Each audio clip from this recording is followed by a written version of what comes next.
Chapter 1. Through the curtained windows of the furnished apartment, which Mrs. Horace Hignett had rented for her stay in New York, rays of golden sunlight peeped in like the foremost spies of some advancing army. It was a fine summer morning. The hands of the Dutch clock in the hall pointed to 13 minutes past 9, those of the ormolu clock in the sitting room to 11 minutes past 10, those of the carriage clock on the bookshelf to 14 minutes to 6. In other words, it was exactly 8, and Mrs. Hignett acknowledged the fact by moving her head on the pillow, opening her eyes, and sitting up in bed. She always woke at 8 precisely.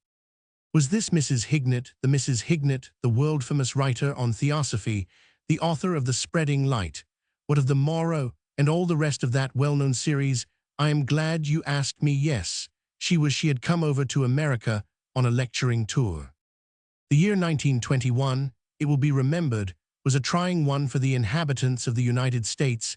Every boat that arrived from England brought a fresh swarm of British lecturers to the country, novelists, poets, scientists, philosophers, and plain ordinary bores. Some herd instinct seemed to affect them all simultaneously. It was like one of those great race movements of the Middle Ages, men and women of widely differing views on religion, art, politics, and almost every other subject. On this one point, the intellectuals of Great Britain were single-minded, that there was easy money to be picked up on the lecture platforms of America, and that they might just as well grab it as the next person. Mrs. Hignett had come over with the first batch of immigrants, for spiritual as her writings were, there was a solid streak of business sense in this woman, and she meant to get hers. While the getting was good, she was halfway across the Atlantic with a complete itinerary booked before 90% of the poets and philosophers had finished sorting out their clean collars and getting their photographs taken for the passport. She had not left England without a pang, for departure had involved sacrifices more than anything else in the world. She loved her charming home, Windles, in the county of Hampshire. For so many years, the seat of the Hignett family, Windles, was as the breath of life to her. Its shady walks, its silver lake, its noble elms, the old grey stone of its walls—these were bound up with her very being.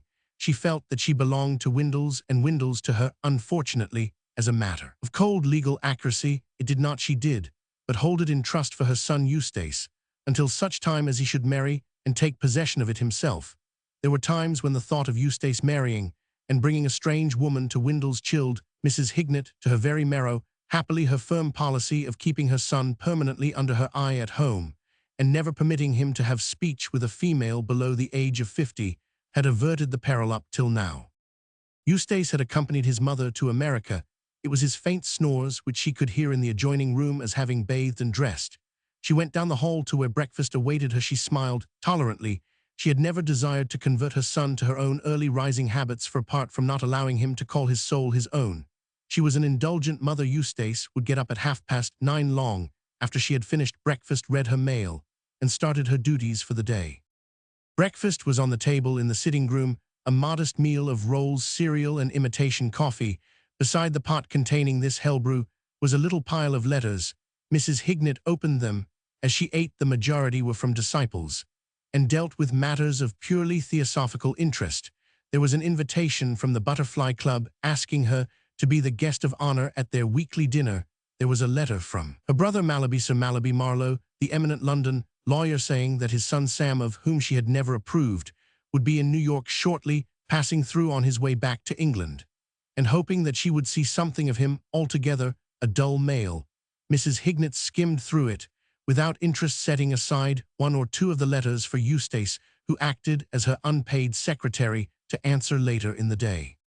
She had just risen from the table when there was a sound of voices in the hall, and presently the domestic staff, a gaunt Irish lady of advanced years, entered the room. "Ma'am, there was a gentleman." Mrs. Hignett was annoyed. Her mornings were sacred. "Didn't you tell him I was not to be disturbed?" "I did not. I loosed him into the parlor." The staff remained for a moment in melancholy silence, then resumed. "He says he's your nephew. His name's Marlowe." Mrs. Hignett experienced no diminution of her annoyance. She had not seen her nephew Sam for 10 years, and would have been willing to extend the period.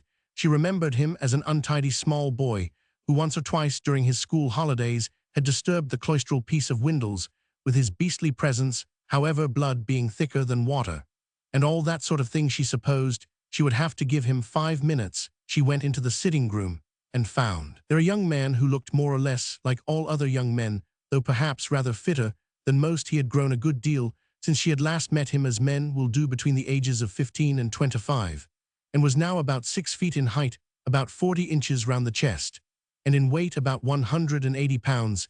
He had a brown and amiable face marred at the moment by an expression of discomfort somewhat akin to that of a cat in a strange alley. "Hallo, Aunt Adeline," he said awkwardly. "Well, Samuel," said Mrs. Hignett. There was a pause. Mrs. Hignett, who was not fond of young men and disliked having her mornings broken into, was thinking that he had not improved in the slightest degree since their last meeting, and Sam, who imagined that he had long since grown to man's estate and put off childish things, was embarrassed to discover that his aunt still affected him as of old. That is to say, she made him feel as if he had omitted to shave, and in addition to that had swallowed some drug which had caused him to swell unpleasantly, particularly about the hands and feet. "Jolly morning," said Sam perseveringly. "So I imagine I have not yet been out. Thought I'd look in and see how you were." "That was very kind of you. The morning is my busy time, but yes, that was very kind of you." There was another pause. "How do you like America?" said Sam. "I dislike it exceedingly." "Yes, well, of course, some people do prohibition and all that. Personally, it doesn't affect me. I can take it or leave it alone." "The reason I dislike America," began Mrs. Hignett, bridling. "I like it myself," said Sam. "I've had a wonderful time. Everybody's treated me like a rich uncle. I've been in Detroit, you know, and they practically gave me the city and asked me if I'd like another to take home in my pocket. Never saw anything like it. I might have been the missing heir. I think America's the greatest invention on record." "And what brought you to America?" said Mrs. Hignett, unmoved by this rhapsody. "Oh, I came over to play golf in a tournament, you know." "Surely at your age," said Mrs. Hignett disapprovingly, "you could be better occupied. Do you spend your whole time playing golf?" "Oh no, I hunt a bit and shoot a bit, and I swim a good lot, and I still play football occasionally." "I wonder your father does not insist on your doing some useful work. He is beginning to harp on the subject. Rather, I suppose I shall take a stab at it sooner or later. Father says I ought to get married too." "He is perfectly right. I suppose old Eustace will be getting hitched up one of these days," said Sam. Mrs. Hignett started violently. "Why do you say that?" "Eh? What makes you say that?" "Oh, well, he's a romantic sort of fellow, writes poetry and all that. There is no likelihood at all of Eustace marrying. He is of a shy and retiring temperament, and sees few women. He is almost a recluse." Sam was aware of this and had frequently regretted it. He had always been fond of his cousin, and in that half-amused and rather patronizing way in which men of thews and sinews are fond of the weaker brethren who run more to pallor and intellect, and he had always felt that if Eustace had not had to retire to Windles to spend his life with a woman whom, from his earliest years, he had always considered the empress of the washouts, much might have been made of him both at school and at Oxford. Eustace had been, if not a sport, at least a decidedly cheery old bean. Sam remembered Eustace at school breaking gas globes with a slipper in a positively rollicking manner. He remembered him at Oxford playing up to him manfully at the piano on the occasion when he had done that imitation of Frank Tinney, which had been such a hit at the Trinity Smoker. Yes, Eustace had had the makings of a pretty sound egg, and it was too bad that he had allowed his mother to coop him up down in the country miles away from anywhere. "Eustace is returning to England on Saturday," said Mrs. Hignett. She spoke a little wistfully. She had not been parted from her son since he had come down from Oxford, and she would have liked to keep him with her till the end of her lecturing tour. That, however, was out of the question. It was imperative that while she was away he should be at Windles.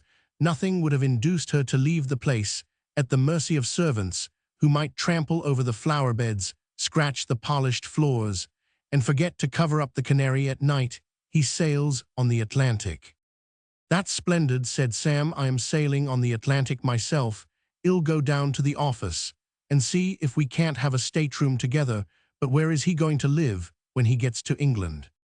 "Where is he going to live? Why, at Windles, of course. Where else?" "But I thought you were letting Windles for the summer."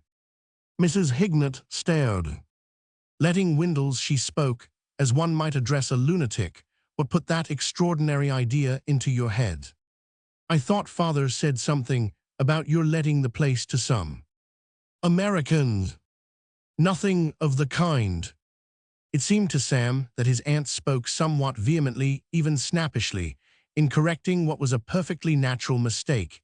He could not know that the subject of letting Windles for the summer was one which had long since begun to infuriate Mrs. Hignett. People had certainly asked her to let Windles. In fact, people had pestered her. There was a rich fat man, an American named Bennett, whom she had met just before sailing at her brother's house in London, invited down to Windles for the day. Mr. Bennett had fallen in love with the place and had begged her to name her own price. Not content with this, he had pursued her with his pleadings by means of the wireless telegraph while she was on the ocean, and had not given up the struggle even when she reached New York.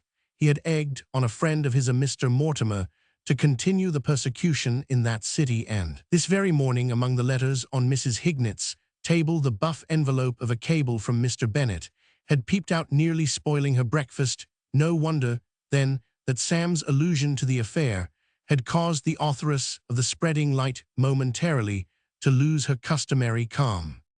"Nothing will induce me ever to let Windles," she said with finality, and rose significantly. Sam, perceiving that the audience was at an end and glad of it also, got up. "Well, I think I'll be going down and seeing about that stateroom," he said. "Certainly, I am a little busy just now preparing notes for my next lecture." "Of course, yes. Mustn't interrupt you, I suppose. You're having a great time gassing away. I mean, well, goodbye." "Goodbye." Mrs. Hignett, frowning, for the interview had ruffled her and disturbed that equable frame of mind which is so vital to the preparation of lectures on theosophy, sat down at the writing table and began to go through the notes which she had made overnight. She had hardly succeeded in concentrating herself when the door opened to admit the daughter of Erin once more. "Mom, there was a gentleman." "This is intolerable," cried Mrs. Hignett. "Did you tell him that I was busy?" "I did not. I loosed him into the dining room." "Is he a reporter from one of the newspapers?" "He is not. He has spats and a tall-shaped hat. His name is Bream Mortimer." "Bream Mortimer?" "Yes, Mom. He handed me a bit of a card, but I dropped it being slippy from the dishes." Mrs. Hignett strode to the door with a forbidding expression. This, as she had justly remarked, was intolerable. She remembered Bream Mortimer.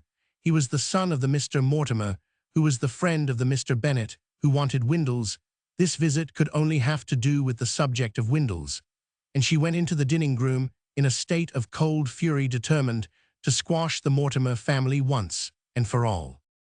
Bream Mortimer was tall and thin. He had small bright eyes and a sharply curving nose. He looked much more like a parrot than most parrots do. It gave strangers a momentary shock of surprise when they saw Bream Mortimer in restaurants eating roast beef. They had the feeling that he would have preferred sunflower seeds. "Morning, Mrs. Hignett. Please sit down." Bream Mortimer sat down. He looked as though he would rather have hopped onto a perch, but he sat down. He glanced about the room with gleaming, excited eyes. "Mrs. Hignett, I must have a word with you alone." "You are having a word with me alone?" "I hardly know how to begin." "Then let me help you. It is quite impossible. I will never consent." Bream Mortimer started. "Then you have heard." "I have heard about nothing else since I met Mr. Bennett in London." "Mr. Bennett talked about nothing else. Your father talked about nothing else. And now," cried Mrs. Hignett fiercely, "you come and try to reopen the subject once, and for all nothing will alter my decision. No money will induce me to let my house." "But I didn't come about that." "You did not come about Windles." "Good Lord, no." "Then will you kindly tell me why you have come?" Bream Mortimer looked embarrassed. He wriggled a little and moved his arms as if he were trying to flap them. You know, he said, I am not a man who butts into other people's affairs. He stopped. No, said Mrs. Hignett. Bream began again. I am not a man who gossips with servants.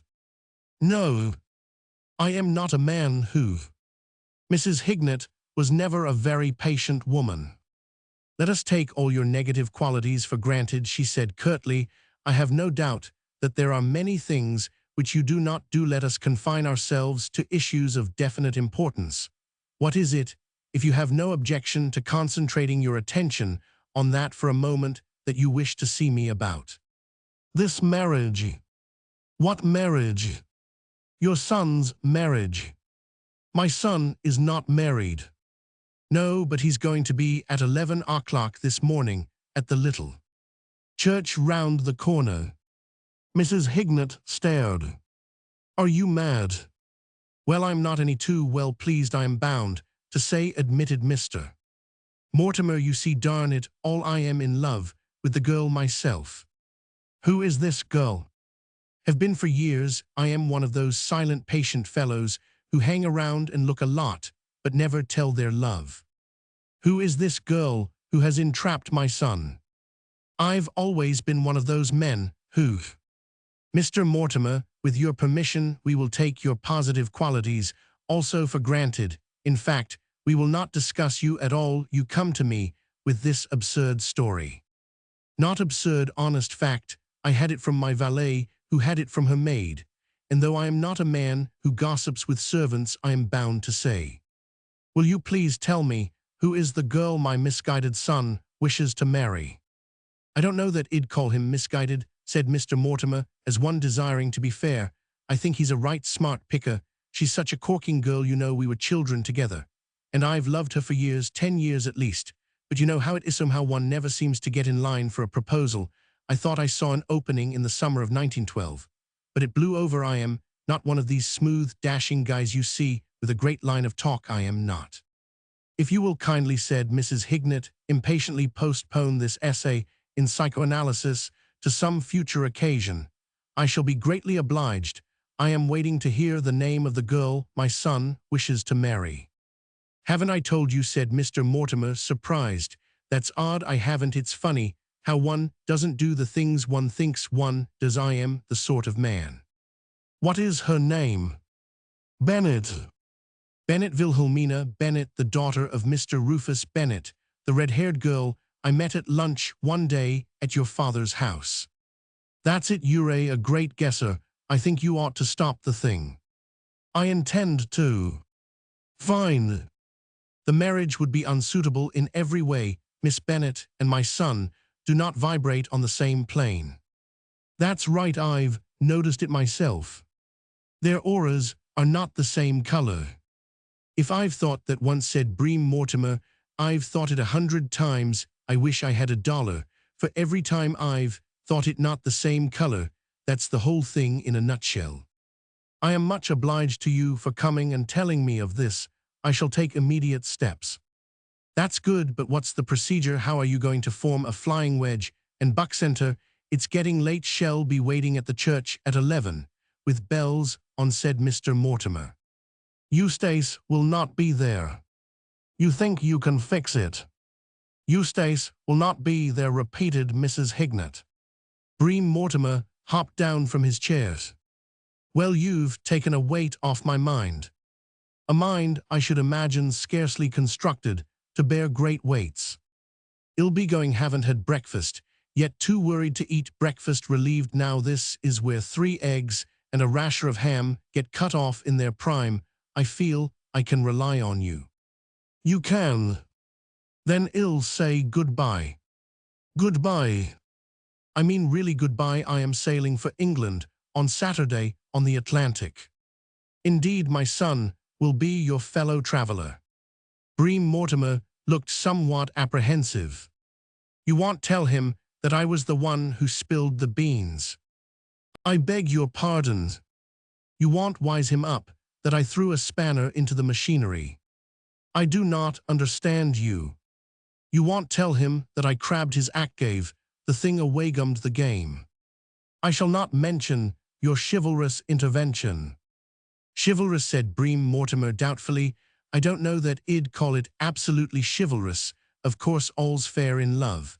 And well, I am glad you're going to keep my share in the business under your hat. It might have been awkward meeting him on board. You are not likely to meet Eustace on board. He is a very indifferent sailor and spends most of his time in his cabin.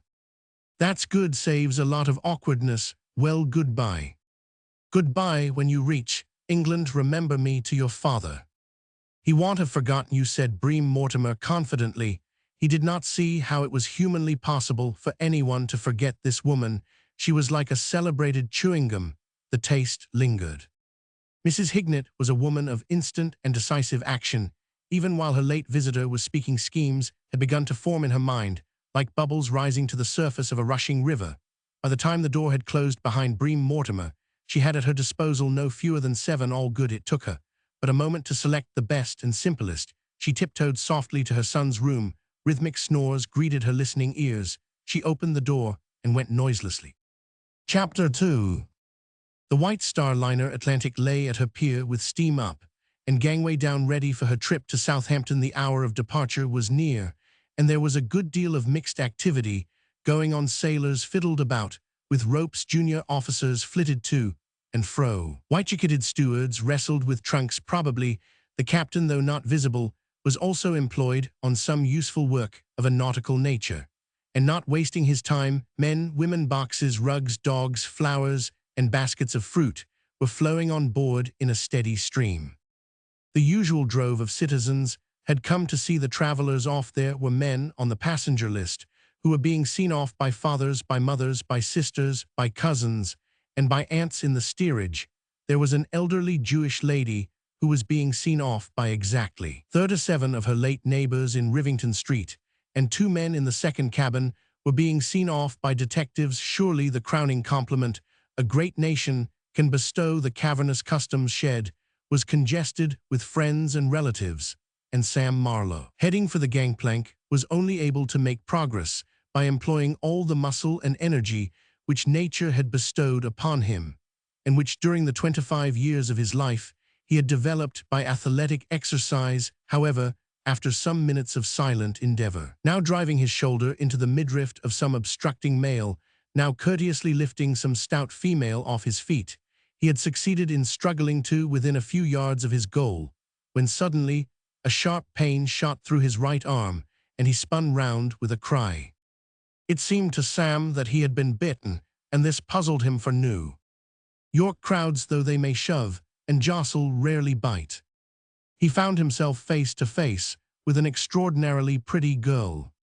She was a red-haired girl with the beautiful ivory skin which goes with red hair, her eyes, though they were under the shadow of her hat, and he could not be certain, he diagnosed as green or maybe blue or possibly gray. Not that it mattered, for he had a Catholic taste in feminine eyes, so long as they were large and bright, as were the specimens under his immediate notice. He was not the man to quibble about a point of color. Her nose was small, and on the very tip of it there was a tiny freckle. Her mouth was nice and white, her chin soft and round. She was just about the height which every girl ought to be. Her figure was trim, her feet tiny, and she wore one of those dresses of which a man can say no more than that they look pretty well all right. Nature abhors a vacuum. Samuel Marlowe was a susceptible young man, and for many a long month his heart had been lying empty, all swept and garnished with welcome on the mat. This girl seemed to rush in and fill it. She was not the prettiest girl he had ever seen. She was the third prettiest. He had an orderly mind, one capable of classifying and docketing girls, but there was a subtle something about her, a sort of hauchelon petite, which he had never encountered before. He swallowed convulsively. His well-developed chest swelled beneath its covering of blue flannel and invisible stripe. At last, he told himself, he was in love, really in love, and at first sight too, which made it all the more impressive. He doubted whether in the whole course of history anything like this had ever happened before to anybody. Oh, to clasp this girl to him, but she had bitten him in the arm. That was hardly the right spirit. That he felt constituted an obstacle. "Oh, I am so sorry," she cried. Well, of course, if she regretted her rash act, After all, an impulsive girl might bite a man in the arm in the excitement of the moment and still have a sweet womanly nature. The crowd seems to make Pinky Boodles so nervous. Sam might have remained mystified, but at this juncture there proceeded from a bundle of rugs in the neighborhood of the girl's lower ribs a sharp yapping sound of such a caliber as to be plainly audible over the confused noise of Mamies, who were telling Sadies to be sure and write of bills, who were instructing Dicks to look up old Joe in Paris and give him their best, and of all the fruit boys, candy boys, magazine boys, American flag boys, and telegraph boys who were honking their wares on every side. "I hope he didn't hurt you much. You're the third person he's bitten today." She kissed the animal in a loving and congratulatory way on the tip of his black nose, "not counting bellboys, of course," she added, and then she was swept from him in the crowd, and he was left thinking of all the things he might have said, all those graceful, witty, ingratiating things, which just make a bit of difference on these occasions. He had said nothing, not a sound, exclusive of the first sharp yowl of pain had proceeded from him. He had just goggled a rotten exhibition. Perhaps he would never see this girl again. She looked the sort of girl who comes to see friends off and doesn't sail herself. And what memory of him would she retain? She would mix him up with the time when she went to visit the deaf and dumb hospital. Sam reached the gangplank, showed his ticket, and made his way through the crowd of passengers, friends, stewards, junior officers, and sailors who infested the deck. He proceeded down the main companionway through a rich smell of India rubber and mixed pickles, as far as the dinning saloon, then turned down the narrow passage leading to his stateroom. Staterooms on ocean liners are curious things when you see them on the chart in the passenger office, with the gentlemanly clerk drawing rings round them in pencil. They seem so vast that you get the impression that after stowing away all your trunks, you will have room left over to do a bit of entertaining, possibly an informal dance or something. When you go on board, you find that the place has shrunk to the dimensions of an undersized cupboard in which it would be impossible to swing a cat. And then about the second day out, it suddenly expands again. For one reason or another, the necessity for swinging cats does not arise, and you find yourself quite comfortable. Sam balancing himself on the narrow, projecting ledge which the chart in the passenger office had grandiloquently described as a lounge, began to feel the depression which marks the second phase. He almost wished now that he had not been so energetic in having his room changed in order to enjoy the company of his cousin Eustace. It was going to be a tight fit. Eustace's bag was already in the cabin, and it seemed to take up the entire fairway. Still, after all, Eustace was a good sort and would be a cheerful companion, and Sam realized that if that girl with the red hair was not a passenger on the boat, he was going to have need of diverting society. A footstep sounded in the passage. Outside, the door opened. "Hello, Eustace," said Sam. Eustace Hignett nodded listlessly, sat down on his bag, and emitted a deep sigh. He was a small, fragile-looking young man with a pale, intellectual face. Dark hair fell in a sweep over his forehead. He looked like a man who would write vers libre, as indeed he Roman 999. "Hello," he said in a hollow voice. Sam regarded him blankly. He had not seen him for some years, but going by his recollections of him at the university, he had expected something cheerier than this. In fact, he had rather been relying on Eustace to be the life and soul of the party. The man sitting on the bag before him could hardly have filled that role at a gathering of Russian novelists. "What on earth's the matter?" said Sam. "The matter?" Eustace Hignett laughed mirthlessly. "Oh, nothing much, nothing to signify, only my heart's broken." He eyed with considerable malignity the bottle of water in the rack above his head, a harmless object provided by the White Star Company for clients who might desire to clean their teeth during the voyage. "If you would care to hear the story," he said. "Go ahead. It is quite short." "That's good. Soon after I arrived in America, I met a girl." "Talking of girls," said Marlowe with enthusiasm, "I've just seen the only one in the world that really amounts to anything. It was like this. I was shoving my way through the mob on the dock when suddenly—" "Shall I tell you my story, or will you tell me yours?" "Oh, sorry, go ahead." Eustace Hignett scowled at the printed notice on the wall informing occupants of the stateroom that the name of their steward was J.B. Midgley. She was an extraordinarily pretty girl. So was mine, I give you my honest word, I never in all my life saw such. Of course, if you would prefer that I postponed my narrative, said Eustace coldly. Oh, sorry, carry on. She was an extraordinarily pretty girl. What was her name?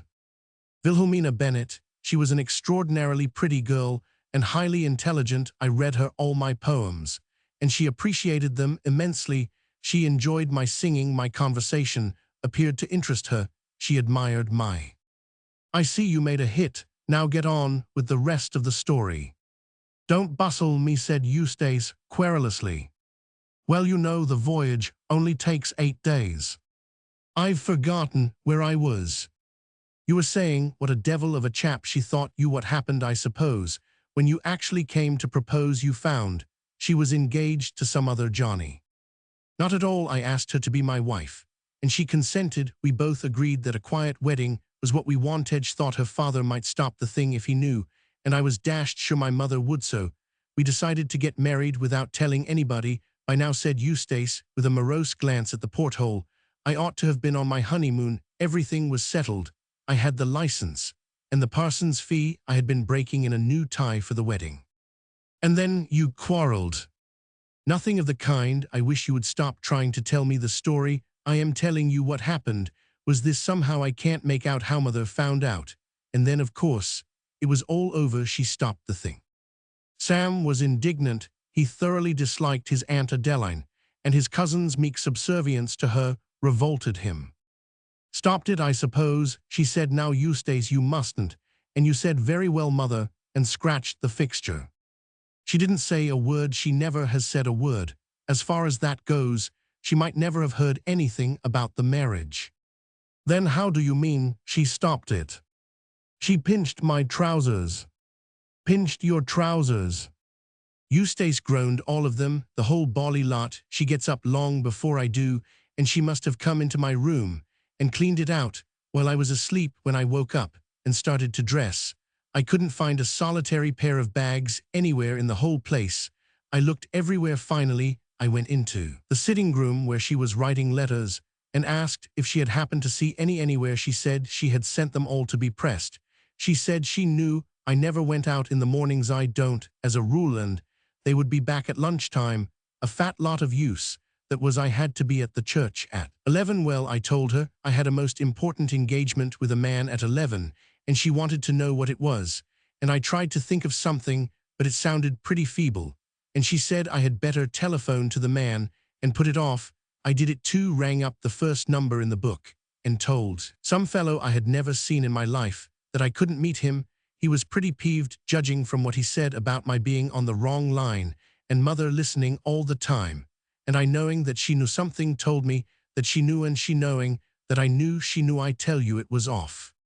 And the girl, she broke off the engagement. Apparently she waited at the church from 11 till 1:30 and then began to get impatient. She wouldn't see me when I called in the afternoon. But I got a letter from her saying that what had happened was all for the best, as she had been thinking it over and had come to the conclusion that she had made a mistake. She said something about my not being as dynamic as she had thought I was. She said that what she wanted was something more like Lancelot or Sir Galahad, and would I look on the episode as closed. Did you explain about the trousers? Yes, it seemed to make things worse. She said that she could forgive a man anything except being ridiculous. I think you're well out of it, said Sam judicially. She can't have been much of a girl. I feel that now, but it doesn't alter the fact that my life is ruined. I have become a woman-hater. It's an infernal nuisance, because practically all the poetry I have ever written rather went out of its way to boost women, and now I'll have to start all over again and approach the subject from another angle. Women, when I think how mother behaved and how Wilhelmina treated me, I wonder there isn't a law against them. What mighty ills have not been done by woman? Who was it betrayed the capital? In Washington, said Sam, puzzled. He had heard nothing of this, but then he generally confined his reading of the papers to the sporting page. In Rome, you ass, ancient Rome. Oh, as long ago as that. I was quoting from Thomas Otway's Orphan, I wish I could write like. Otway he knew what he was talking about, who wast betrayed the capital, a woman who lost Mark Antony, the world, a woman who was the cause of a long 10 years' war, and laid at last old Troy in ashes. Woman, destructive, damnable, deceitful woman. Well, of course, he may be right in a way, as regards some women I mean, but the girl I met on the dock. Don't, said Eustace Hignett, if you have anything bitter and derogatory to say about women, say it, and I will listen eagerly.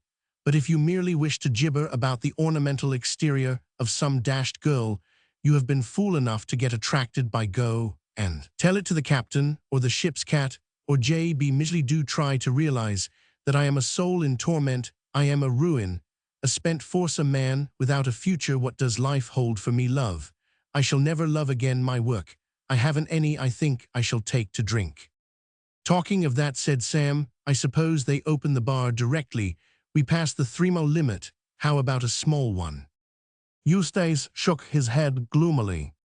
Do you suppose I pass my time on board ship, in gadding about and feasting directly the vessel begins to move? I go to bed and stay there. As a matter of fact, I think it would be wisest to go to bed now. Don't let me keep you if you want to go on deck. It looks to me, said Sam, as if I had been mistaken in thinking that you were going to be a ray of sunshine on the voyage.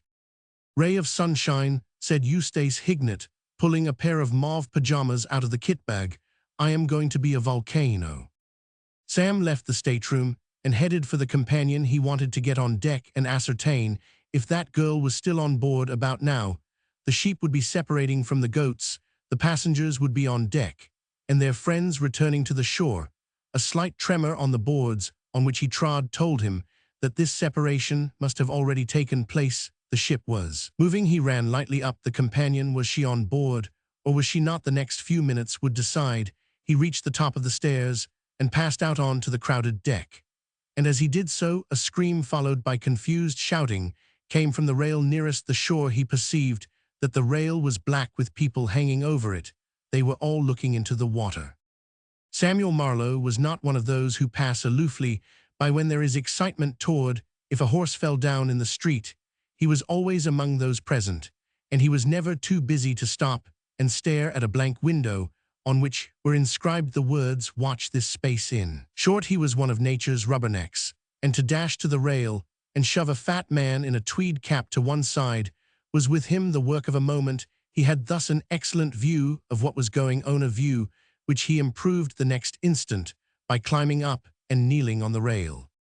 There was a man in the water, a man whose upper section, the only one visible, was clad in a blue jersey. He wore a derby hat, and from time to time, as he battled with the waves, he would put up a hand and adjust this more firmly on his head, a dressy swimmer. Scarcely had he taken in this spectacle when Marlowe became aware of the girl he had met on the dock. She was standing a few feet away, leaning out over the rail with wide eyes and parted lips. Like everybody else, she was staring into the water. As Sam looked at her, the thought crossed his mind that here was a wonderful chance of making the most tremendous impression on this girl. What would she not think of a man who, reckless of his own safety, dived in and went boldly to the rescue? And there were men, no doubt, who would be chumps enough to do it, he thought, as he prepared to shift back to a position of greater safety. At this moment, the fat man in the tweed cap, incensed at having been jostled out of the front row, made his charge. He had but been crouching the better to spring now. He sprang. His full weight took Sam squarely in the spine. There was an instant in which that young man hung as it were between sea and sky. Then he shot down over the rail to join the man in the blue jersey, who had just discovered that his hat was not on straight, and had paused to adjust it once more with a few skillful touches of the finger. In the brief interval of time which Marlowe had spent in the stateroom chatting with Eustace about the latter's bruised soul, some rather curious things had been happening above, not extraordinary perhaps, but curious. These must now be related. A story, if it is to grip the reader, should, I am aware, go always forward. It should march, it should leap from crag to crag like the chamois of the Alps. If there is one thing hated, is a novel which gets you interested in the hero in chapter 1, and then cuts back in chapter 2 to tell you all about his grandfather, Nevertheless, at this point, we must go back a space, we must return to the moment, when having deposited her Pekingese dog in her stateroom, the girl with the red hair came out again on deck. This happened just about the time when Eustace Hignett was beginning his narrative. By now the bustle which precedes the departure of an ocean liner was at its height. Hoarse voices were crying all for the shore. The gangway was thronged with friends of passengers. Returning to land, the crowd on the pier waved flags and handkerchiefs, and shouted unintelligibly. Members of the crew stood alertly by the gangplank, ready to draw it in as soon as the last seraph had crossed it. The girl went to the rail and gazed earnestly at the shore. There was an anxious expression on her face. She had the air of one who was waiting for someone to appear. Her demeanor was that of Mariana at the moated Grange. "He cometh not," she seemed to be saying. She glanced at her wristwatch, then scanned the dock once more. There was a rattle as the gangplank moved inboard and was deposited on the deck. The girl uttered a little cry of dismay. Then suddenly her face brightened, and she began to wave her arm to attract the attention of an elderly man with a red face, made redder by exertion, who had just forced his way to the edge of the dock and was peering up at the passenger-lined rail. The boat had now begun to move slowly out of its slip, backing into the river. Ropes had been cast off, and an ever-widening strip of water appeared between the vessel and the shore. It was now that the man on the dock sighted the girl. She gesticulated at him, he gesticulated at her. She appeared helpless and baffled, but he showed himself a person of resource. Of the stuff of which great generals are made. Fuck is just like that, a bird at changing preconceived plans to suit the exigencies of the moment. The man on the dock took from his pocket a pleasantly rotund wad of currency bills. He produced a handkerchief, swiftly tied up the bills in it back to give himself room, and then with all the strength of his arm, he hurled the bills in the direction of the deck. The action was greeted by cheers from a warm-hearted populace. Your New York crowd loves a liberal provider. One says that the man hurled the bills in the direction of the deck, and that was exactly what he Roman 999, but the years had robbed his pitching arm of the limber strength which 40 summers back had made him the terror of opposing boys' baseball teams. He still retained a fair control, but he lacked steam. The handkerchief, with its precious contents, shot in a graceful arc towards the deck, fell short by a good 6 feet, and dropped into the water, where it unfolded like a lily, sending $20 bills, $10 bills, $5 bills, and an assortment of ones floating over the wavelets.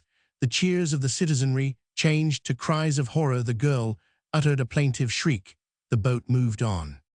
It was at this moment that Mr. Oscar Swenson, one of the thriftiest souls who ever came out of Sweden, perceived that the chance of a lifetime had arrived for adding substantially to his little savings. By profession, he was one of those men who eke out a precarious livelihood by rowing dreamily about the waterfront in skiffs. He was doing so now, and as he sat meditatively in his skiff, having done his best to give the liner a good send-off by paddling round her in circles, the pleading face of a $20 bill peered up at him. Mr. Swenson was not the man to resist the appeal. He uttered a sharp bark of ecstasy, pressed his derby hat firmly upon his brow, and dived. In a moment later, he had risen to the surface and was gathering up money with both hands. He was still busy with this congenial task when a tremendous splash at his side sent him under again, and rising for a second time, he observed, with not a little chagrin, that he had been joined by a young man in a blue flannel suit with an invisible stripe. "Svensk," exclaimed Mr. Swenson, or whatever it is that natives of Sweden exclaim in moments of justifiable annoyance. He resented the advent of this newcomer. He had been getting along fine, and had had the situation well in hand. To him, Sam Marlowe represented competition, and Mr. Swenson desired no competitors in his treasure-seeking enterprise. He travels, thought Mr. Swenson, the fastest who travels alone. Sam Marlowe had a touch of the philosopher in him. He had the ability to adapt himself to circumstances. It had been no part of his plans to come whizzing down off the rail into this singularly soup-like water, which tasted in equal parts of oil and dead rats. But now that he was here, he was prepared to make the best of the situation. Swimming, it happened, was one of the things he did best, and somewhere among his belongings at home was a tarnished pewter cup, which he had won at school in the saving life competition.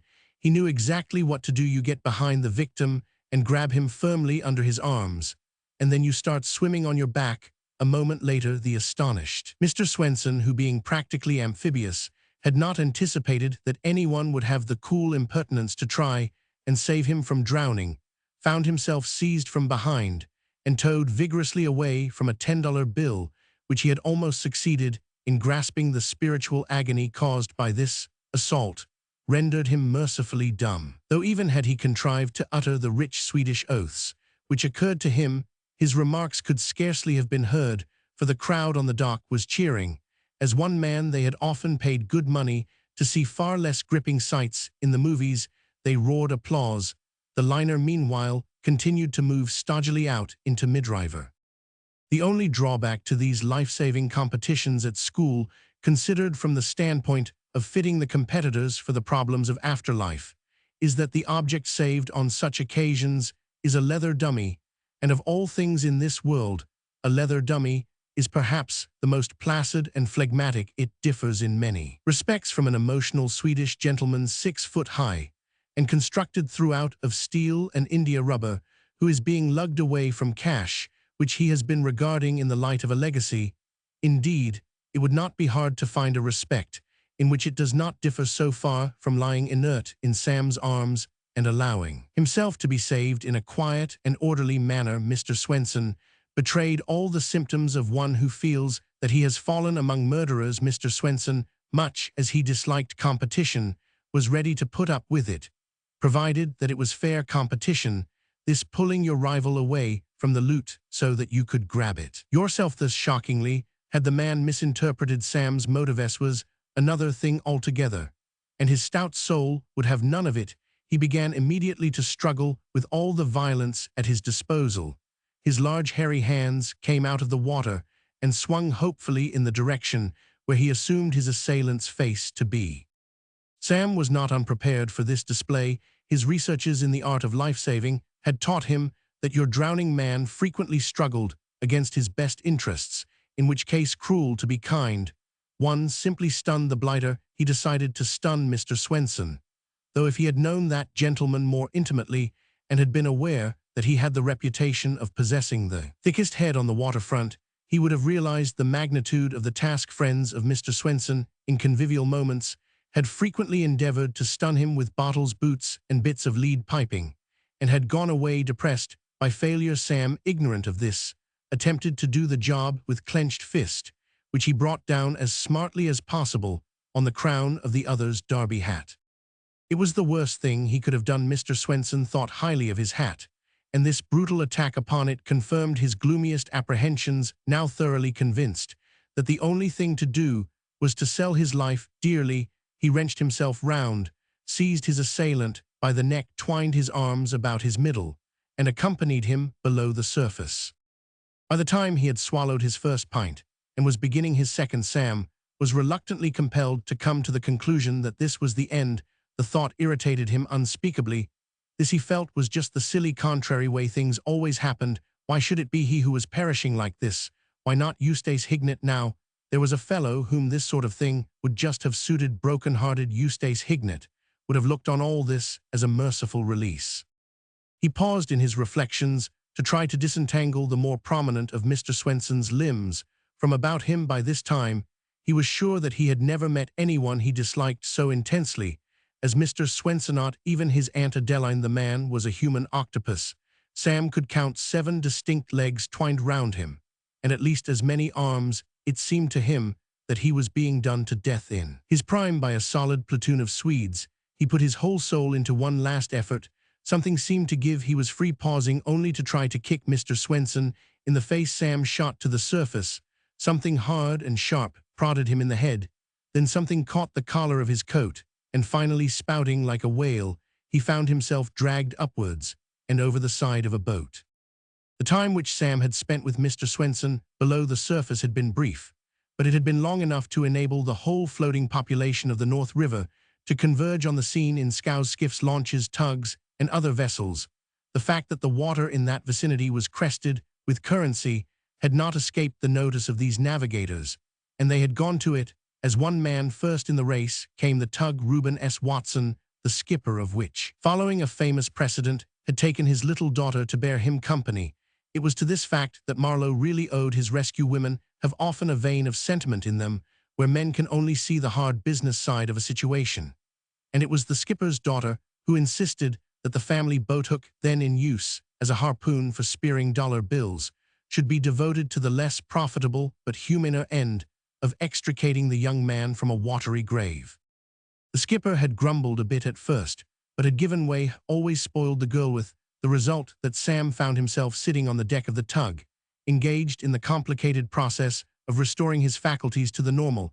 In a sort of dream, he perceived Mr. Swenson rise to the surface, some feet away, adjust his derby hat, and after one long look of dislike in his direction, swim off rapidly to intercept a five, which was floating under the stern of a nearby skiff. Sam sat on the deck, and panted. He played on the boards like a public fountain. At the back of his mind there was a flickering thought that he wanted to do something, a vague feeling that he had some sort of an appointment which he must keep. But he was unable to think what it was. Meanwhile, he conducted tentative experiments with his breath. It was so long since he had last breathed that he had lost the knack of it. "Well, ain't you wet?" said a voice. The skipper's daughter was standing beside him, looking down commiseratingly of the rest of the family. All he could see was the broad blue seats of their trousers as they leaned hopefully over the side in the quest for wealth. "Yes'er, you sure are wet, gee. I never seen anyone so wet. I seen wet guys, but I never seen anyone so wet as you. Yes'er, you're certainly wet." "I am wet," admitted Sam. "Yes'er, you're wet. Wet's the word, all right, good and wet, that's what you are." "It's the water," said Sam. His brain was still clouded. He wished he could remember what that appointment was. "That's what has made me wet."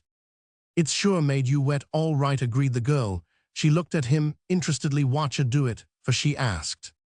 "Do it for?" "Yes, watcha do it for." "How come watcha do a Brody for often that ship? I didn't see it myself, but Pa says you come walloping down off'n the deck like a sack of potatoes." Sam uttered a sharp cry. He had remembered. "Where is she?" "Where's who?" "The liner." "She's off down the river, I guess. She was swinging round the last I seen of her." "She's not gone?" "Sure she's gone, watcha expect her to do. She's gotta to get over to the other side, ain't she? Certainly she's gone." She looked at him interested. "Do you want to be on board her?" "Of course I do." "Then for the love of Pete, watcha doin', walloping off'n her like a sack of potatoes?" "I slipped, I was pushed, or something." Sam sprang to his feet and looked wildly about him. "I must get back. Isn't there any way of getting back?" "Well, you could catch up with her at Quarantine out in the bay. She'll stop to let the pilot off." "Can you take me to Quarantine?" The girl glanced doubtfully at the seat of the nearest pair of trousers.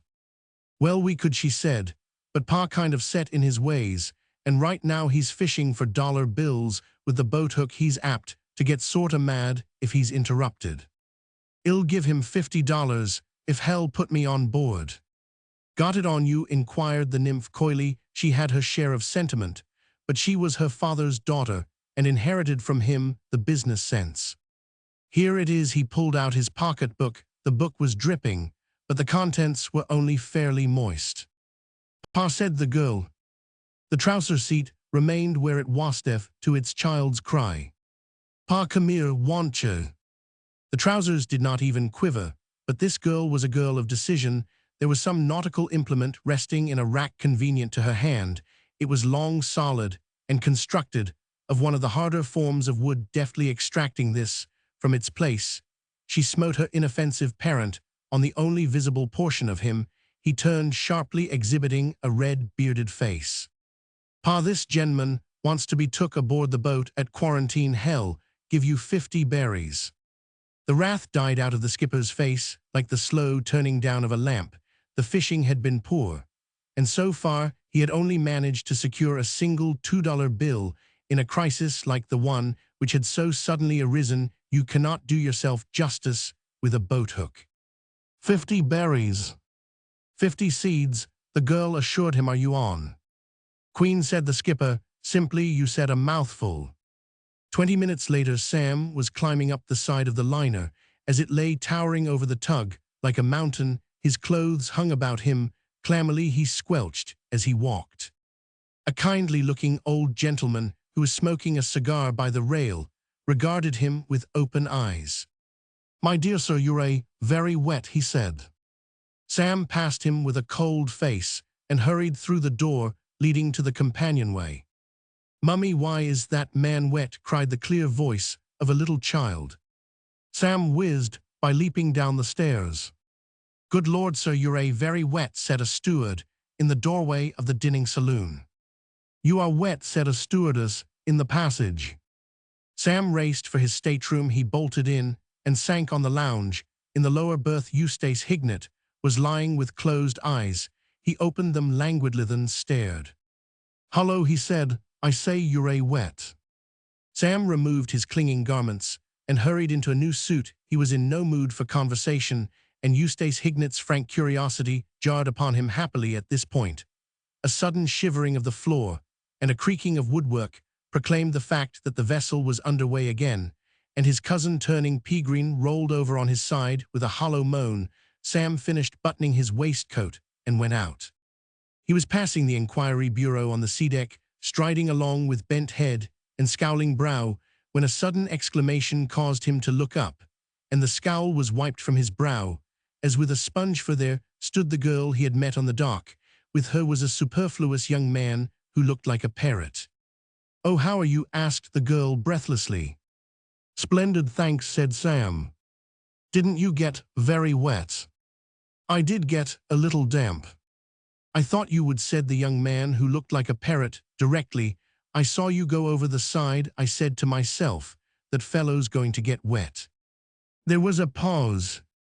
"Oh," said the girl, "may I, Mr. Marlowe?" "Mr. Marlowe, Mr. Bream Mortimer." Sam smirked at the young man. The young man smirked at Sam. "Nearly got left behind," said Bream Mortimer. "Yes, nearly." "No joke getting left behind." "No. Have to take the next boat, lose a lot of time," said Mr. Mortimer, driving home his point. The girl had listened to these intellectual exchanges with impatience. She now spoke again. "Oh, Bream. Hello. Do be a dear and run down to the saloon and see if it's all right about our places for lunch." "It is all right, the table steward said so." "Yes, but go and make certain." "All right." He hopped away, and the girl turned to Sam with shining eyes. "Oh, Mr. Marlowe, you ought to have done it, really, you oughtn't. You might have been drowned, but I never saw anything so wonderful. It was like the stories of knights who used to jump into lions' dens after gloves." "Yes," said Sam, a little vaguely. The resemblance had not struck him. It seemed a silly hobby, and rough on the lions too. It was the sort of thing Sir Lancelot or Sir Galahad would have done. "But you shouldn't have bothered, really. It's all right now." "Oh, it's all right now." "Yes, I'd quite forgotten that Mr. Mortimer was to be on board. He has given me all the money I shall need. You see, it was this way. I had to sail on this boat in rather a hurry. Father's head clerk was to have gone to the bank and got some money and met me on board and given it to me, but the silly old man was late, and when he got to the dock, they had just pulled in the gangplank, so he tried to throw the money to me in a handkerchief, and it fell into the water, but you shouldn't have dived in after it." "Oh, well," said Sam, straightening his tie with a quiet, brave smile. He had never expected to feel grateful to that obese bounder who had shoved him off the rail, but now he would have liked to seek him out and offer him his bankroll. "You really are the bravest man I ever met." "Oh, no. How modest you are, but I suppose all brave men are modest. I was only too delighted at what looked like a chance of doing you a service. It was the extraordinary quickness of it that was so wonderful. I do admire presence of mind. You didn't hesitate for a second. You just shot over the side, as though propelled by some irresistible force.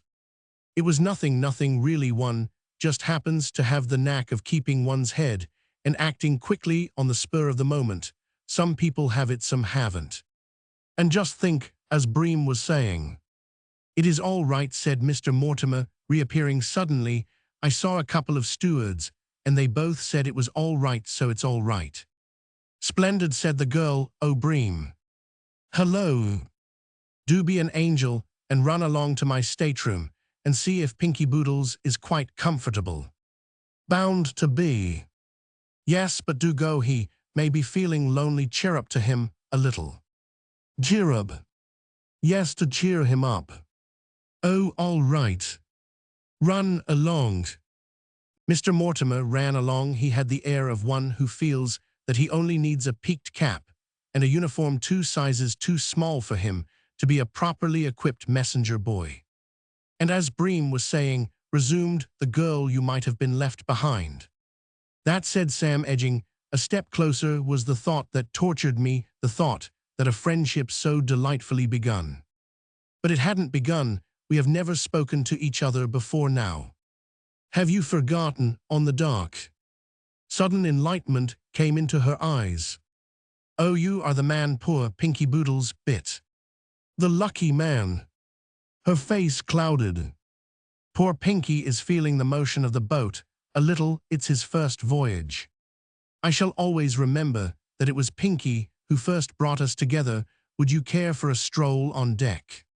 Not just now, thanks. I must be getting back to my room to finish unpacking after lunch perhaps. I will be there. By the way, you know my name, but... Oh, mine, she smiled brightly. It's funny that a person's name is the last thing one thinks of asking. Mine is Bennett. Bennett. Wilhelmina Bennett, my friends, she said softly as she turned away. Call me Billy. Chapter 3. For some moments, Sam remained where he was, staring after the girl as she flitted down the passage. He felt dizzy. Mental acrobatics always have an unsettling effect, and a young man may be excused for feeling a little dizzy when he is called upon suddenly, and without any warning, to readjust all his preconceived views on any subject. Listening to Eustace Hignett's story of his blighted romance, Sam had formed an unflattering opinion of this Wilhelmina Bennett, who had broken off her engagement simply because on the day of the marriage his cousin had been short of the necessary wedding garment.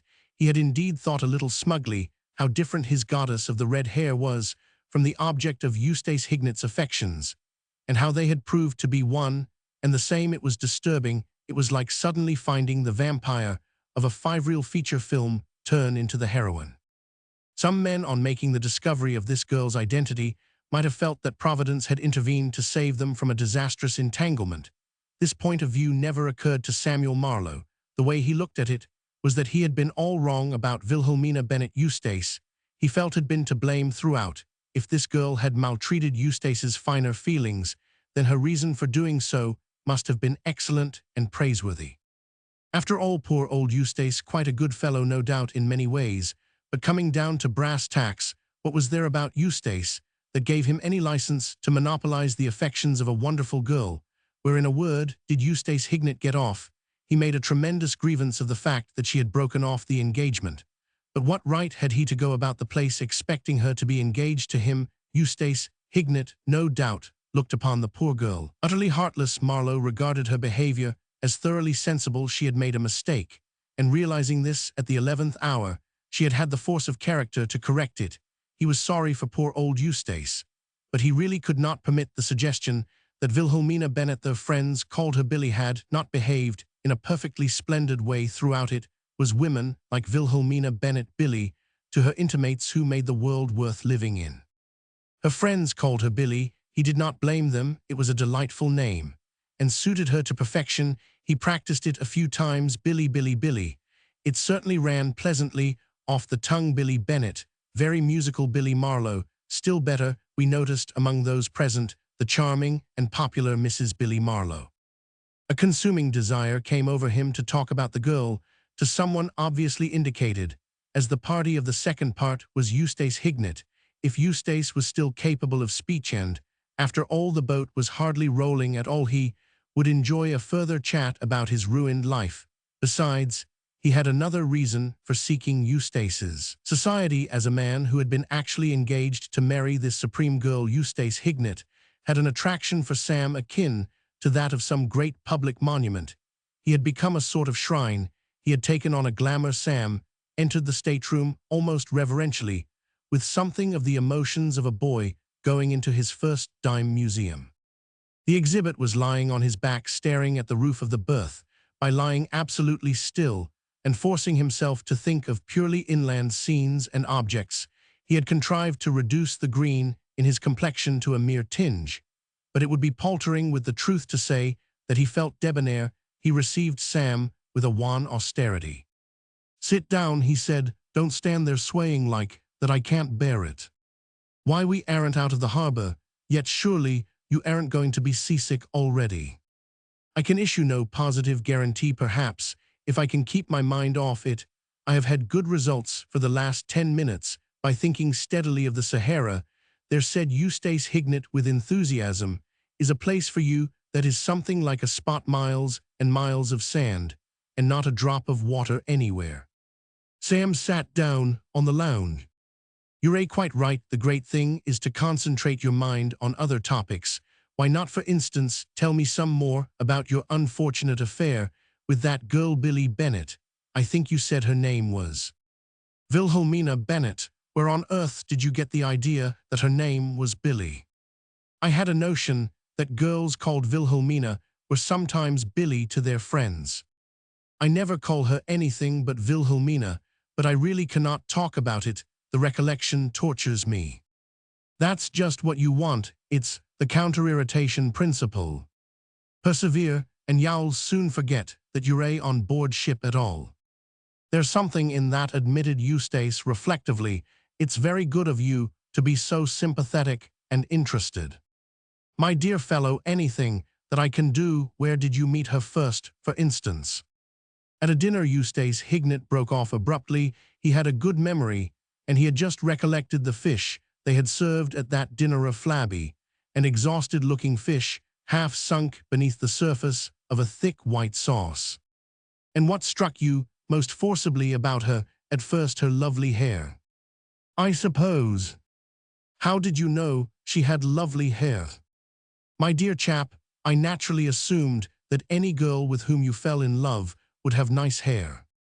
"Well, you are perfectly right. As it happens, her hair was remarkably beautiful. It was red, like autumn leaves with the sun on them," said Marlowe ecstatically. "What an extraordinary thing. That is an absolutely exact description." "Her eyes were a deep blue, or rather green." "Blue? Green? There is a shade of green that looks blue." "What the devil do you know about the color of her eyes?" demanded Eustace heatedly. "Am I telling you about her, or are you telling me?" "My dear old man, don't get excited. Don't you see, I am trying to construct this girl in my imagination, to visualize her. I don't pretend to doubt your special knowledge. But after all, green eyes generally do go with red hair, and there are all shades of green. There is the bright green of meadow grass, the dull green of the uncut emerald, the faint yellowish green of your face at the present moment." "Don't talk about the color of my face now. You've gone and reminded me just when I was beginning to forget." "Awfully sorry, stupid of me. Get your mind off it again quick. What were you saying?" "Oh yes, this girl. I always think it helps one to form a mental picture of people. If one knows something about their tastes, what sort of things they are interested in, their favorite topics of conversation. And so on this Miss Bennett. Now, what did she like talking about?" "Oh, all sorts of things." "Yes, but what?" "Well, for one thing, she was very fond of poetry. It was that which first drew us together." Poetry? Sam's heart sank a little. He had read a certain amount of poetry at school, and once he had won a prize of 3 shillings and 6 for the last line of a limerick in a competition in a weekly paper. But he was self-critic enough to know that poetry was not his long suit. Still, there was a library on board ship, and no doubt it would be possible to borrow the works of some standard poet and bone them up from time to time. "Any special poet?" "Well, she seemed to like my stuff. You never read my sonnet sequence on spring, did you?" "No. What other poets did she like besides you?" "Tennyson principally," said Eustace Hignett with a reminiscent quiver in his voice. "The hours we have spent together reading the Idylls of the King." "The which of what?" inquired Sam, taking a pencil from his pocket and shooting out a cuff. "The Idylls of the King, my good man. I know you have a soul which would be considered inadequate by a common earthworm, but you have surely heard of Tennyson's Idylls of the King. Oh, those, why, my dear old chap, Tennyson's Idylls of the King. Well, I should say, have I heard of Tennyson's Idylls of the King? Well, really, I suppose you haven't a copy with you on board by any chance? There is a copy in my kit bag, the very one we used to read together. Take it, and keep it, or throw it overboard. I don't want to see it again. Sam prospected among the shirts, collars, and trousers in the bag, and presently came upon a moribund volume. He laid it beside him on the lounge. Little by little, bit by bit, he said, I am beginning to form a sort of picture of this girl. This, what was her name again? Bennett. This Miss Bennett. You have a wonderful knack of description. You make her seem so real and Roman. 508. Tell me some more about her. She wasn't keen on golf, by any chance, I suppose? I believe she did play. The subject came up once, and she seemed rather enthusiastic. Why? Well, I'd much sooner talk to a girl about golf than poetry. You are hardly likely to be in a position to have to talk to Wilhelmina Bennett about either, I should imagine. No, there's that, of course. I was thinking of girls in general, some girls bar golf, and then it's rather difficult to know how to start conversation. But tell me, were there any topics which got on Miss Bennett's nerves?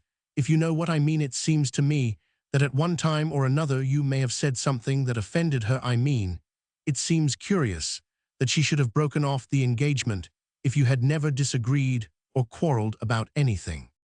Well, of course, there was always the matter of that dog of hers. She had a dog, you know, a snappy brute of a Pekingese. If there was ever any shadow of disagreement between us, it had to do with that dog. I made rather a point of it that I would not have it about the home after we were married.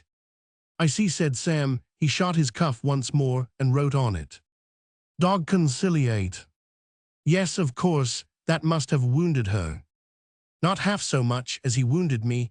He pinned me by the ankle the day before we Wilhelmina, and I mean were to have been married.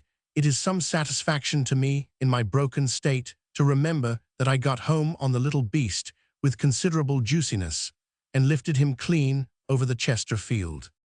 Sam shook his head reprovingly.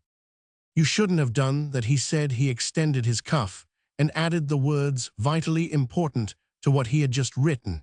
It was probably that which decided her. Well, I hate dogs, said Eustace Hignett querulously. I remember Wilhelmina once getting quite annoyed with me because I refused to step in and separate a couple of the brutes, absolute strangers to me, who were fighting in the street.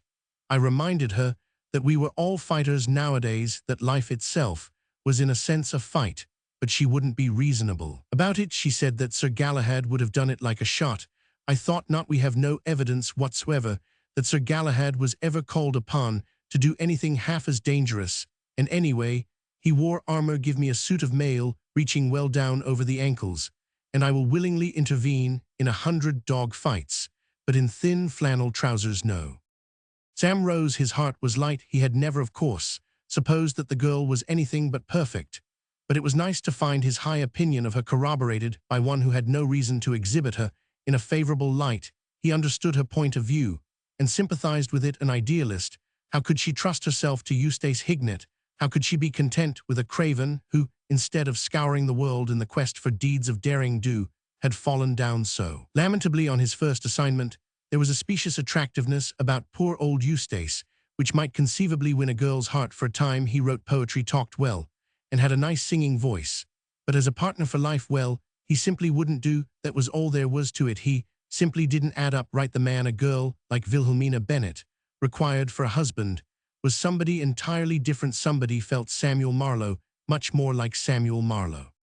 Swelled almost to bursting point with these reflections, he went on deck to join the anteluncheon promenade. He saw Billy almost at once. She had put on one of these nice sacky sport coats, which so enhance feminine charms, and was striding along the deck, with the breeze playing in her vivid hair like the female equivalent of a Viking. Beside her walked young Mr. Bream Mortimer. Sam had been feeling a good deal of a fellow already, but at the sight of her welcoming smile, his self-esteem almost caused him to explode. What magic there is in a girl's smile! It is the raisin which dropped in the yeast of male complacency. induces fermentation. "Oh, there you are, Mr. Marlowe." "Oh, there you are," said Bream Mortimer, with a slightly different inflection. "I thought I'd like a breath of fresh air before lunch," said Sam. "Oh, Bream," said the girl. "Hello. Do be a darling, and take this great heavy coat of mine down to my stateroom, will you? I had no idea it was so warm." "I'll carry it," said Bream. "Nonsense, I wouldn't dream of burdening you with it. Trot along, and put it on the berth. It doesn't matter about folding it up." "All right," said Bream moodily. He trotted along. There are moments when a man feels that all he needs in order to be a delivery wagon is a horse and a driver. "He had better cheer up to the dog while he's there, don't you think?" suggested Sam. He felt that a resolute man with legs as long as Bream's might well deposit a cloak on a berth and be back under the half-minute. "Oh yes, Bream. Hello. While you're down there, just cheer up a little more to poor Pinky. He does appreciate it so." Bream disappeared. It is not always easy to interpret emotion from a glance at a man's back, but Bream's back looked like that of a man to whom the thought has occurred that given a couple of fiddles and a piano, he would have made a good hired orchestra. "How is your dear little dog, by the way?" inquired Sam solicitously, as he fell into step by her side. "Much better now, thanks. I've made friends with a girl on boarded. You ever hear her name? Jane Hubbard. She's a rather well-known big-game hunter, and she fixed up some sort of a mixture for Pinky, which did him a world of good. I don't know what was in it, except Worcester sauce. But she said she always gave it to her mules in Africa when they had the bots. It's very nice of you to speak so affectionately of poor Pinky when he bit you." "Animal spirits," said Sam tolerantly. "Pure animal spirits. I like to see them. But of course, I love old dogs." "Oh, do you? So do I. I only wish they didn't fight so much. I am always stopping dog fights. I do admire a man who knows what to do at a dog fight. I'm afraid I am rather helpless myself. There never seems anything to catch hold of." She looked down. "Have you been reading? What is the book?" "It's a volume of Tennyson." "Are you fond of Tennyson?" "I worship him," said Sam reverently, though he glanced at his cuff. "Those idols of the king. I do not like to think what an ocean voyage would be if I had not my Tennyson with me. We must read him together. He is my favorite poet." "We will. There is something about Tennyson." "Yes, isn't there? I've felt that myself so often. Some poets are whales at epics and all that sort of thing, while others call it a day when they've written something that runs to a couple of verses. But where Tennyson had the bulge was that his long game was just as good as his short. He was great off the tee and a marvel with his chip shots." "That sounds as though you played golf." "When I am not reading Tennyson, you can generally find me out on the links. Do you play?" "I love it. How extraordinary that we should have so much in common. We really ought to be great friends." He was pausing to select the best of 3 replies when the lunch bugle sounded. "Oh dear," she cried, "I must rush, but we shall see one another again up here afterwards." "We will," said Sam. "Well, sit and read Tennyson. Fine are you and I and Mortimer." "Oh no, Bream is going to sit down below and look after poor Pinky."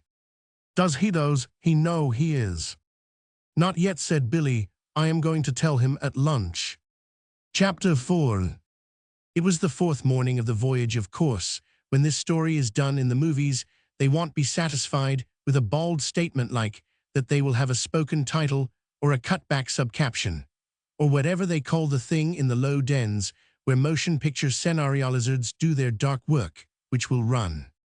And so calm and golden, the days went by, each fraught with hope and youth and sweetness, linking 2 young hearts in silken fetters forged by the laughing love god.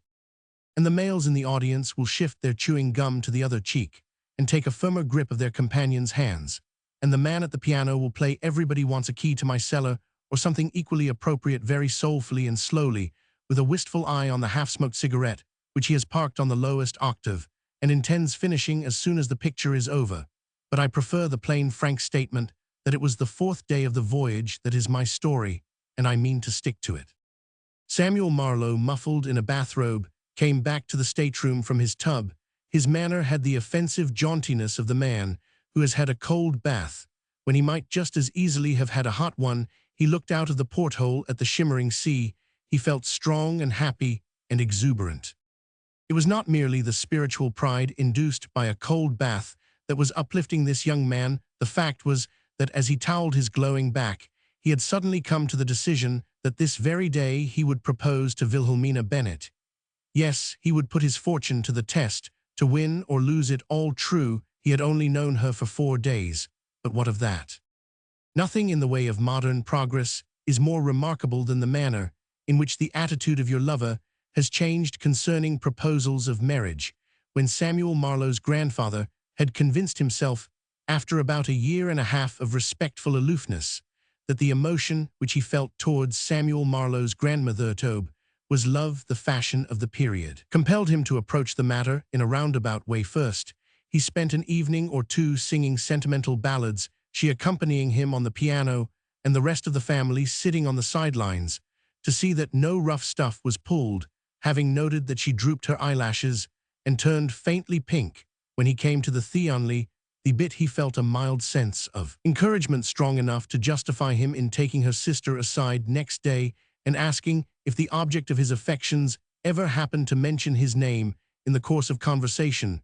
Further pourparlers having passed with her aunt, 2 more sisters, and her little brother, he felt that the moment had arrived when he might send her a volume of Shelley with some of the passages marked in pencil. A few weeks later, he interviewed her father and obtained his consent to the paying of his addresses.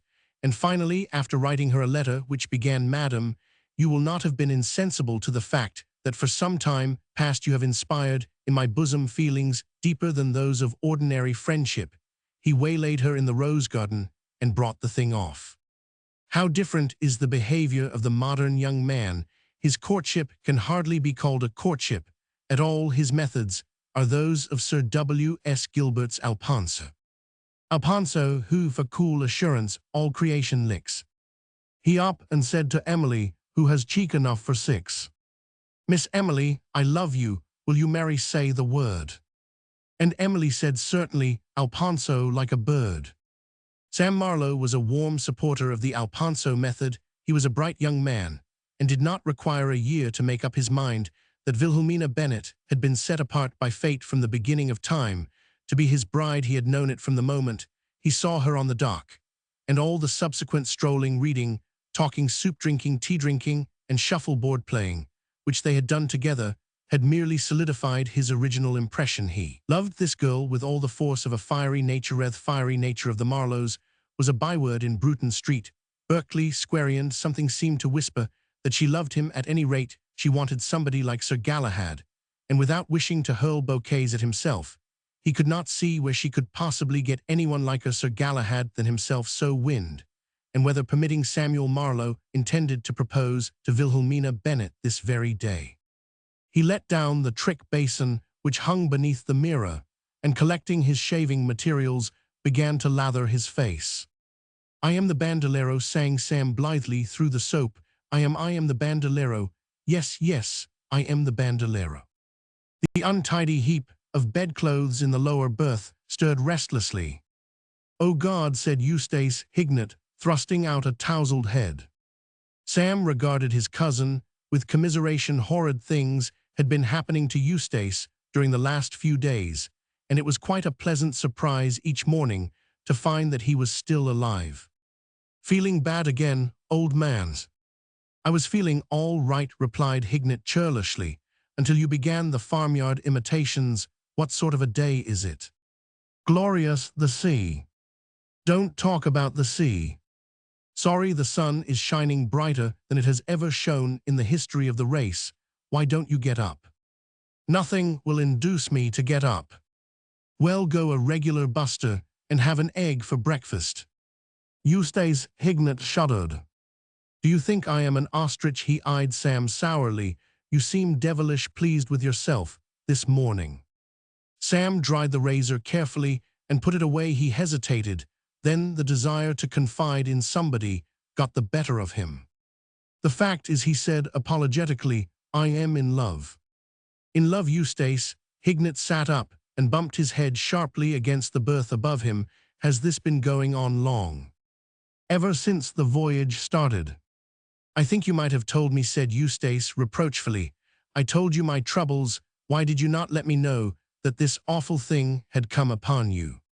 Well, as a matter of fact, old man, during these last few days, I had a notion that your mind was, so to speak, occupied elsewhere. Who is she? Oh, a girl I met on board. Don't do it, said Eustace Hignett solemnly. As a friend, I entreat you not to do it. Take my advice as a man who knows women, and don't do it. Don't do what?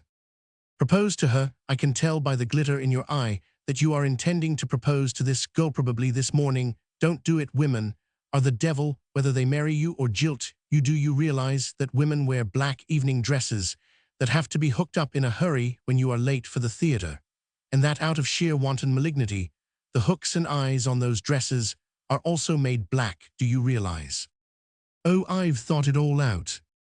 And take the matter of children. How would you like to become the father? And a mere glance around you will show you that the chances are enormously in favor of such a thing happening. Guff, a boy with spectacles and protruding front teeth, who asks questions all the time out of 6 small boys whom I saw when I came on board. 4 wore spectacles and had teeth like rabbits. The other 2 were equally revolting in different styles. How would you like to become the father? There is no need to be indelicate, said Sam stiffly. A man must take these chances. Give her the miss in bulk, pleaded Hignett. Stay down here for the rest of the voyage. You can easily dodge her when you get to Southampton. And if she sends messages, say you're ill and can't be disturbed. Sam gazed at him, revolted more than ever. He began to understand how it was that a girl with ideals had broken off her engagement with this man. He finished dressing, and after a satisfying breakfast went on deck. It was as he had said, a glorious morning. The sample which he had had through the porthole had not prepared him for the magic of it. The ship swam in a vast bowl of the purest blue, on an azure carpet flecked with silver. It was a morning which impelled a man to great deeds, a morning which shouted to him to chuck his chest out and be romantic. The sight of Billy Bennet, trim and gleaming in a pale green sweater and a white skirt, had the effect of causing Marlowe to alter the program which he had sketched out. Proposing to this girl was not a thing to be put off till after lunch. It was a thing to be done now, and at once. The finest efforts of the finest cooks in the world could not put him in better form than he felt at present. Good morning, Miss Bennet. Good morning, Mr. Marlowe. Isn't it a perfect day? Wonderful. It makes all the difference on board ship if the weather is fine. Yes, doesn't it? Shall we walk round? Said Billy. Sam glanced about him. It was the time of day when the promenade deck was always full. Passengers in cocoons of rugs lay on chairs waiting in a dull trance till the steward should arrive with the 11 o'clock soup. Others, more energetic, strode up and down from the point of view of a man who wished to reveal his most sacred feelings to a beautiful girl. The place was practically 5th Avenue and Fortyscon Street. It's so crowded, he said. Let's go on to the upper deck. All right, you can read to me. Go and fetch your Tennyson. Sam felt that fortune was playing into his hands. His 4 days' acquaintance with the bard had been sufficient to show him that the man was there 40 ways. When it came to writing about love, you could open his collected works almost anywhere and shut your eyes and dab down your finger on some red-hot passage. A proposal of marriage is a thing which it is rather difficult to bring neatly into the ordinary run of conversation. It wants leading up to. But if you once start reading poetry, especially Tennyson's, almost anything is apt to give you your cue. He bounded light-heartedly into the stateroom, waking Eustace Hignett from an uneasy dose. Now what? Said Eustace. Where's that copy of Tennyson you gave me? I left it. Here it is. Well, see you later. Wait, what are you going to do? Oh, that girl I told you about, said Sam, making for the door. She wants me to read Tennyson to her on the upper deck. Tennyson? Yes. On the upper deck. That's the spot. This is the end, said Eustace Hignett, turning his face to the wall. Sam raced up the companionway as far as it went. then going out on deck, climbed a flight of steps, and found himself in the only part of the ship which was ever even comparatively private. The main herd of passengers preferred the promenade deck 2 layers below. He threaded his way through a maze of boats' ropes and curious-shaped steel structures, which the architect of the ship seemed to have tacked on at the last moment. In a spirit of sheer exuberance above him towered one of the funnels before him, a long, slender mast. He hurried on, and presently came upon Billy sitting on a garden seat, backed by the white roof of the smokeroom beside. This was a small deck which seemed to have lost its way and strayed up here all by itself. It was the deck on which one could occasionally see the patients playing an odd game with long sticks and bits of wood-knot shuffleboard. But something even lower in the mental scale this morning, however, the devotees of this pastime were apparently under proper restraint, for the deck was empty. "This is jolly," he said, sitting down beside the girl and drawing a deep breath of satisfaction. "Yes, I love this deck. It's so peaceful. It's the only part of the ship where you can be reasonably sure of not meeting stout men in flannels and nautical caps. An ocean voyage always makes me wish that I had a private yacht." "It would be nice." "A private yacht," repeated Sam, sliding a trifle closer. "We would sail about visiting desert islands, which lay like jewels in the heart of tropic seas." "We?" "Most certainly we. It wouldn't be any fun if you were not there." "That's very complimentary." "Well, it wouldn't. I am not fond of girls as a rule." "Oh, aren't you?" "No," said Sam decidedly. It was a point which he wished to make clear at the outset. "Not at all fond. My friends have often remarked upon it. A palmist once told me that I had one of those rare spiritual natures which cannot be satisfied with substitutes, but must seek and seek till they find their soulmate. When other men all round me were frittering away their emotions in idle flirtations, which did not touch their deeper natures, I was well, I wasn't, if you see what I mean." "Oh, you wasn't, weren't?" "No, someday I knew I should meet the only girl I could possibly love, and then I would pour out upon her the stored-up devotion of a lifetime, lay an unblemished heart at her feet, fold her in my arms, and say at last, 'How jolly for her, like having a circus all to oneself.'" "Well, yes," said Sam, after a momentary pause. "When I was a child, I always thought that that would be the most wonderful thing in the world. The most wonderful thing in the world is love, a pure and consuming love, a love which—" "Oh, hello," said a voice. All through this scene, right from the very beginning of it, Sam had not been able to rid himself of a feeling that there was something missing. The time and the place and the girl were all present and correct. Nevertheless, there was something missing, some familiar object which seemed to leave a gap. He now perceived that what had caused the feeling was the complete absence of Bream Mortimer. He was absent no longer. He was standing in front of them with one leg, his head lowered, as if he were waiting for someone to scratch it. Sam's primary impulse was to offer him a nut. "Oh, hello, Bream," said Billy. "Hello," said Sam. "Hello," said Bream Mortimer. "Here you are." There was a pause. "I thought you might be here," said Bream. "Yes, here we are," said Billy. "Yes, we're here," said Sam. There was another pause. "Mind if I join you?" said Bream. "No," said Billy. "No," said Sam. "No," said Billy again. "No, that is to say, oh no, not at all." There was a third pause. "On second thoughts," said Bream, "I believe I'll take a stroll on the promenade deck, if you don't mind."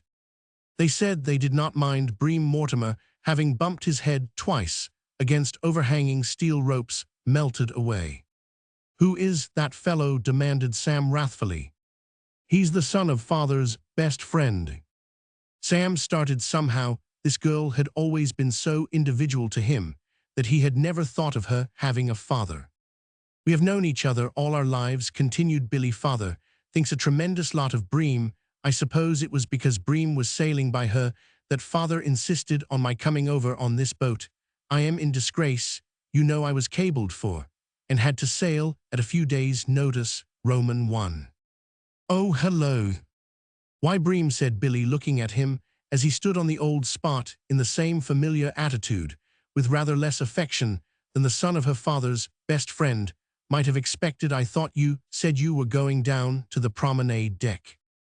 I did go down to the promenade deck, and I'd hardly got there when a fellow who's getting up the ship's concert tomorrow night nobbled me to do a couple of songs. He wanted to know if I knew anyone else who would help. I came up to ask you, he said to Sam, if you would do something. No, said Sam, I want. He's got a man who's going to lecture on deep-sea fish, and a couple of women who both want to sing the rosary, but he's still an act or two short. Sure you want rally round? Quite sure. Oh, all right. Bream Mortimer hovered wistfully above them. It's a great morning, isn't it? Yes, said Sam. Oh, Bream, said Billy. Hello. Do be a pet and go and talk to Jane Hubbard. I am sure she must be feeling lonely. I left her all by herself down on the next deck. A look of alarm spread itself over Bream's face. Jane Hubbard, oh say, have a heart.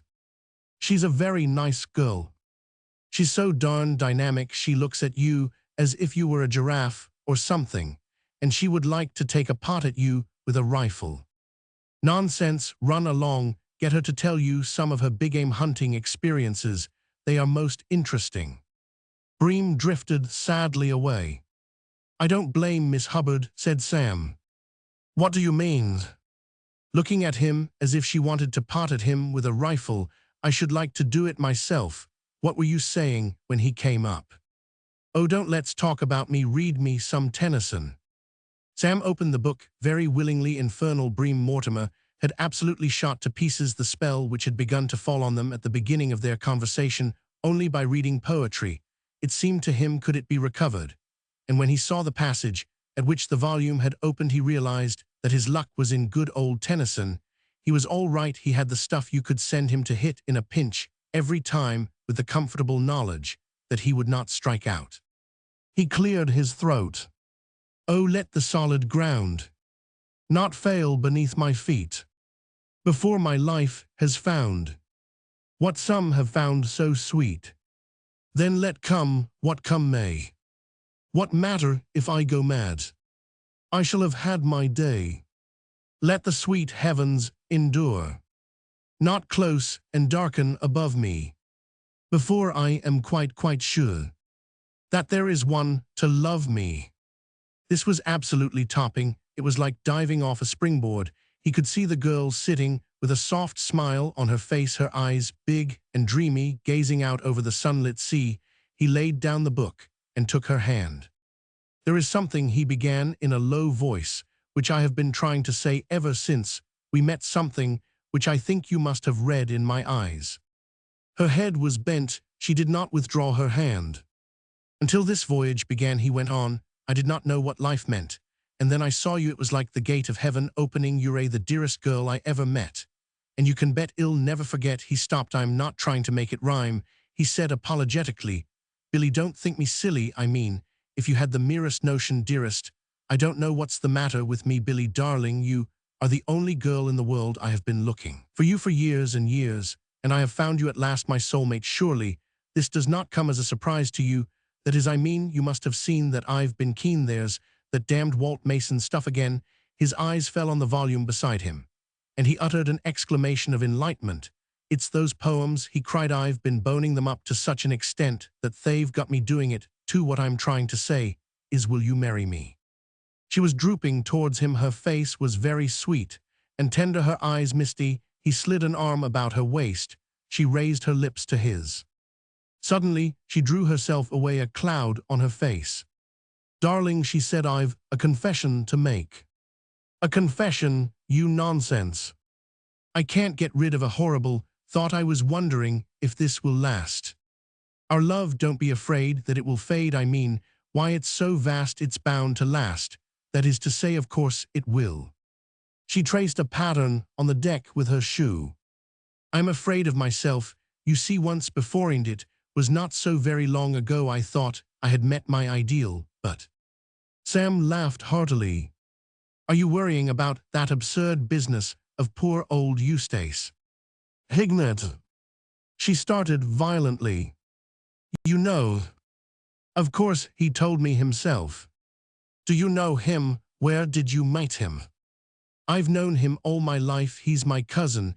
As a matter of fact, we are sharing a stateroom on board now.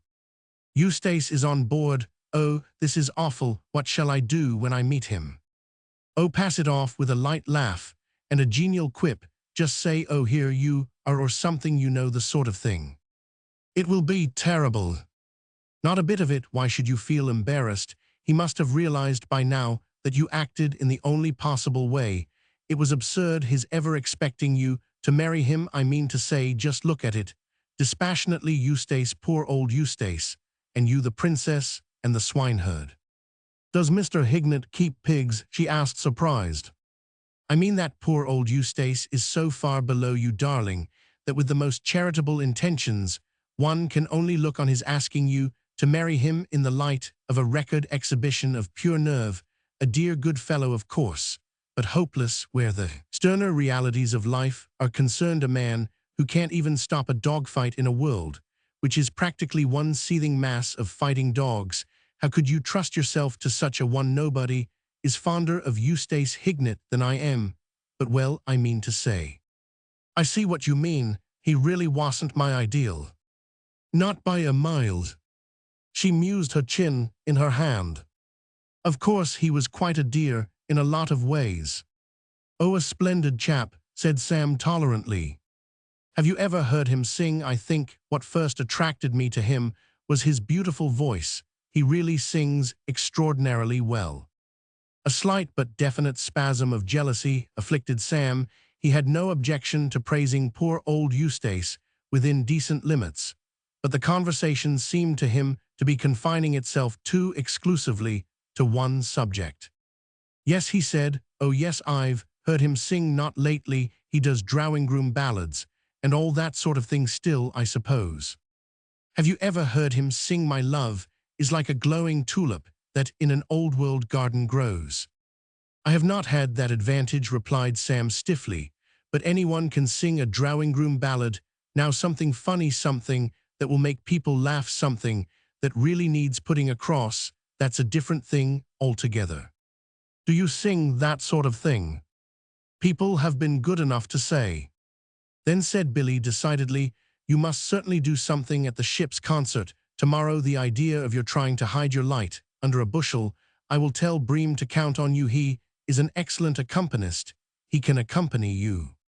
Yes, but well, I don't know, said Sam doubtfully.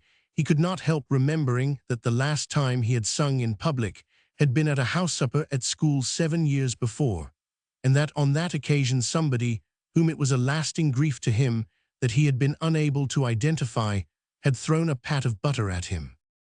Of course you must sing, said Billy. I'll tell Bream. When I go down to lunch, what will you sing? Well, I am sure it will be wonderful, whatever it is.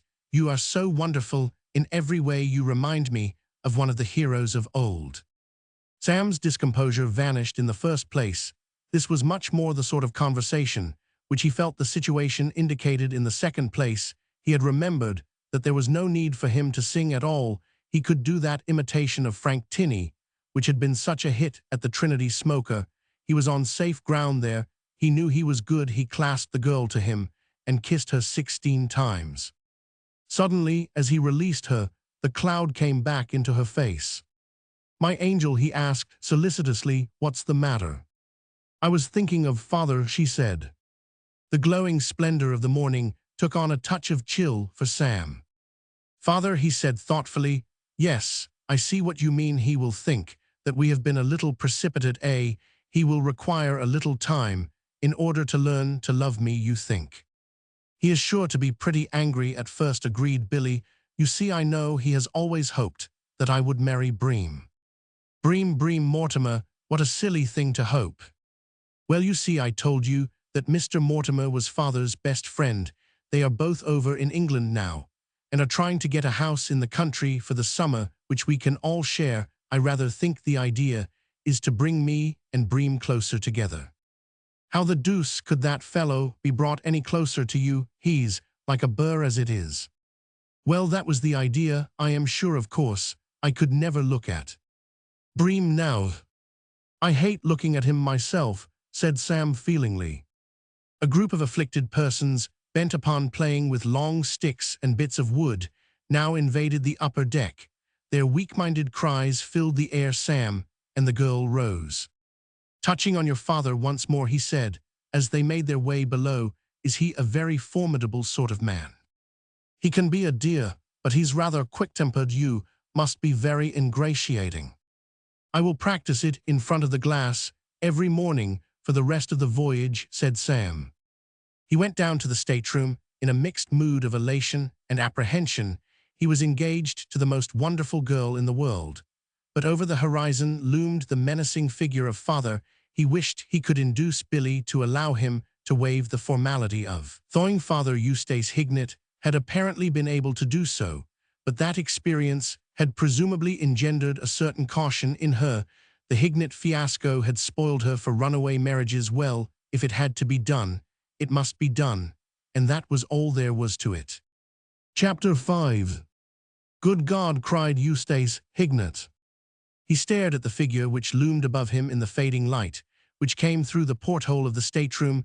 The hour was 7:30, and he had just woken from a troubled doze full of strange nightmares, and for the moment he thought that he must still be dreaming, for the figure before him could have walked straight into any nightmare and no questions asked. Then suddenly he became aware that it was his cousin Samuel Marlowe.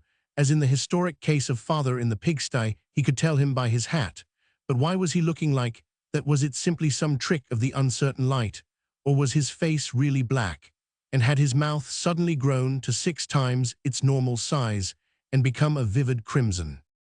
Sam turned. He had been looking at himself in the mirror with a satisfaction which to the casual observer his appearance would not have seemed to justify. Hignett had not been suffering from a delusion. His cousin's face was black, and even as he turned, he gave it a dab with a piece of burnt cork and made it blacker. "Hullo, you awake?" he said, and switched on the light. Eustace Hignett shied like a startled horse. His friend's profile, seen dimly, had been disconcerting enough. Full face.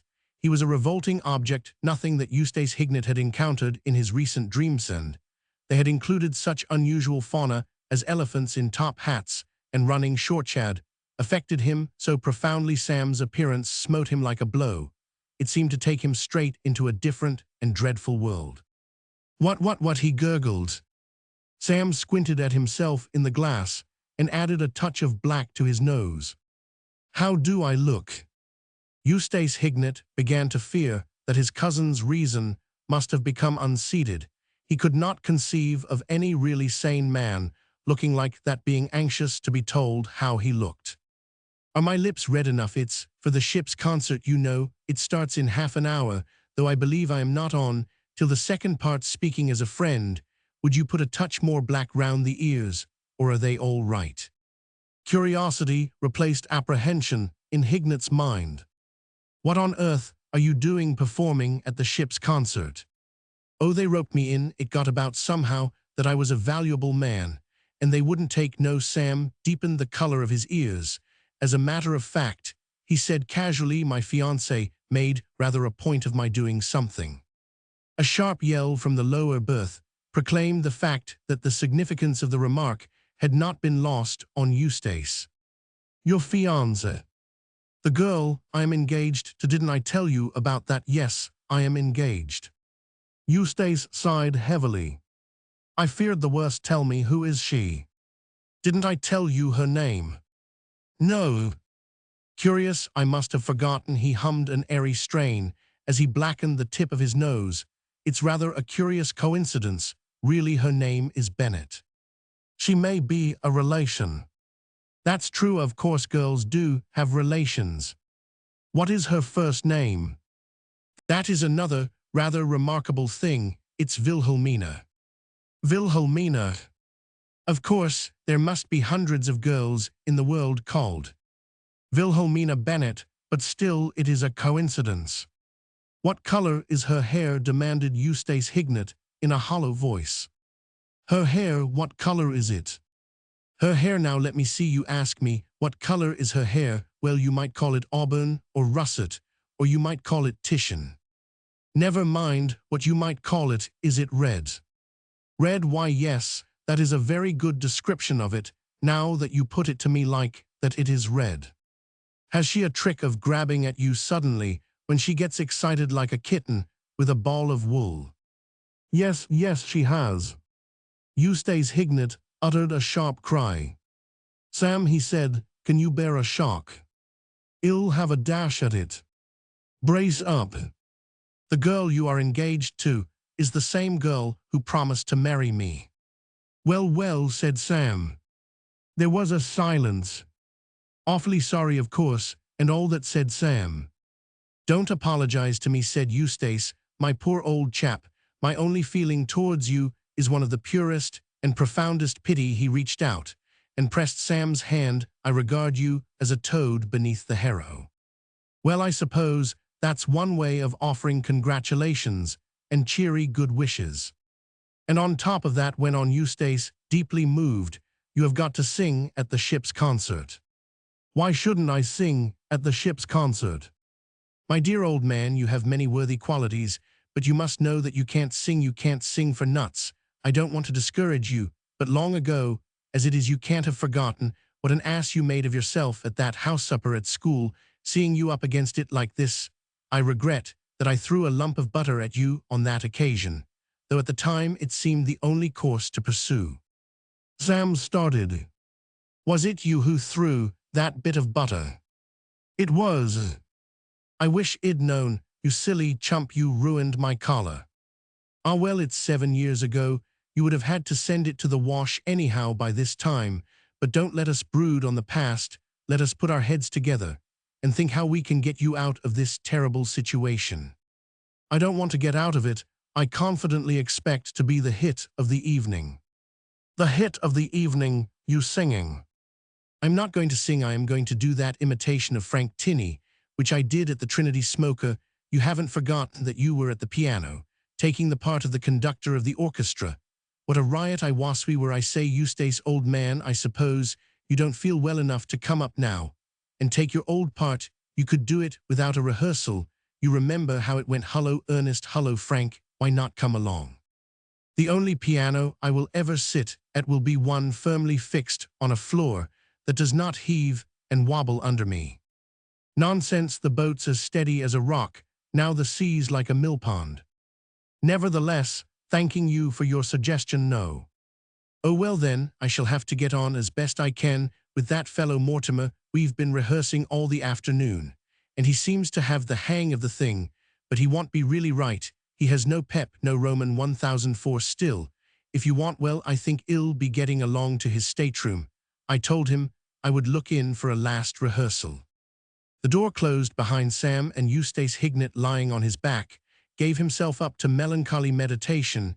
He was deeply disturbed by his cousin's sad story. He knew what it meant being engaged to Wilhelmina Bennet. It was like being taken aloft in a balloon and dropped with a thud on the rocks. His reflections were broken by the abrupt opening of the door.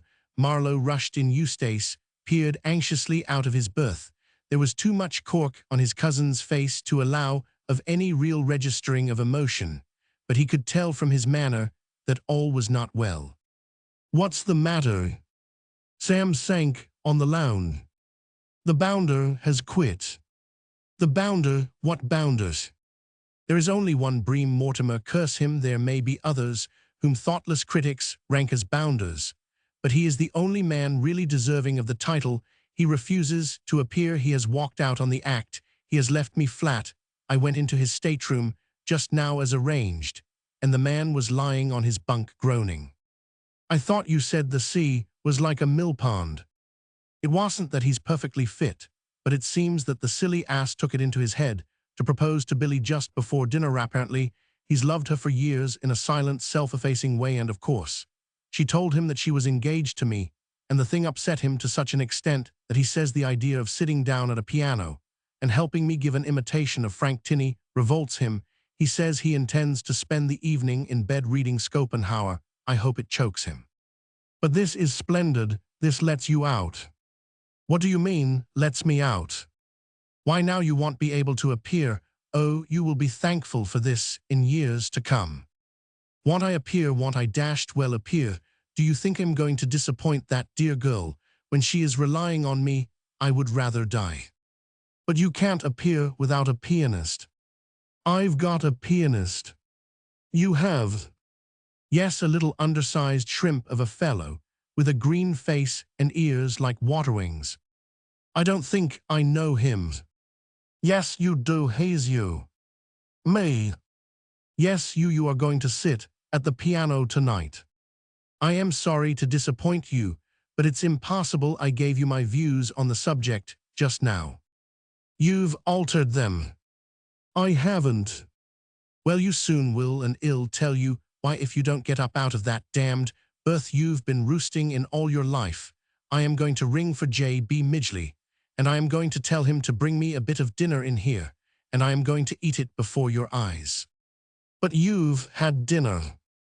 Well, I'll have another. I feel just ready for a nice, fat pork chop. Stop.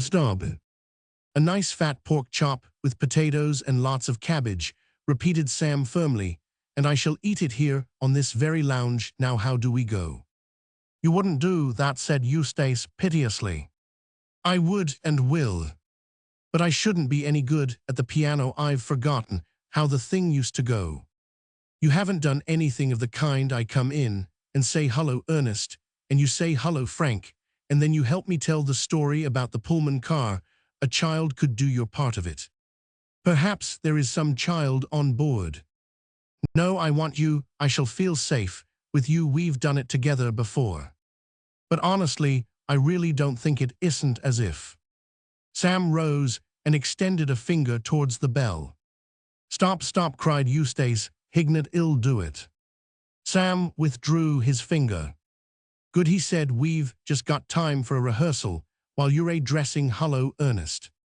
Hello, Frank, said Eustace Hignett brokenly as he searched for his unfamiliar trousers. Chapter 6. Ship's concerts are given in aid of the seamen's orphans and widows, and after one has been present at a few of them, one seems to feel that any right-thinking orphan or widow would rather jog along and take a chance of starvation than be the innocent cause of such things. They open with a long speech from the master of the ceremony, so long as a rule that it is only the thought of what is going to happen afterwards that enables the audience to bear it with fortitude. This done, the amateur talent is unleashed, and the grim work begins. It was not till after the all too brief intermission for rest and recuperation that the newly formed team of Marlowe and Hignett was scheduled to appear. Previous to this, there had been dark deeds done in the quiet saloon. The lecturer on deep-sea fish had fulfilled his threat and spoken at great length on a subject which, treated by a master of oratory, would have palled on the audience after 10 or 15 minutes, and at the end of 15 minutes this speaker had only just got past the haddocks and was feeling his way tentatively through the shrimps.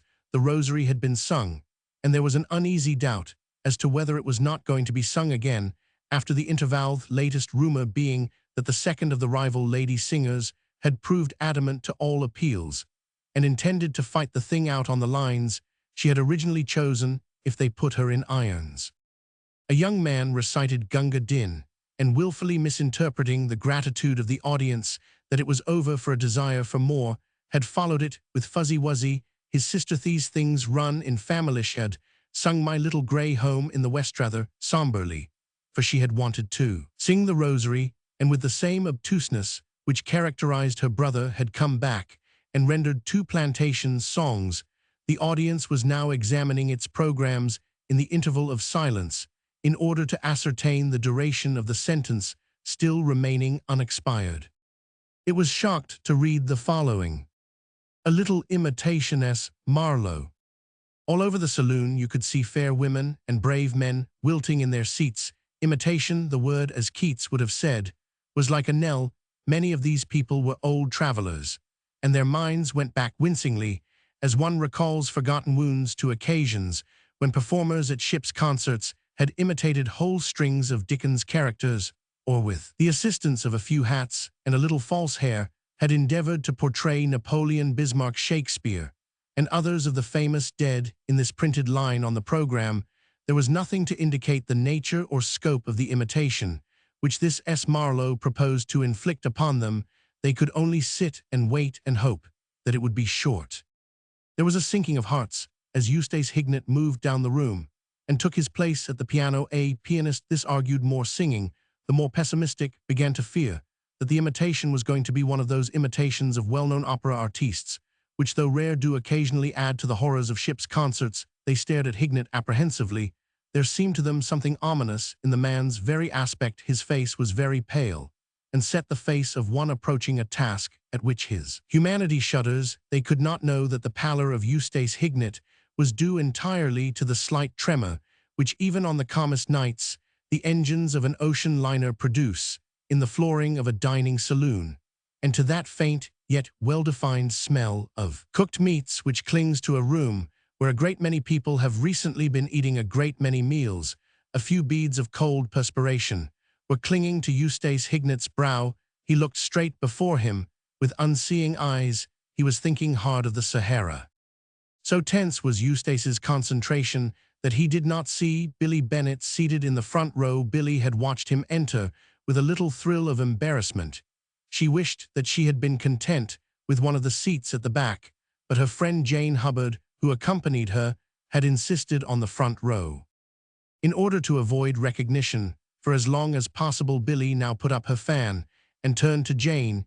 She was surprised to see that her friend was staring eagerly before her, with a fixity almost equal to that of Eustace. "What is the matter, Jane?" Jane Hubbard was a tall, handsome girl with large brown eyes about her. As Bream Mortimer had said, there was something dynamic, the daughter of an eminent explorer and big-game hunter. She had frequently accompanied her father on his expeditions, an outdoors girl. "Who is that man at the piano?" she whispered. "Do you know him?" "As a matter of fact, I do," said Billy. "His name is Hignett. Why? I met him on the subway not long ago. Poor little fellow, how miserable he looks." At this moment, their conversation was interrupted. Eustace Hignett, pulling himself together with a painful effort, raised his hands and struck a crashing chord. And as he did so, there appeared through the door at the far end of the saloon a figure at the sight of which the entire audience started convulsively, with a feeling that a worse thing had befallen them than even they had looked for. The figure was richly clad in some scarlet material. Its face was a grisly black, and below the nose appeared what seemed a horrible gash. It advanced towards them, smoking a cigar. "Hallo, Ernest," it said. And then it seemed to pause expectantly, as though desiring some reply. Dead silence reigned in the saloon. "Hallo, Ernest." Those nearest the piano, nobody more quickly than Jane Hubbard observed that the white face of the man on the stool had grown whiter still. His eyes gazed out glassily from under his damp brow. He looked like a man who was seeing some ghastly sight. The audience sympathized with him. They felt like that too. In all human plans, there is ever some slight hitch, some little miscalculation, which just makes all the difference. A moment's thought should have told Eustace Hignett that a half-smoked cigar was one of the essential properties to any imitation of the eminent Mr. Tinney, but he had completely overlooked the fact the cigar came as an absolute surprise to him, and it could not have affected him more powerfully if it had been a voice from the tomb. He stared at it pallidly, like Macbeth at the ghost of Banquo. It was a strong, lively young cigar, and its curling smoke played lightly about his nostrils. His jaw fell, his eyes protruded. He looked for a long moment like one of those deep-sea fishes, concerning which the recent lecturer had spoken so searchingly. Then, with the cry of a stricken animal, he bounded from his seat and fled for the deck. There was a rustle of millinery at Billy's side as Jane Hubbard rose and followed him. Jane was deeply stirred, even as he sat looking so pale and piteous at the piano. Her big heart had gone out to him, and now, in his moment of anguish, he seemed to bring to the surface everything that was best and most compassionate in her nature. Thrusting aside a steward who happened to be between her and the door, she raced in pursuit. Sam Marlowe had watched his cousin's dash for the open with a consternation so complete that his sense seemed to have left him. A general, deserted by his men on some stricken field, might have felt something akin to his emotion. Of all the learned professions, the imitation of Mr. Frank Tinney is the one which can least easily be carried through single-handed. The man at the piano, the leader of the orchestra, is essential. He is the lifeblood of the entertainment. Without him, nothing can be done. For an instant, Sam stood there gaping blankly. Then the open door of the saloon seemed to beckon an invitation. He made for it, reached it, passed through it, that concluded his efforts in aid of the seamen, orphans, and widows. The spell which had lain on the audience broke. This imitation seemed to them to possess, in an extraordinary measure, the one quality which renders amateur imitations tolerable, that of brevity. They had seen many amateur imitations, but never one as short as this. The saloon echoed with their applause. It brought no balm to Samuel Marlowe. He did not hear it. He had fled for refuge to his stateroom, and was lying in the lower berth chewing the pillow, a soul in torment. Chapter 7. There was a tap at the door. Sam sat up. Dizzily, he had lost all count of time. "Who's that?" "I have a note for you, sir."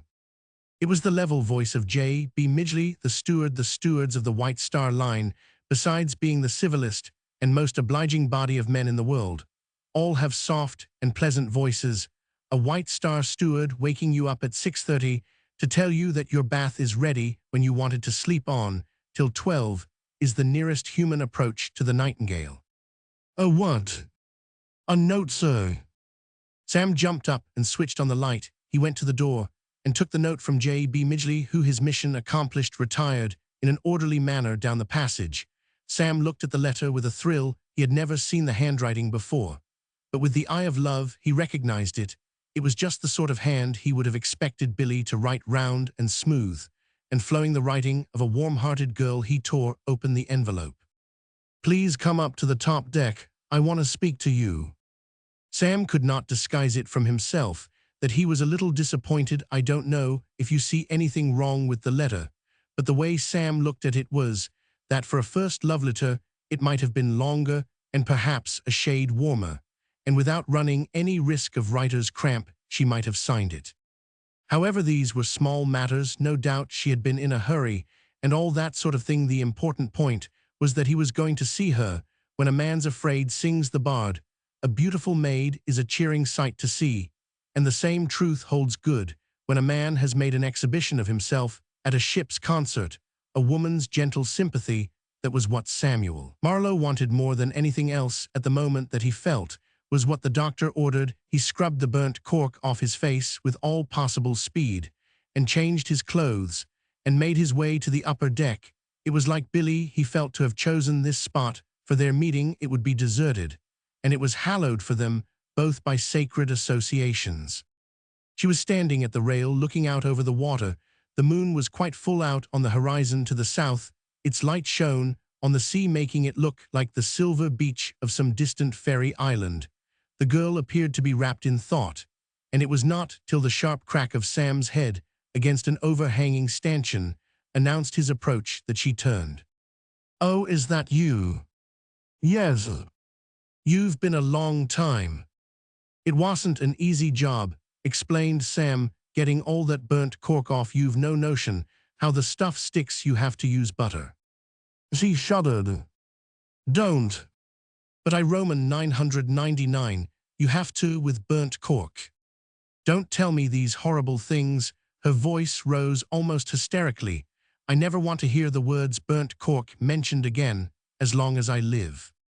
"I feel exactly the same." Sam moved to her side. "Darling," he said in a low voice, "it was like you to ask me to meet you here. I know what you were thinking. You thought that I should need sympathy. You wanted to pet me, to smooth my wounded feelings, to hold me in your arms, and tell me that as we loved each other, what did anything else matter?" "I didn't." "You didn't." "No, I didn't." "Oh, you didn't." "I thought you did." He looked at her wistfully. "I thought," he said, "that possibly you might have wished to comfort me. I have been through a great strain. I have had a shock." "And what about me?" she demanded passionately. "Haven't I had a shock?" He melted at once. "Have you had a shock too, poor little thing? Sit down and tell me all about it." She looked away from him, her face working. "Can't you understand what a shock I have had? I thought you were the perfect knight." "Yes, isn't it?" "Isn't what?" "I thought you said it was a perfect night." "I said I thought you were a perfect knight." "Oh, A sailor crossed the deck. A dim figure in the shadows went over to a sort of raised summer house with a brass thingamy in it, fooled about for a moment, and went away again. Sailors earn their money easily. Yes, said Sam when he had gone. I forget what I was saying.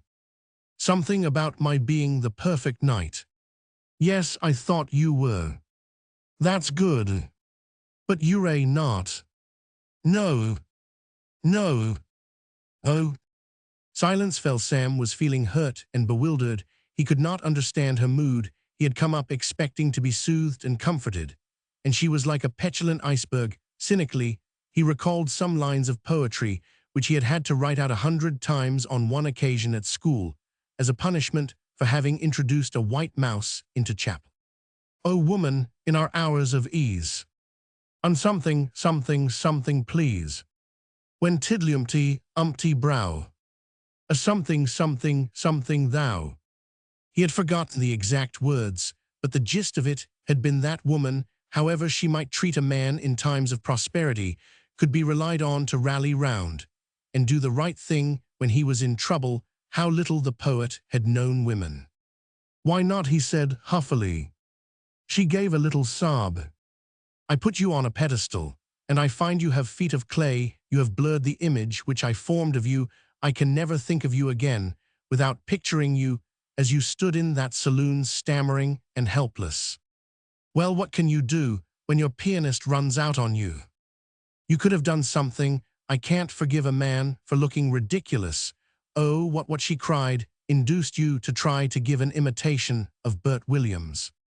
Sam started, stung to the quick. It wasn't Bert Williams, it was Frank Tinney. Well, how was I to know? I did my best, said Sam sullenly. That is the awful thought. I did it for your sake. I know it gives me a horrible sense of guilt. She shuddered again, then suddenly, with the nervous quickness of a woman, unstrung, thrust a small black gollywog into his hand. Take it. What's this? You bought it for me yesterday at the barber's shop. It is the only present that you have given me. Take it back. I don't want it. I shouldn't know what to do with it. You must take it, she said, in a low voice. It is a symbol. A what? A symbol of our broken love. I don't see how you make that out. It's a gollywog. I can never marry you now. What good heavens, don't be absurd. I can't. Oh, go on, have a dash at it, he said encouragingly, though his heart was sinking. She shook her head. No, I couldn't. Oh, hang it all. I couldn't. I am a strange girl. You're a darned silly girl. I don't see what right you have to say that, she flared. I don't see what right you have to say you can't marry me and try to load me up with gollywogs, he retorted with equal heat. Oh, can't you understand? No, I am dashed if I can. She looked at him despondently. When I said I would marry you, you were a hero to me. You stood to me for everything that was noble and brave and wonderful. I had only to shut my eyes to conjure up the picture of you as you dived off the rail that morning. No, her voice trembled. If I shut my eyes now, I can only see a man with a hideous black face, making himself the laughing stock of the ship. How can I marry you haunted by that picture? But good heavens, you talk as if I made a habit of blacking up. You talk as if you expected me to come to the altar smothered in burnt cork. I shall always think of you as I saw you tonight. She looked at him sadly. There's a bit of black still on your left ear. He tried to take her hand, but she drew it away. He fell back as if struck. So this is the end, he muttered. Yes, it's partly on your ear and partly on your cheek. So this is the end, he repeated. You had better go below and ask your steward to give you some more butter. He laughed bitterly. Well, I might have expected it. I might have known what would happen. Eustace warned me. Eustace was right. He knows women as I don't know women. What mighty ills have not been done by women, who wast betrayed the what's its name, a woman who lost, who lost woe, and so on a woman. So all is over. There is nothing to be said but goodbye. No. Goodbye then, Miss Bennet. Goodbye, said Billy sadly. I'm sorry. Don't mention it. You do understand, don't you? You have made everything perfectly clear. I hope you won't be unhappy. Unhappy Sam produced a strangled noise from his larynx, like the cry of a shrimp in pain. Unhappy, I'm not unhappy, whatever gave you that idea. I am smiling, I am laughing, I feel I've had a merciful escape. It's very unkind and rude of you to say that. It reminds me of a moving picture I saw in New York. It was called Saved from the Scaffold.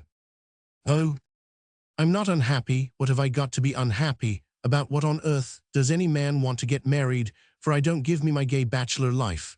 My Uncle Charlie used to say it's better luck to get married than it is to be kicked in the head by a mule.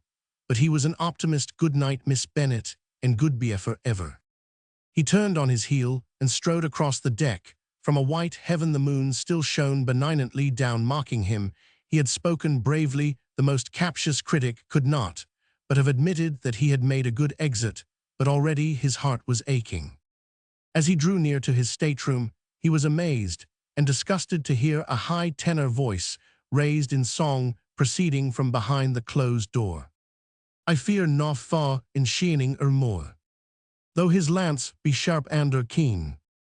But I fear the glamour thereof thy deruping lashes seen.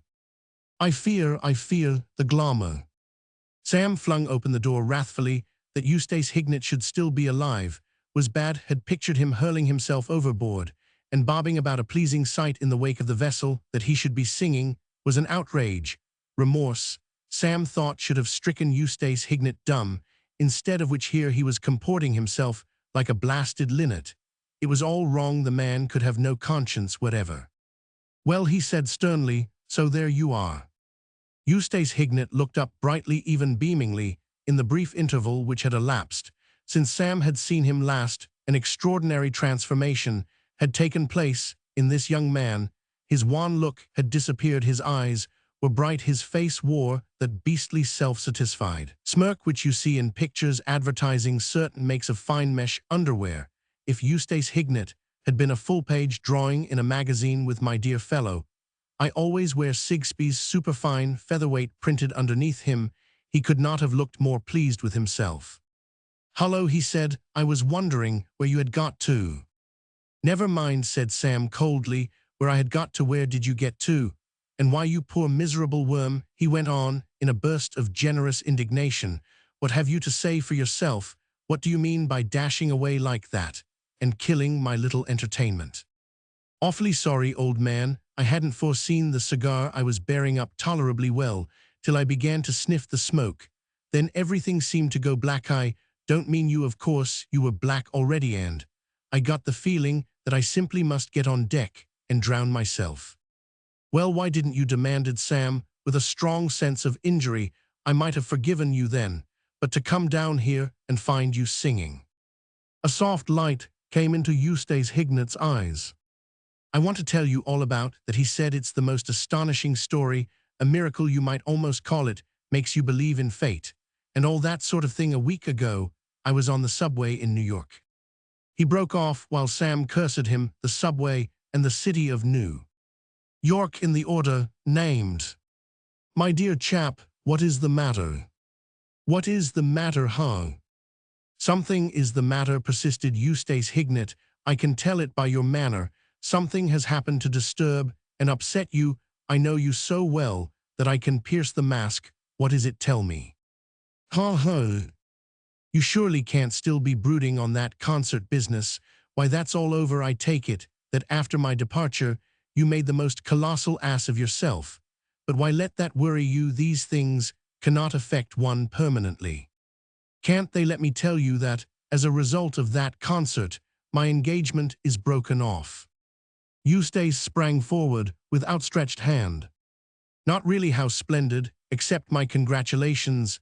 This is the finest thing that could possibly have happened. These are not idle words.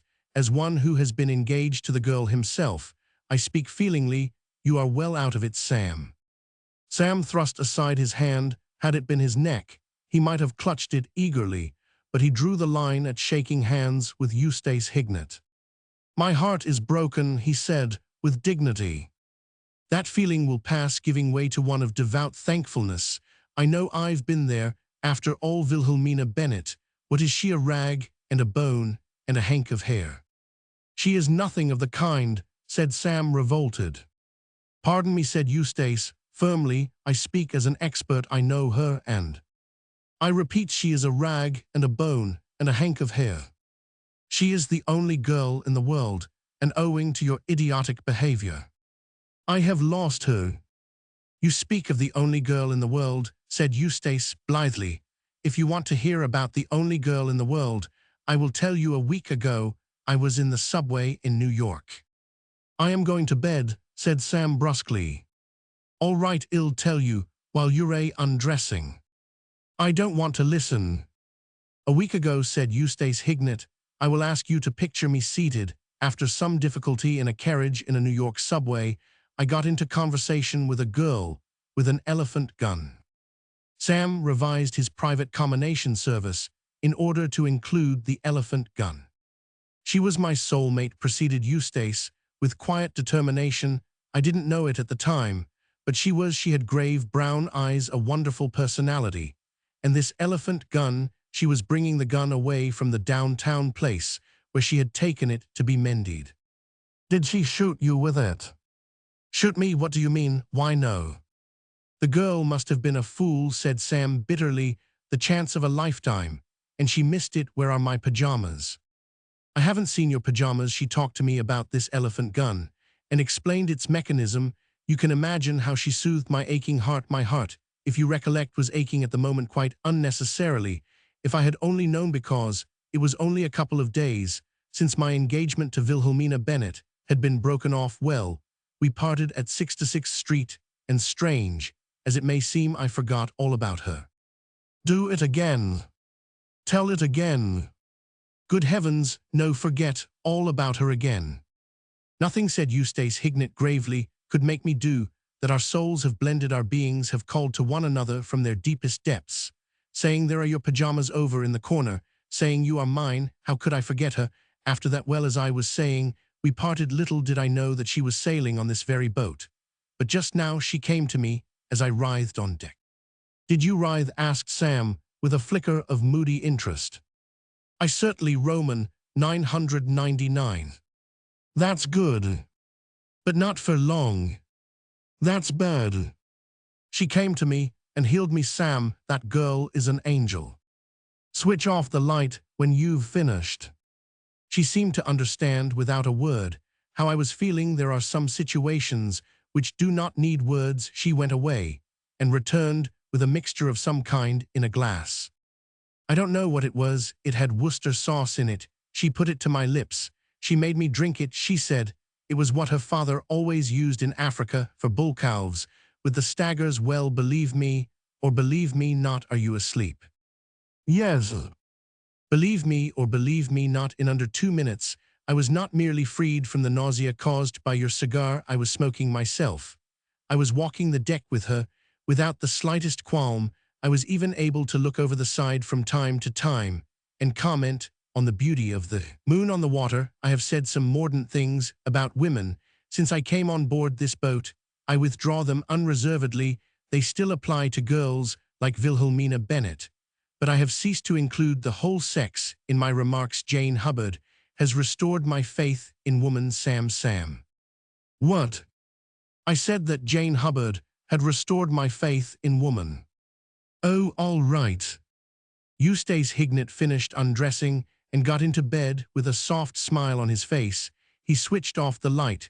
There was a long silence, broken only by the distant purring of engines. At about 12:30, a voice came from the lower berth. "Sam, what is it now?" "There is a sweet womanly strength about her, Sam. She was telling me she once killed a panther with a hatpin." Sam groaned and tossed on his mattress. Silence fell again. "At least I think it was a panther," said Eustace Hignett at 1:15, either a panther or a puma. Chapter 8. A week after the liner Atlantic had docked at Southampton, Sam Marlowe might have been observed and, was observed by various of the residents sitting on a bench on the esplanade of that repellent watering place Bingley-on-Sea in Sussex.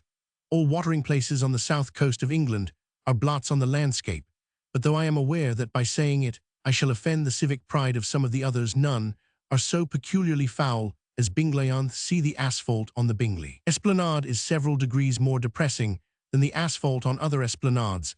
The Swiss waiters at the Hotel Magnificent, where Sam was stopping, are in a class of bungling incompetence by themselves, the envy and despair of all the other Swiss waiters at all the other hotels magnificent along the coast. For dreariness of aspect, Bingley-on-Sea stands alone. The very waves that break on the shingle seem to creep up the beach reluctantly, as if it revolted them to come to such a place. Why then was Sam Marlowe visiting this ozone-swept Gehenna? Why, with all the rest of England at his disposal, had he chosen to spend a week at breezy, blighted Bingley? Simply because he had been disappointed in love, he had sought relief by slinking off alone to the most benighted spot he knew, in the same spirit as other men in similar circumstances had gone off to the Rockies to shoot grizzly bears. To a certain extent, the experiment had proved successful. If the Hotel Magnificent had not cured his agony, the service and the cooking there had at least done much to take his mind off it. His heart still ached, but he felt equal to going to London and seeing his father, which of course he ought to have done immediately upon his arrival in England. He rose from his bench and, going back to the hotel to inquire about trains, observed a familiar figure in the lobby. Eustace Hignett was leaning over the counter in conversation with the desk clerk. "Hullo, Eustace," said Sam. "Hullo, Sam," said Eustace. There was a brief silence. The conversational opening had been a little unfortunately chosen, for it reminded both men of a painful episode in their recent lives. "What are you doing here?" asked Eustace. "What are you doing here?" asked Sam.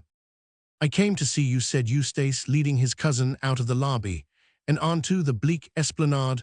A fine rain had begun to fall, and Bingley looked, if possible, worse than ever. "I asked for you at your club, and they told me you had come down here. What did you want to see me about?" "The fact is, old man, I am in a bit of a hole." "What's the matter?"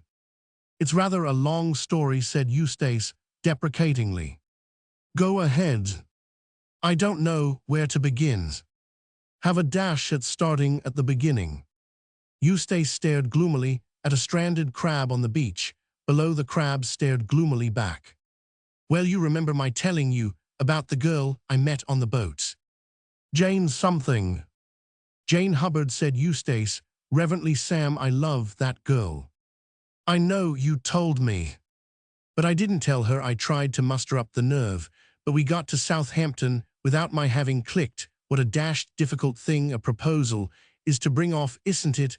I didn't bring it off, and it began to look to me as though I was in the soup. And then she told me something which gave me an idea. She said the Bennets had invited her to stay with them in the country when she got to England. Old Mr. Bennet and his pal Mortimer Bream's father were trying to get a house somewhere which they could share, only so far they hadn't managed to find the house they wanted. When I heard that, I said, "Ha." "You said what?" asked Sam. "I said, ha." "Why?" "Because I had an idea." "Don't interrupt, old man, or you'll get me muddled. Where was I?" "I don't know. I remember I'd just got the idea. I happened to know, you see, that Bennet and Mortimer were both frightfully keen on getting Windles for the summer, but my mother wouldn't hear of it, and gave them both the Missenbach. It suddenly occurred to me that mother was going to be away in America all the summer, so why shouldn't I make a private deal, let them the house, and make it a stipulation that I was to stay there to look after things. And to cut a long story short, that's what I Roman 999. You let Windles?" "Yes, old Bennet was down on the dock at Southampton to meet Wilhelmina, and I fixed it up with him then and there. He was so bucked at the idea of getting the place that he didn't kick for a moment at the suggestion that I should stick on at the house. Said he would be delighted to have me there, and wrote out a fat check on the spot. We hired a car and drove straight over. It's only about 20 miles from Southampton, you know, and we've been there ever since. Bennet sent a wire to Mortimer telling him to join us, and he came down next day."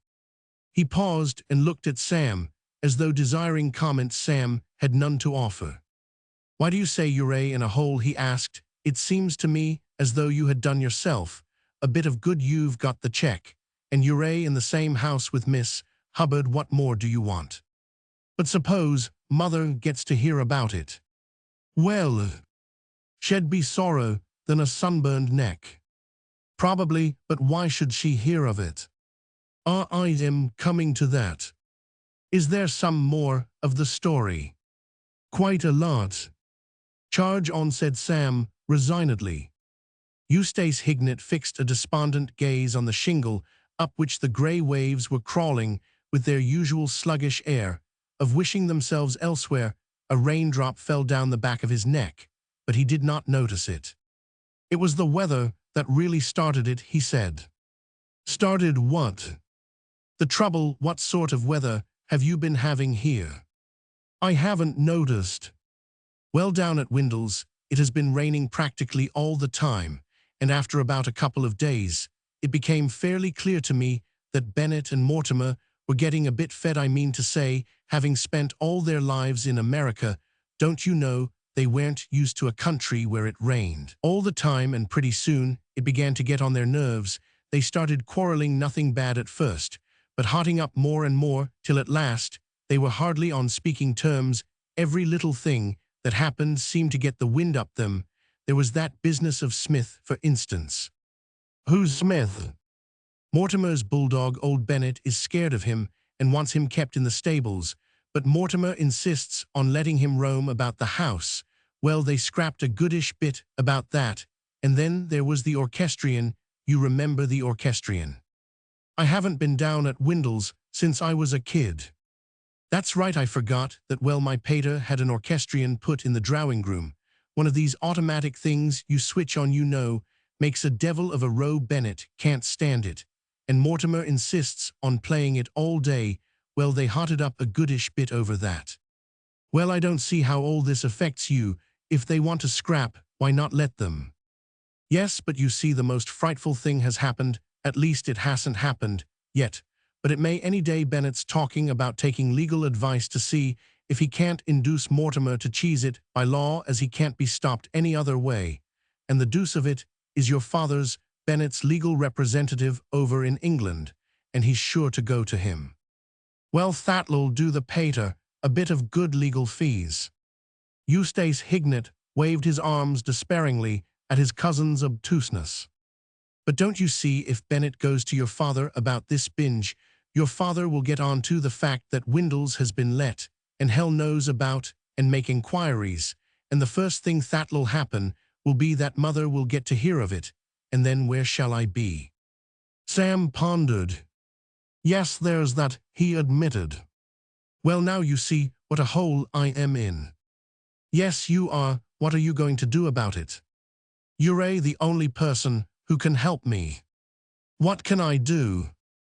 "Why, your father wants you to join the firm, doesn't he? Well, for goodness sake, buck up and join it. Don't waste a minute. Dash up to London by the next train and sign on. Then, if Bennett does blow in for advice, you can fix it somehow that he sees you instead of your father, and it'll be all right. You can easily work it. Get the office boy or somebody to tell Bennett that your father's engaged, but that you are on the spot. He won't mind so long as he sees somebody in the firm."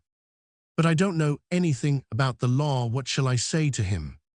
"That's all right. I've been studying it up a bit. As far as I can gather, this legal advice business is quite simple. Anything that isn't a tort is a misdemeanor. You've simply got to tell old Bennett that in your opinion the whole thing looks jolly like a tort." "What's the word again?" "Tort. What does it mean?" "I don't know. Probably nobody knows, but it's a safe card to play." "Tort, don't forget it." "Tort, right ho." "Well, then come along and pack your things. There's a train to London in about an hour." They walked back to the hotel. Sam gulped once or twice. "Oh, by the way," he said, how is Miss Bennett?"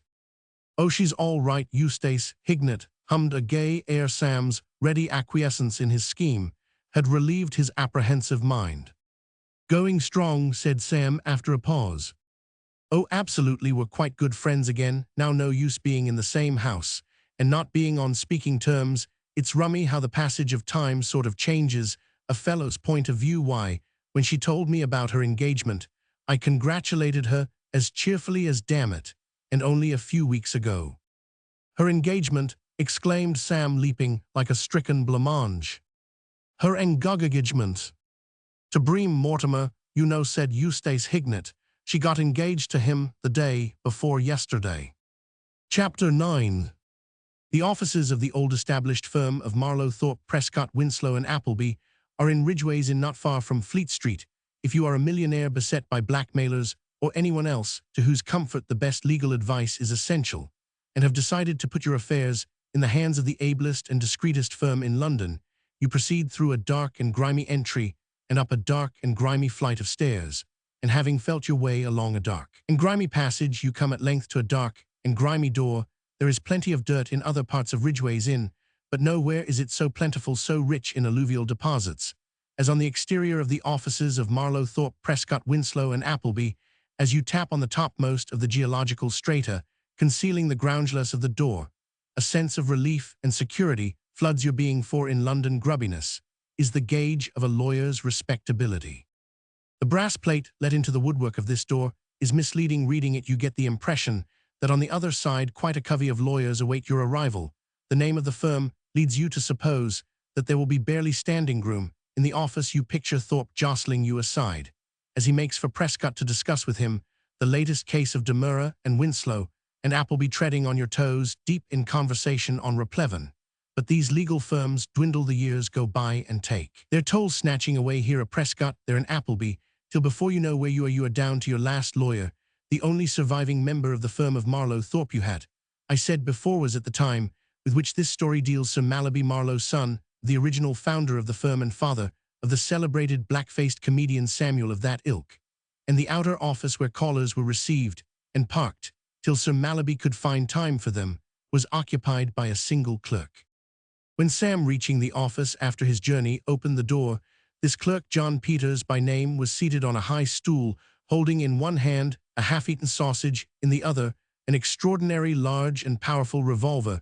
At the sight of Sam, he laid down both engines of destruction and beamed. He was not a particularly successful beamer, being hampered by a cast in one eye which gave him a truculent and sinister look, but those who knew him knew that he had a heart of gold, and were not intimidated by his repellent face. Between Sam and himself there had always existed terms of cordiality, starting from the time when the former was a small boy, and it had been J.N.O. Peters' mission to take him now to the zoo, now to the train back to school.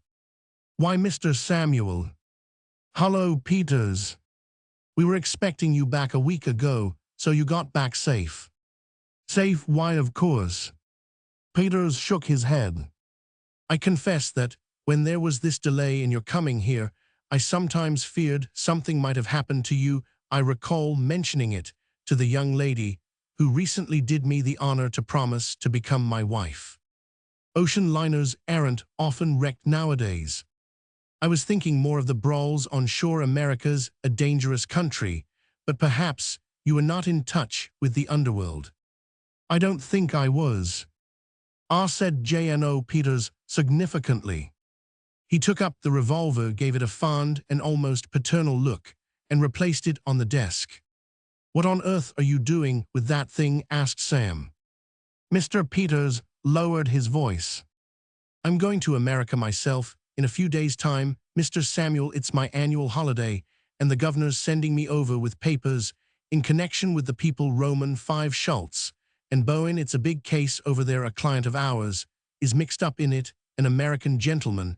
I am to take these important papers to his legal representative in New York, so I thought it best to be prepared."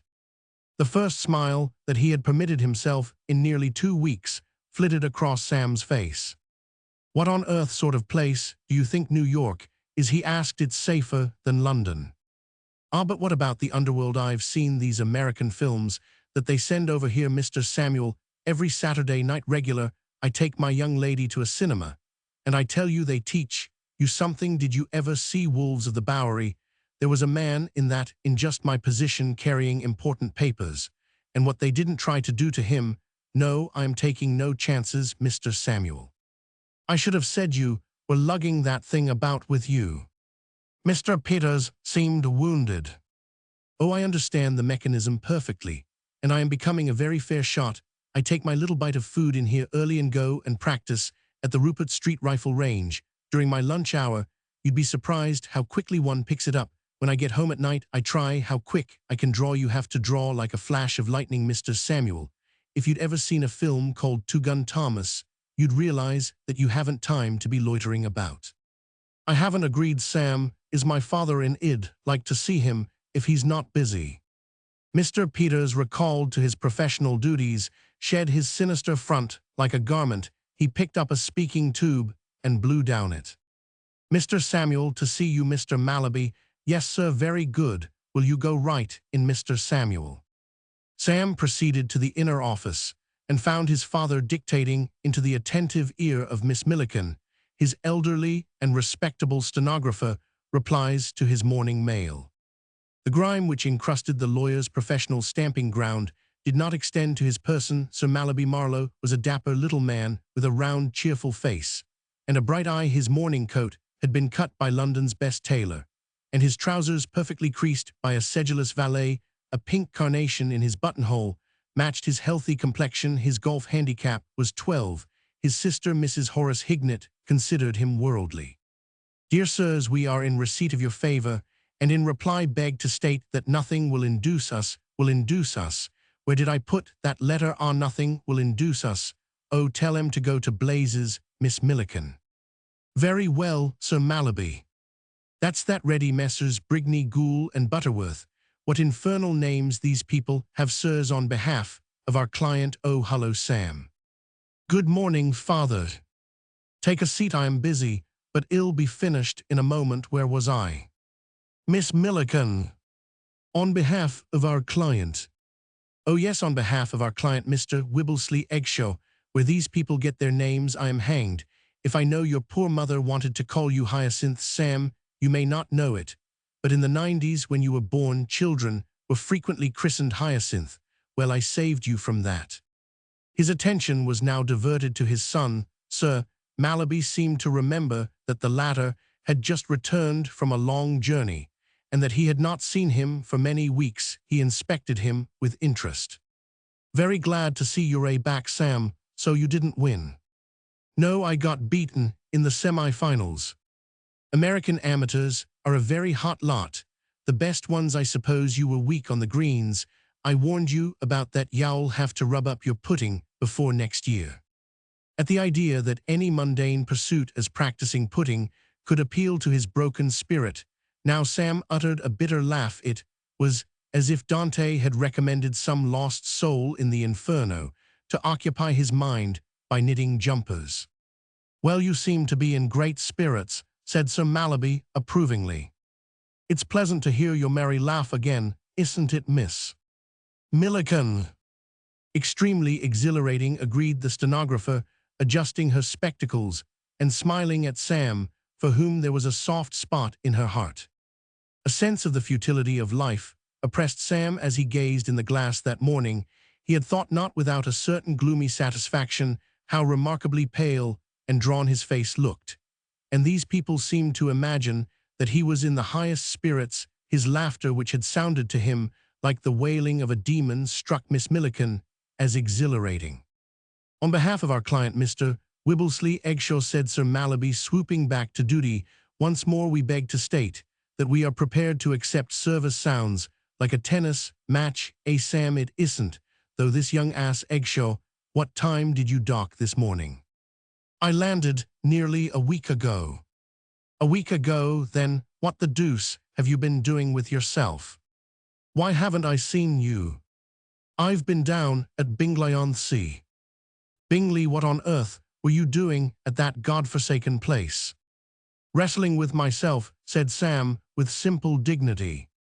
Sir Malaby's agile mind had leaped back to the letter which he was answering.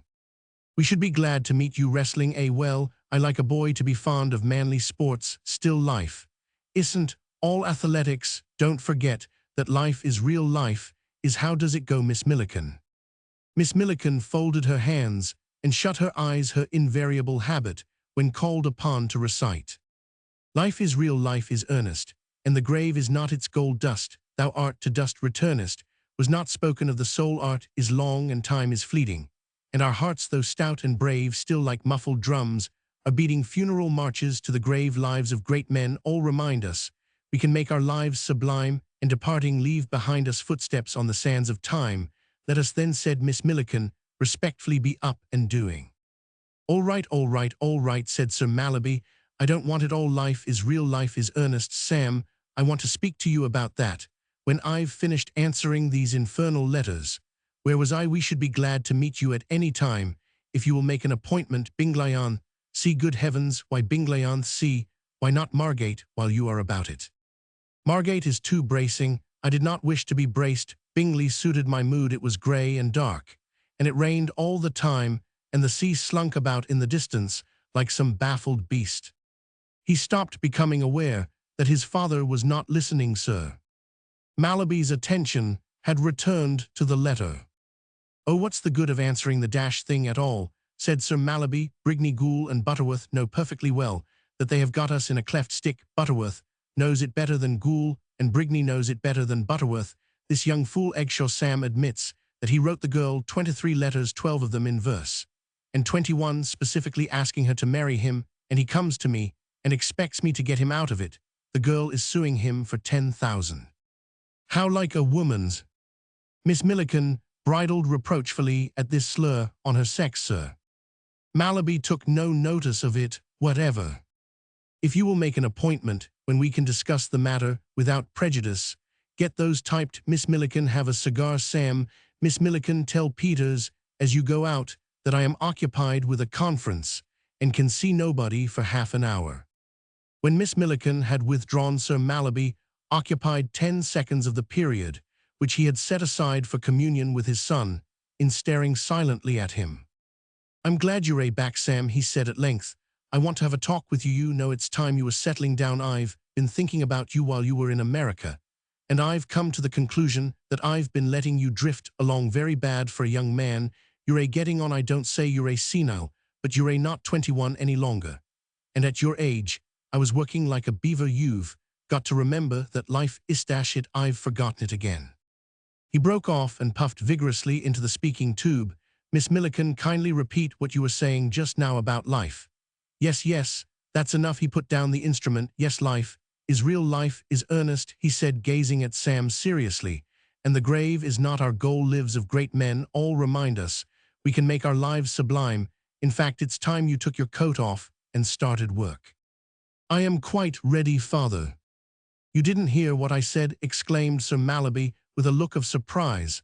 I said it was time you began work. And I said I was quite ready. Bless my soul, you've changed your views a trifle since I saw you last. I have changed them altogether. Long hours of brooding among the red plush settees in the lounge of the Hotel Magnificent at Binglayan Sea had brought about this strange, even morbid attitude of mind in Samuel Marlowe work. He had decided even before his conversation with Eustace was the only medicine for his sick soul. Here he felt, in this quiet office, far from the tumult and noise of the world, in a haven of torts and misdemeanors and Roman 104 I cap 3s, and all the rest of it, he might find peace. At any rate, it was worth taking a stab at it. Your trip has done you good, said Sir Mallaby approvingly. The sea air has given you some sense. I am glad of it.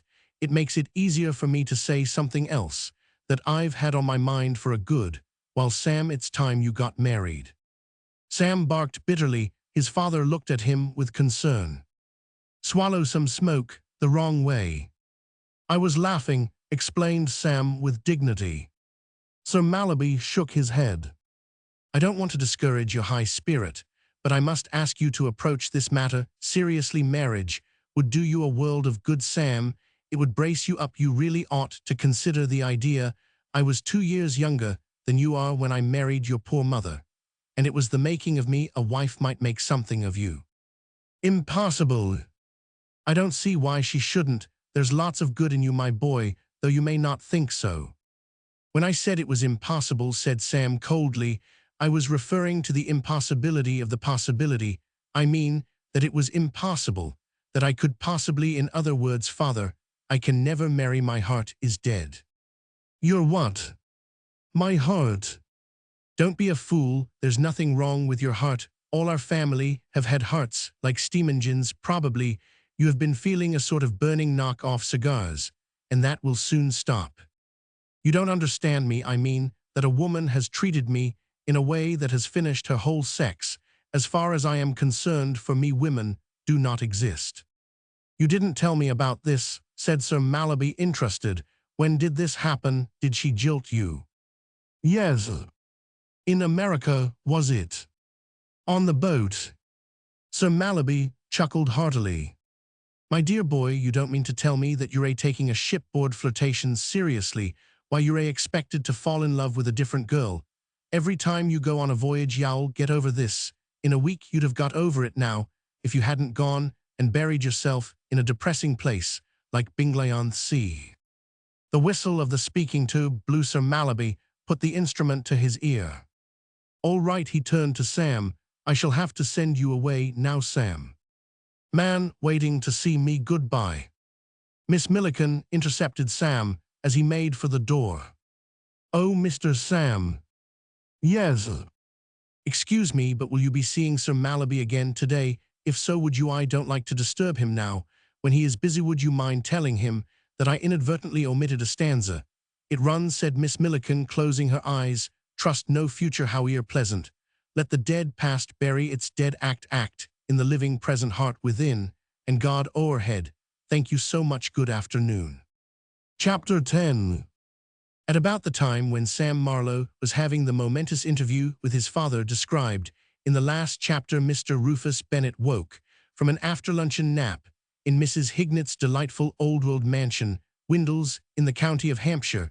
He had gone to his room after lunch, because there seemed nothing else to do. It was still raining hard, so that a ramble in the picturesque garden was impossible, and the only alternative to sleep, the society of Mr. Henry Mortimer, had become peculiarly distasteful to Mr. Bennet.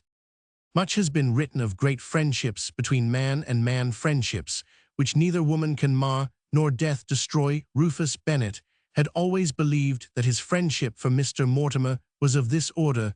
They had been boys together in the same small town, and had kept together. In after years they had been Damon and Pythias, David and Jonathan, but never till now had they been cooped up together in an English country house, in the middle of a bad patch of English summer weather. So this afternoon Mr. Bennet, in order to avoid his lifelong friend, had gone to bed. He awoke now with a start, and a moment later realized what it was that had aroused him. There was music in the air. The room was full of it. It seemed to be coming up through the floor and rolling about in chunks all round his bed. He blinked the last fragments of sleep out of his system, and became filled with a restless irritability. He rang the bell violently, and presently there entered a grave, thin, intellectual man who looked like a duke, only more respectable. This was Webster, Mr. Bennet's English valet. Is that Mr. Mortimer? He barked as the door opened. No, sir, it is I, Webster. Not even the annoyance of being summoned like this from an absorbing game of penny nap in the housekeeper's room had the power to make the valet careless of his grammar. I fancied that I heard your bell ring, sir. I wonder you could hear anything with that infernal noise going on, snapped Mr. Bennet. Is Mr. Mortimer playing that damned Gasengin in the drawing-room? Yes, sir, Tosties. Goodbye, a charming air, sir. Charming air, we tell him to stop it. Very good, sir. The valet withdrew like a duke, leaving the royal presence, not actually walking backwards, but giving the impression of doing so. Mr. Bennet lay in bed and fumed. Presently, the valet returned. The music still continued to roll about the room. I am sorry to have to inform you, sir, said Webster, that Mr. Mortimer declines to accede to your request. Oh, he said that, did he? That is the gist of his remarks, sir. Did you tell him I was trying to get to sleep? Yes, sir, I understood him to reply that he should worry and get a pain in the neck. Go down again and say that I insist on his stopping the thing. It's an outrage. Very good, sir. In a few minutes, Webster, like the dove dispatched from the ark, was back again. "I fear my mission has been fruitless, sir," Mr. Mortimer appears adamant on the point at issue. "You gave him my message." "Verbatim, sir. In reply, Mr. Mortimer desired me to tell you that if you did not like it, you could do the other thing. I quote the exact words, sir." "He did he?" "Yes, sir." "Very good, Webster." "Sir." "When is the next train to London?" "I will ascertain. Sir Cook, I believe, has a timetable." "Go and see, then. I want to know, and send Miss Wilhelmina to me." "Very good, sir." Somewhat consoled by the thought that he was taking definite action, Mr. Bennet lay back and waited for Billy. "I want you to go to London," he said when she appeared. "To London? Why?" "I'll tell you why," said Mr. Bennet vehemently. "Because of that pest Mortimer. I must have legal advice. I want you to go and see Sir Mallaby Marlowe. Here's his address. Tell him the whole story. Tell him that this man is annoying me in every possible way. And ask if he can't be stopped. If you can't see Sir Mallaby himself, see someone else in the firm. Go up tonight, so that you can see him first thing in the morning. You can stop the night at the Savoy. I've sent Webster to look out a train. There's a splendid train. In about an hour. I'll take that." "It's giving you a lot of trouble," said Mr. Bennet, with belated consideration. "Oh no," said Billy. "I am only too glad to be able to do something for you, father dear. This noise is a terrible nuisance, isn't it?" "You're a good girl," said Mr. Bennet. Chapter 11. "That's right," said Sir Mallaby Marlowe. "Work, while you're young, Sam, work. While you're young." He regarded his son's bent head with affectionate approval. "What's the book today?" "Widgery on Nisi Prius Evidence," said Sam without looking up. "Capital," said Sir Mallaby. "Highly improving, and as interesting as a novel. Some novels. There's a splendid bit on, I think, page 254, where the hero finds out all about copyhold and customary estates. It's a wonderfully powerful situation, it appears, but I won't spoil it for you. Mind you don't skip to see how it all comes out in the end." Sir Mallaby suspended conversation while he addressed an imaginary ball with the mashie which he had taken out of his golf bag. For this was the day when he went down to Walton Heath for his weekly foursome with 3 old friends. His tubby form was clad in tweed of a violent nature, with knickerbockers and stockings. "Well, Sam, a man at the club showed me a new grip the other day. Instead of overlapping the little finger of the right hand. Oh, by the way, Sam." "Yes." "I should lock up the office today if I were you, or anxious clients will be coming in and asking for advice, and you'll find yourself in difficulties. I shall be gone, and Peters is away on his holiday. You'd better lock the outer door." "All right," said Sam absently. He was finding Widgery stiff reading. He had just got to the bit about raptu heredes, which, as of course you know, is a writ for taking away an heir holding in sake. Sir Mallaby looked at his watch. "Well, I'll have to be going. See you later, Sam." "Goodbye." Sir Mallaby went out, and Sam, placing both elbows on the desk and twining his fingers in his hair, returned with a frown of concentration to his grappling with Widgery for perhaps 10 minutes. The struggle was an even one, then gradually Widgery got the upper hand. Sam's mind, numbed by constant batterings against the stony ramparts of legal phraseology, weakened, faltered, and dropped away. And a moment later his thoughts, as so often happened when he was alone, darted off and began to circle round the image of Billy Bennet. Since they had last met, Sam had told himself perhaps 100 times that he cared nothing about Billy, that she had gone out of his life and was dead to him, but unfortunately he did not believe it. A man takes a deal of convincing on a point like this, and Sam had never succeeded in convincing himself for more than 2 minutes at a time. It was useless to pretend that he did not still love Billy more than ever, because he knew he did.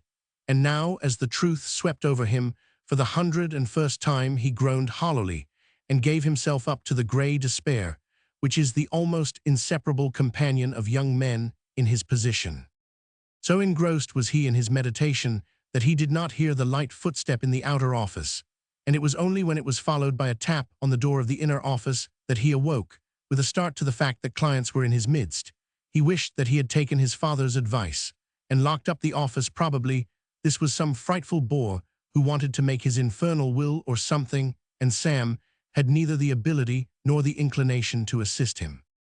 Was it too late to escape? Perhaps, if he did not answer the knock, the blighter might think there was nobody at home. But suppose he opened the door and peeped in a spasm of Napoleonic strategy, seized Sam, he dropped silently to the floor, and concealed himself under the desk. Napoleon was always doing that sort of thing. There was another tap. Then, as he had anticipated, the door opened. Sam crouched like a hare in its form, held his breath. It seemed to him that he was going to bring this delicate operation off with success. He felt he had acted just as Napoleon would have done in a similar crisis. And so, no doubt, he had to a certain extent. Only Napoleon would have seen to it that his boots and about 18 inches of trousered legs were not sticking out plainly visible to all who entered.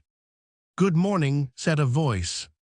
Sam thrilled from the top of his head to the soles of his feet. It was the voice which had been ringing in his ears through all his waking hours. "Are you busy, Mr. Marlowe?" asked Billy, addressing the boots. Sam wriggled out from under the desk like a disconcerted tortoise. "Dropped my pen," he mumbled as he rose to the surface. He pulled himself with an effort that was like a physical exercise. He stared at Billy dumbly. Then, recovering speech, he invited her to sit down and seated himself at the desk. "Dropped my pen," he gurgled again. "Yes," said Billy. "Fountain pen," babbled Sam with a broad nib. "Yes." "A broad gold nib," went on Sam with the painful exactitude which comes only from embarrassment or the early stages of intoxication. "Really," said Billy, and Sam blinked and told himself resolutely that this would not do. He was not appearing to advantage. It suddenly occurred to him that his hair was standing on end. As the result of his struggle with Widgery, he smoothed it down hastily and felt a trifle more composed. The old fighting spirit of the Marlowes now began to assert itself to some extent. He must make an effort to appear as little of a fool as possible in this girl's eyes. And what eyes they were! Golly, like stars, like two bright planets in. However, that was neither here nor there. He pulled down his waistcoat and became cold and businesslike as dry young lawyer. How do you do, Miss Bennet?" he said with a question in his voice. Raising his eyebrows in a professional way, he modeled this performance on that of lawyers he had seen on the stage, and wished he had some snuff to take or something to tap against his front teeth. "Miss Bennet, I believe." Billy drew herself up stiffly. "Yes," she replied. "How clever of you to remember me." "I have a good memory." "How nice, so have I." There was a pause during which Billy allowed her gaze to travel casually about the room. Sam occupied the intermission by staring furtively at her profile. He was by now in a thoroughly overwrought condition, and the thumping of his heart sounded to him as if workmen were mending the street outside. How beautiful she looked with that red hair peeping out beneath her hat. And however, "Is there anything I can do for you?" he asked in the sort of voice Widgery might have used. Sam always pictured Widgery as a small man with bushy eyebrows, a thin face, and a voice like a rusty file. "Well, I really wanted to see Sir Mallaby. My father has been called away on important business to Walton Heath. Cannot I act as his substitute?" "Do you know anything about the law?" "Do I know anything about the law?" echoed Sam, amazed. "Do I know? Why, I was reading my Widgery on nisi prius evidence when you came in." "Oh, were you?" said Billy, interested. "Do you always read on the floor?" "I told you I dropped my pen," said Sam coldly. "And of course you couldn't read without that. Well, as a matter of fact, this has nothing to do with nisi what you said. I have not specialized exclusively on nisi prius evidence. I know the law in all its branches." "Then what would you do if a man insisted on playing the orchestrion when you wanted to get to sleep?" "The orchestrion?" "Yes." "The orchestrion, said Sam. "You still haven't made it quite clear," said Billy. "I was thinking." "Oh, if you want to think. Tell me the facts," said Sam. Well, Mr. Mortimer and my father have taken a house together in the country, and for some reason or other they have quarreled, and now Mr. Mortimer is doing everything he can to make father uncomfortable. Yesterday afternoon father wanted to sleep, and Mr. Mortimer started his orchestrion just to annoy him. I think him not quite sure. I think that's a tort, said Sam. A what? Either a tort or a misdemeanor. Why, you do know something about it, after all, cried Billy, startled into a sort of friendliness in spite of herself. And at the words and the sight of her quick smile, Sam's professional composure reeled on its foundations. He had half risen with the purpose of springing up and babbling of the passion that consumed him, when the chill reflection came to him that this girl had once said that she considered him ridiculous. If he let himself go, would she not continue to think him ridiculous? He sagged back into his seat, and at that moment there came another tap on the door, which opening revealed the sinister face of the holiday-making Peters. "Good morning, Mr. Samuel," said J.N.O. Peters. "Good morning, Miss Milliken." Oh. He vanished as abruptly as he had appeared.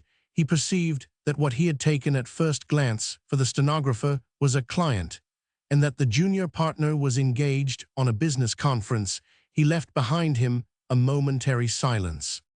"What a horrible-looking man," said Billy, breaking it with a little gasp. J.N.O. Peters often affected the opposite sex like that at first sight. "I beg your pardon," said Sam absently. "What a dreadful-looking man. He quite frightened me." For some moments Sam sat without speaking. If this had not been one of his Napoleonic mornings, no doubt the sudden arrival of his old friend Mr. Peters, whom he had imagined at his home in Putney, packing for his trip to America, would have suggested nothing to him. As it was, it suggested a great deal. He had had a brainwave, and for fully a minute he sat tingling under its impact. He was not a young man who often had brainwaves, and when they came they made him rather dizzy. "Who is he?" asked Billy. "He seemed to know you." "And who?" she demanded after a slight pause. "Is Miss Milliken." Sam drew a deep breath. "It's rather a sad story," he said. "His name is John Peters. He used to be clerk here." "But isn't he any longer?" "No." Sam shook his head. "We had to get rid of him." "I don't wonder, a man looking like that." "It wasn't that so much," said Sam. "The thing that annoyed father was that he tried to shoot Miss Milliken." Billy uttered a cry of horror. "He tried to shoot Miss Milliken?" "He did shoot her the third time," said Sam, warming to his work. "Only in the arm, fortunately," he added. "But my father is rather a stern disciplinarian, and he had to go. I mean, we couldn't keep him after that." "Good gracious." "She used to be my father's stenographer, and she was thrown a good deal with Peters. It was quite natural that he should fall in love with her. She was a beautiful girl, with rather your own shade of hair. Peters is a man of volcanic passions, and when after she had given him to understand that his love was returned, she informed him one day that she was engaged to a fellow at Ealing West, he went right off his onion. I mean, he became completely distraught. I must say that he concealed it very effectively at first. We had no inkling of his condition till he came in with the pistol, and after that, well, as I say, we had to dismiss him. A great pity, for he was a good clerk. Still, it wouldn't do. It wasn't only that he tried to shoot Miss Milliken. That wouldn't have mattered so much, as she left after he had made his third attempt and got married, but the thing became an obsession with him, and we found that he had a fixed idea that every red-haired woman who came into the office was the girl who had deceived him. You can see how awkward that made it. Red hair is so fashionable nowadays." "My hair is red," whispered Billy pallidly. "Yes, I noticed it myself. I told you it was much the same shade as Miss Milliken's. It's rather fortunate that I happened to be here with you when he came. But he may be lurking out there still." "I expect he is," said Sam carelessly. "Yes, I suppose he is. Would you like me to go and send him away?" "All right." But is it safe?" Sam uttered a light laugh.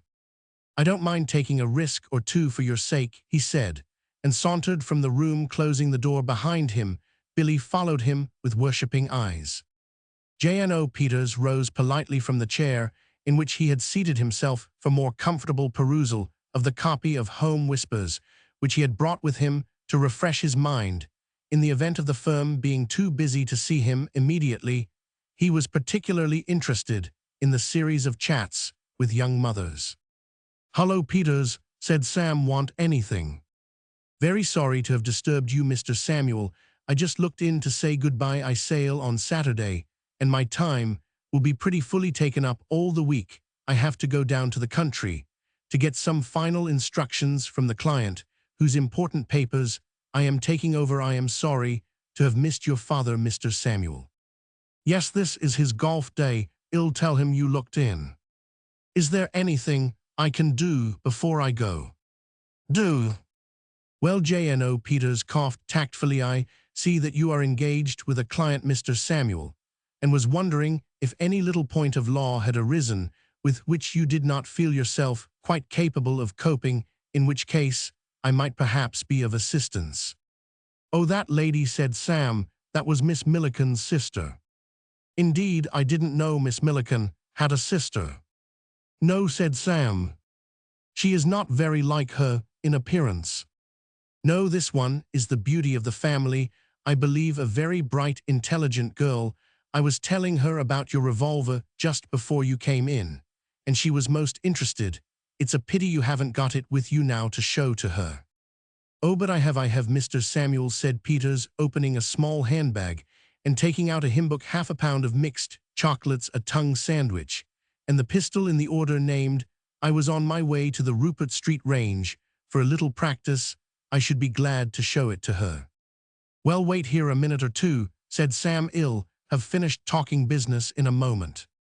He returned to the inner office. "Well," cried Billy. "Oh, he's gone," said Sam. "I persuaded him to go away. He was a little excited, poor fellow. And now let us return to what we were talking about. You say," he broke off with an exclamation, and glanced at his watch. "Good heavens, I had no idea of the time. I promised to run up and see a man in one of the offices in the next court. He wants to consult me on some difficulty which has arisen with one of his clients. Rightly or wrongly, he values my advice. Can you spare me for a short while? I shan't be more than 10 minutes. "Certainly. Here is something you may care to look at while I am gone. I don't know if you have read it. Widgery on nisi prius evidence. Most interesting." He went out. J.N.O. Peters looked up from his home whispers. "You can go in now," said Sam. "Certainly, Mr. Samuel, certainly." Sam took up the copy of Home Whispers and sat down with his feet on the desk. He turned to the serial story and began to read the synopsis. In the inner room, Billy, who had rejected the mental refreshment offered by Widgery and was engaged in making a tour of the office looking at the portraits of whiskered men, whom she took correctly to be the Thorpes, Prescotts, Winslows, and Applebys mentioned on the contents bill outside, was surprised to hear the door open at her back. She had not expected Sam to return so instantaneously. Nor had he done so. It was not Sam who entered. It was a man of repellent aspect, whom she recognized instantly for J.N.O. Peters. Was one of those men who, once seen, are not easily forgotten. He was smiling a cruel, cunning smile. Least she thought he was Mr. Peters himself, was under the impression that his face was wreathed in a benevolent simper, and in his hand he bore the largest pistol ever seen outside a motion picture studio. "How do you do, Miss Milliken?" he said. Chapter 12. Billy had been standing near the wall, inspecting a portrait of the late Mr. Josiah Appleby, of which the kindest thing one can say is that one hopes it did not do him justice. She now shrank back against this wall, as if she were trying to get through it. The edge of the portrait's frame tilted her hat out of the straight, but in this supreme moment she did not even notice it. How do you do?" she said. If she had not been an exceedingly pretty girl, one would have said that she spoke squeakily. The fighting spirit of the Bennets, though it was considerable fighting spirit, had not risen to this emergency. It had ebbed out of her, leaving in its place a cold panic. She had seen this sort of thing in the movies. There was one series of pictures, The Dangers of Diana, where something of the kind had happened to the heroine in every reel, but she had not anticipated that it would ever happen to her, and consequently she had not thought out any plan for coping with such a situation. A grave error in this world. One should be prepared for everything, or where is one? The best she could do was to stand and stare at the intruder, it would have done Sam Marlowe good. Had now finished the synopsis and was skimming through the current installment if he could have known how she yearned for his return. "I've brought the revolver," said Mr. Peters. "So I see," said Billy. Mr. Peters nursed the weapon affectionately in his hand. He was rather a shy man with women as a rule, but what Sam had told him about her being interested in his revolver had made his heart warm to this girl. "I was just on my way to have a little practice at the range," he said. "Then I thought I might as well look in here." I suppose you're a good shot," quavered Billy. "I seldom miss," said J.N.O. Peters. Billy shuddered, then reflecting that the longer she engaged this maniac in conversation, the more hope there was of Sam coming back in time to save her, she essayed further small talk. It's very ugly." "Oh no," said Mr. Peters, hurt. Billy perceived that she had said the wrong thing. "Very deadly looking, I meant," she corrected herself hastily. "It may have deadly work to do, Miss Milliken," said Mr. Peters. Conversation languished again. Billy had no further remarks to make of immediate interest, and Mr. Peters was struggling with a return of the deplorable shyness, which so handicapped him in his dealings with the other sex. After a few moments, he pulled himself together again, and as his first act was to replace the pistol in the pocket of his coat, Billy became conscious of a faint stirring of relief. "The great thing," said J.N.O. Peters, "is to learn to draw quickly like this," he added, producing the revolver with something of the smoothness and rapidity with which Billy in happier moments had seen conjurers take a bowl of gold fish out of a tall hat. "Everything depends on getting the first shot. The first shot, Miss Milliken, is vital." Suddenly Billy had an inspiration. It was hopeless, she knew, to try to convince this poor demented creature, obsessed with his iddy fix, that she was not Miss Milliken. Denial would be a waste of time, and might even infuriate him into precipitating the tragedy. It was imperative that she should humor him. And while she was humoring him, it suddenly occurred to her, why not do it thoroughly? "Mr. Peters," she cried, "you are quite mistaken." "I beg your pardon," said J.N.O. Peters, with not a little asperity. "Nothing of the kind. You are. I assure you, I am not. Quickness in the draw is essential. You have been misinformed." "Well, I had it direct from the man at the Rupert Street range," said Mr. Peters stiffly, "and if you had ever seen a picture called Two Gun Thomas—" "Mr. Peters," cried Billy desperately. He was making her head swim with his meaningless ravings. "Mr. Peters, hear me. I am not married to a man at Ealing West." Mr. Peters betrayed no excitement at the information. This girl seemed for some reason to consider her situation an extraordinary one, but many women, he was aware, were in a similar position. In fact, he could not at the moment think of any of his feminine acquaintances who were married to men at Ealing West. "Indeed," he said politely. "Won't you believe me?" exclaimed Billy wildly. "Why, certainly," said J.N.O. Peters. "Thank God," said Billy, "I'm not even engaged. It's all been a terrible mistake." When two people in a small room are speaking on two distinct and different subjects, and neither knows what on earth the other is driving at, there is bound to be a certain amount of mental confusion. But at this point, J.N.O. Peters, though still not wholly equal to the intellectual pressure of the conversation, began to see a faint shimmer of light behind the clouds in a nebulous kind of way. He began to understand that the girl had come to consult the firm about a breach of promise action. Some unknown man at Ealing West had been trifling with her Hartharden lawyer's clerk. As he was, that poignant cry, "I am not engaged," had touched Mr. Peters, and she wished to start proceedings. Mr. Peters felt almost in his depth again. He put the revolver in his pocket and drew out a notebook. "I should be glad to hear the facts," he said, with professional courtesy, "in the absence of the governor." "I have told you the facts." "This man at Ealing West," said Mr. Peters, moistening the point of his pencil, "he wrote you letters proposing marriage." No. "At any rate," said Mr. Peters, disappointed, but hopeful, "he made love to you before witnesses." Never, there is no man at Ealing West there never was a man at Ealing West.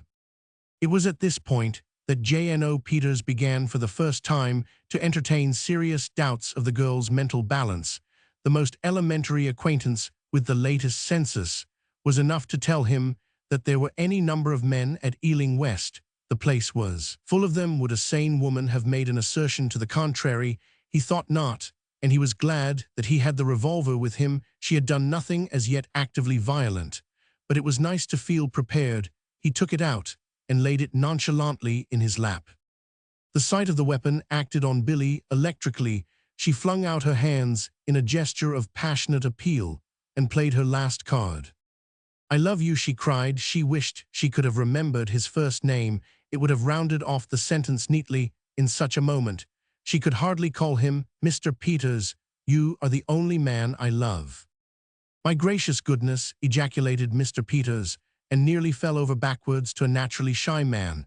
This sudden and wholly unexpected declaration was disconcerting, and the clerk was moreover engaged. He blushed violently, and yet even in that moment of consternation, he could not check a certain thrill. No man ever thinks he is as homely as he really is, but J.N.O. Peters had always come fairly near to a correct estimate of his charms, and it had always seemed to him that in inducing his fiancée to accept him, he had gone some. He now began to wonder if he were not really rather a devil of a chap. After all, there must, he felt, be precious few men going about capable of inspiring devotion like this on the strength of about 6.5 minutes casual conversation. Calmer thoughts succeeded this little flicker of complacency. The girl was mad. That was the fact of the matter. He got up and began to edge towards the door. Mr. Samuel would be returning shortly, and he ought to be warned. "So that's all right, isn't it?" said Billy. "Oh, quite," said Mr. Peters. "Thank you very much." "I thought you would be pleased," said Billy, relieved, but puzzled. For a man of volcanic passions, as Sam Marlowe had described him, he seemed to be taking the thing very calmly. She had anticipated a strenuous scene. "Oh, it's a great compliment," Mr. Peters assured her. At this point Sam came in, interrupting the conversation at a moment when it had reached a somewhat difficult stage. He had finished the installment of the serial story in Home Whispers, and looking at his watch, he fancied that he had allowed sufficient time to elapse for events to have matured along the lines which his imagination had indicated. The atmosphere of the room seemed to him, as he entered, a little strained. Billy looked pale and agitated. Mr. Peters looked rather agitated too. Sam caught Billy's eye. It had an unspoken appeal in it. He gave an imperceptible nod, a reassuring nod, the nod of a man who understood all and was prepared to handle the situation. "Come, Peters," he said, in a deep, firm, quiet voice, laying a hand on the clerk's arm. "It's time that you went." "Yes, indeed, Mr. Samuel, yes, indeed." "I'll see you out," said Sam soothingly, and led him through the outer office and on to the landing outside. "Well, good luck, Peters," he said, as they stood at the head of the stairs. "I hope you have a pleasant trip. Why, what's the matter? You seem upset." "That girl, Mr. Samuel, I really think she cannot be quite right in her head." Nonsense," said Sam firmly. "She's all right." "Well, goodbye." "Goodbye, Mr. Samuel. When did you say you were sailing?" "Next Saturday, Mr. Samuel, but I fear I shall have no opportunity of seeing you again. Before then, I have packing to do, and I have to see this gentleman down in the country." "All right then, well, say goodbye now." "Goodbye, Peters. Mind you have a good time in America. I'll tell my father you called." Sam watched him out of sight down the stairs, then turned and made his way back to the inner office. Billy was sitting limply on the chair which J.N.O. Peters had occupied. She sprang to her feet. "Has he really gone?" "Yes, he's gone this time." "Was he violent?" "A little," said Sam, "a little. But I calmed him down." He looked at her gravely. "Thank God I was in time." "Oh, you are the bravest man in the world," cried Billy, and burying her face in her hands, burst into tears. There," said Sam. There, come, it's all right now." There. He knelt down beside her. He slipped one arm round her waist. He patted her hands. "I have tried to draw Samuel Marlowe," so that he will live on the printed page. I have endeavored to delineate his character so that it will be as an open book. And if I have succeeded in my task, the reader will by now have become aware that he was a young man with the gall of an army mule. His conscience, if he had ever had one, had become atrophied through long disuse. He had given this sensitive girl the worst fright she had had since a mouse had got into her bedroom at school. He had caused J.N.O. Peters to totter off to the Rupert Street range making low bleating noises, and did he care? No, all he cared about was the fact that he had erased forever from Billy's mind that undignified picture of himself as he had appeared on the boat, and substituted another which showed him brave, resourceful, gallant. All he cared about was the fact that Billy, so cold 10 minutes before, had allowed him to kiss her for the 40th time. If you had asked him, he would have said that he had acted for the best, and that out of evil cometh good, or some sickening thing like that. That was the sort of man Samuel Marlowe was. His face was very close to Billy's, who had cheered up wonderfully by this time, and he was whispering his degraded words of endearment into her ear when there was a sort of explosion in the doorway. "Great Godfrey!" exclaimed Mr. Rufus Bennet, gazing on the scene from this point of vantage, and mopping with a large handkerchief a scarlet face, which, as the result of climbing 3 flights of stairs, had become slightly soluble. Great heavens above! Chapter 13. Remarkable as the apparition of Mr. Bennet appeared to his daughter, the explanation of his presence at that moment in the office of Marlowe, Thorpe, Prescott, Winslow, and Appleby was simple. He had woken early that morning, and glancing at his watch on the dressing-table, he had suddenly become aware of something bright and yellow beside it, and had paused transfixed, like Robinson Crusoe, staring at the footprint in the sand. If he had not been in England, he would have said it was a patch of sunshine. Hardly daring to hope, he pulled up the shades and looked out on the garden. It was a superb morning. It was as if some giant had uncorked a great bottle full of the distilled scent of grass, trees, flowers. And hey, Mr. Bennet sniffed. Luxuriantly gone was the gloom of the past days, swept away in a great exhilaration. Breakfast had deepened his content. Henry Mortimer, softened by the same balmy influence, had been perfectly charming. All their little differences had melted away in the genial warmth. And then suddenly Mr. Bennet remembered that he had sent Billy up to London to enlist the aid of the law against his old friend, and remorse gripped him. Half an hour later, he was in the train on his way to London to intercept her and cancel her mission. He had arrived breathless at Sir Mallaby's office, and the first thing he had seen was his daughter in the arms of a young man who was a total stranger to him. The shock took away his breath again. Just as it was coming back, he advanced shakily into the room and supported himself with one hand on the desk, while with the other he plied the handkerchief on his superheated face. Billy was the first to speak. "Why, father," she said, "I didn't expect you." As an explanation of her behavior, this might no doubt have been considered sufficient, but as an excuse for it, Mr. Bennet thought it inadequate. He tried to convey a fatherly reproof by puffing like a seal after a long dive in search of fish. "This is Sam," proceeded Billy, "Sam Marlowe." Mr. Bennet became aware that the young man was moving towards him with outstretched hand. It took a lot to disconcert Sam, and he was the calmest person present. He gave evidence of this in a neat speech. He did not, in so many words, congratulate Mr. Bennet on the piece of luck which had befallen him, but he tried to make him understand by his manner that he was distinctly to be envied as the prospective father-in-law of such a one as himself. Mr. Bennet stared in a frozen sort of way at the hand he had placed Sam. By now he knew that Sir Mallaby had a son. This presumably was he, but the discovery did not diminish his indignation. "I am delighted to meet you, Mr. Bennet," said Sam. "You could not have come at a more fortunate moment. You see for yourself how things are. There is no need for a long explanation. You came to find a daughter, Mr. Bennet, and you have found a son." And he would like to see the man, thought Sam, who could have put it more cleverly and pleasantly and tactfully than that. "What are you talking about?" said Mr. Bennet, recovering breath. "I haven't got a son." "I will be a son to you. I will be the prop of your declining years." "What the devil do you mean, my declining years?" demanded Mr. Bennet with asperity. He means, when they do decline, father dear, said Billy. Of course, said Sam. When they do decline, not till then, of course, I wouldn't dream of it.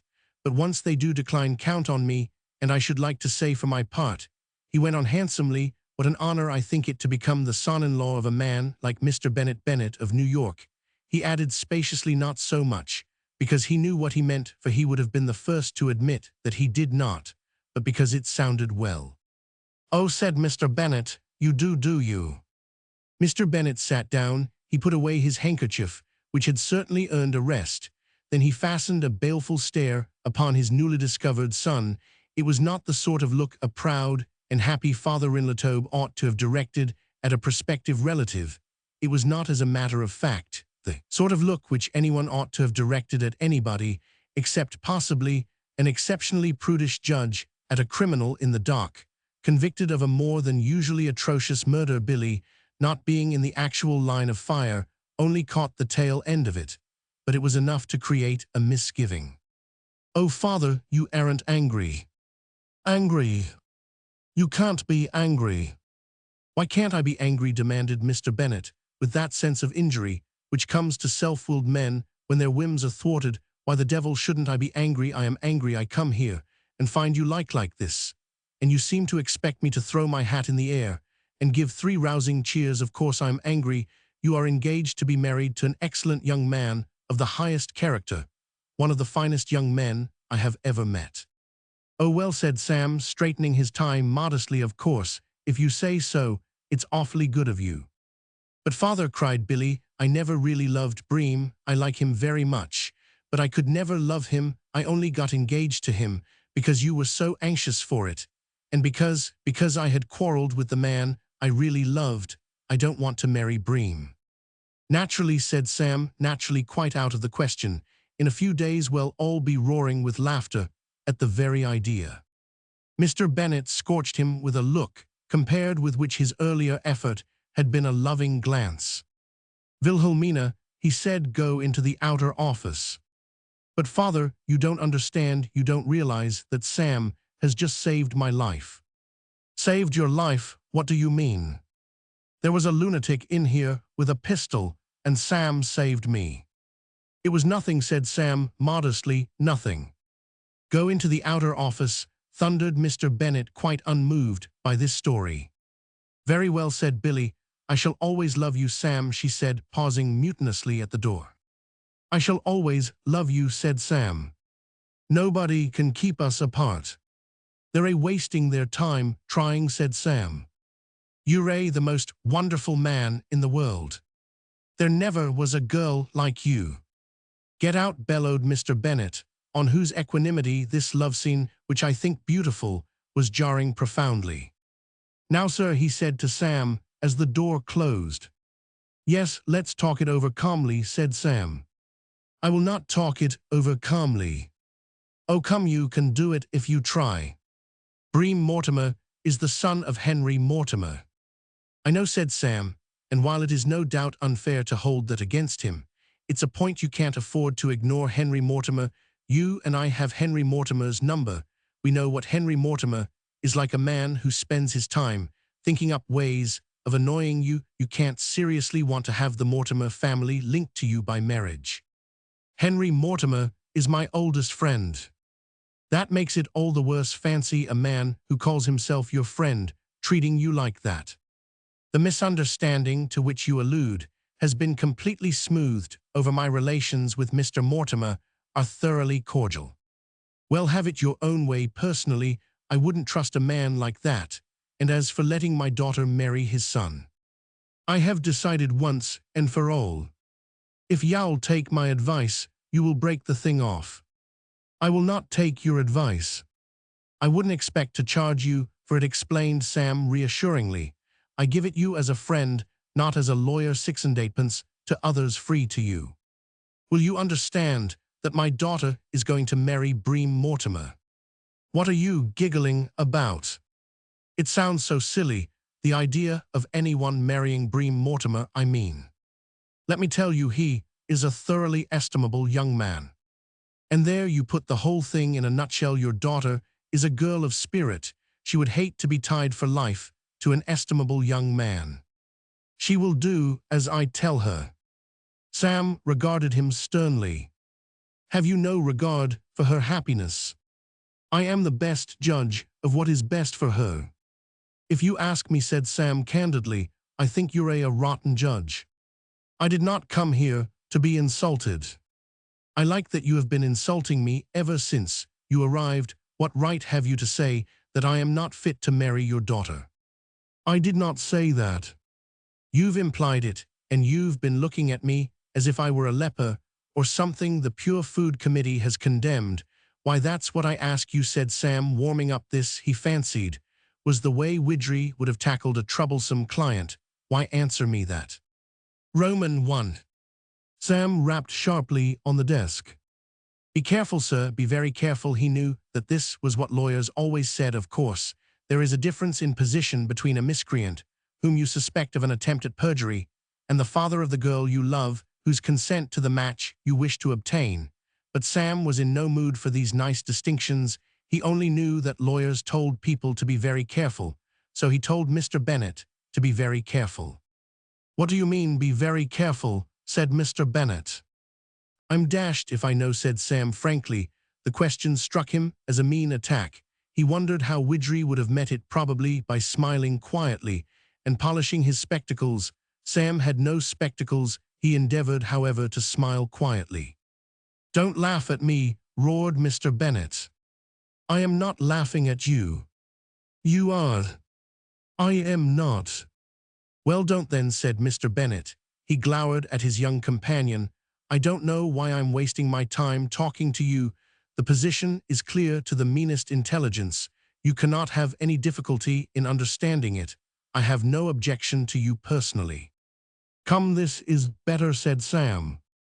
I don't know you well enough to have any objection to you or any opinion of you at all. This is the first time I have ever met you in my life.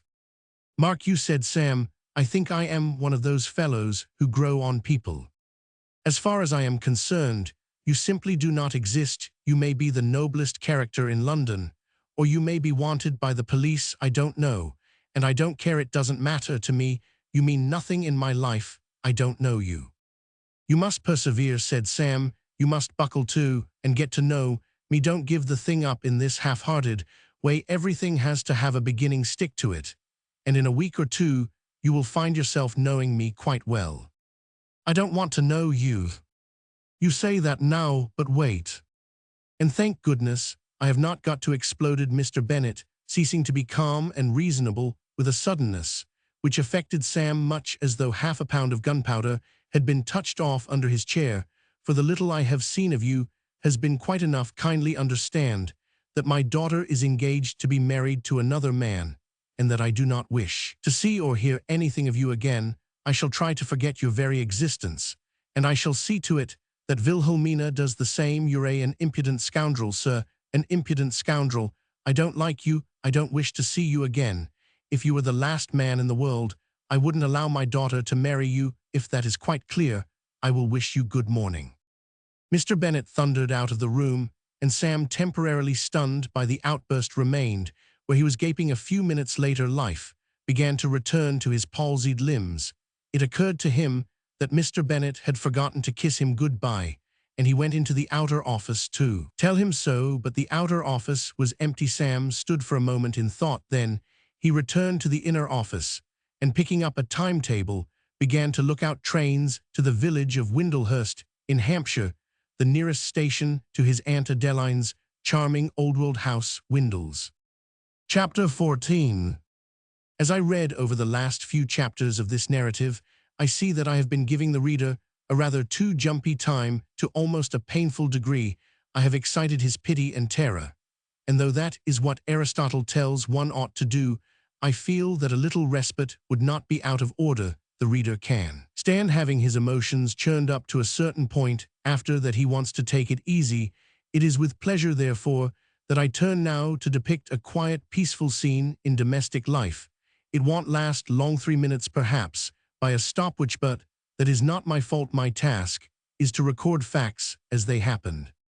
The morning sunlight fell pleasantly on the garden of Windles, turning it into the green and amber paradise which nature had intended it to be. A number of the local birds sang melodiously in the undergrowth at the end of the lawn, while others, more energetic, hopped about the grass, in quest of worms. Bees, mercifully ignorant that after they had worked themselves to the bone gathering honey, the proceeds of their labor would be collared and consumed by idle humans, buzzed industriously to and fro, dived head foremost into flowers. Winged insects danced sarabands in the sunshine, and in a deck chair under the cedar tree Billy Bennett, with a sketching block on her knee, was engaged in drawing a picture of the ruined castle.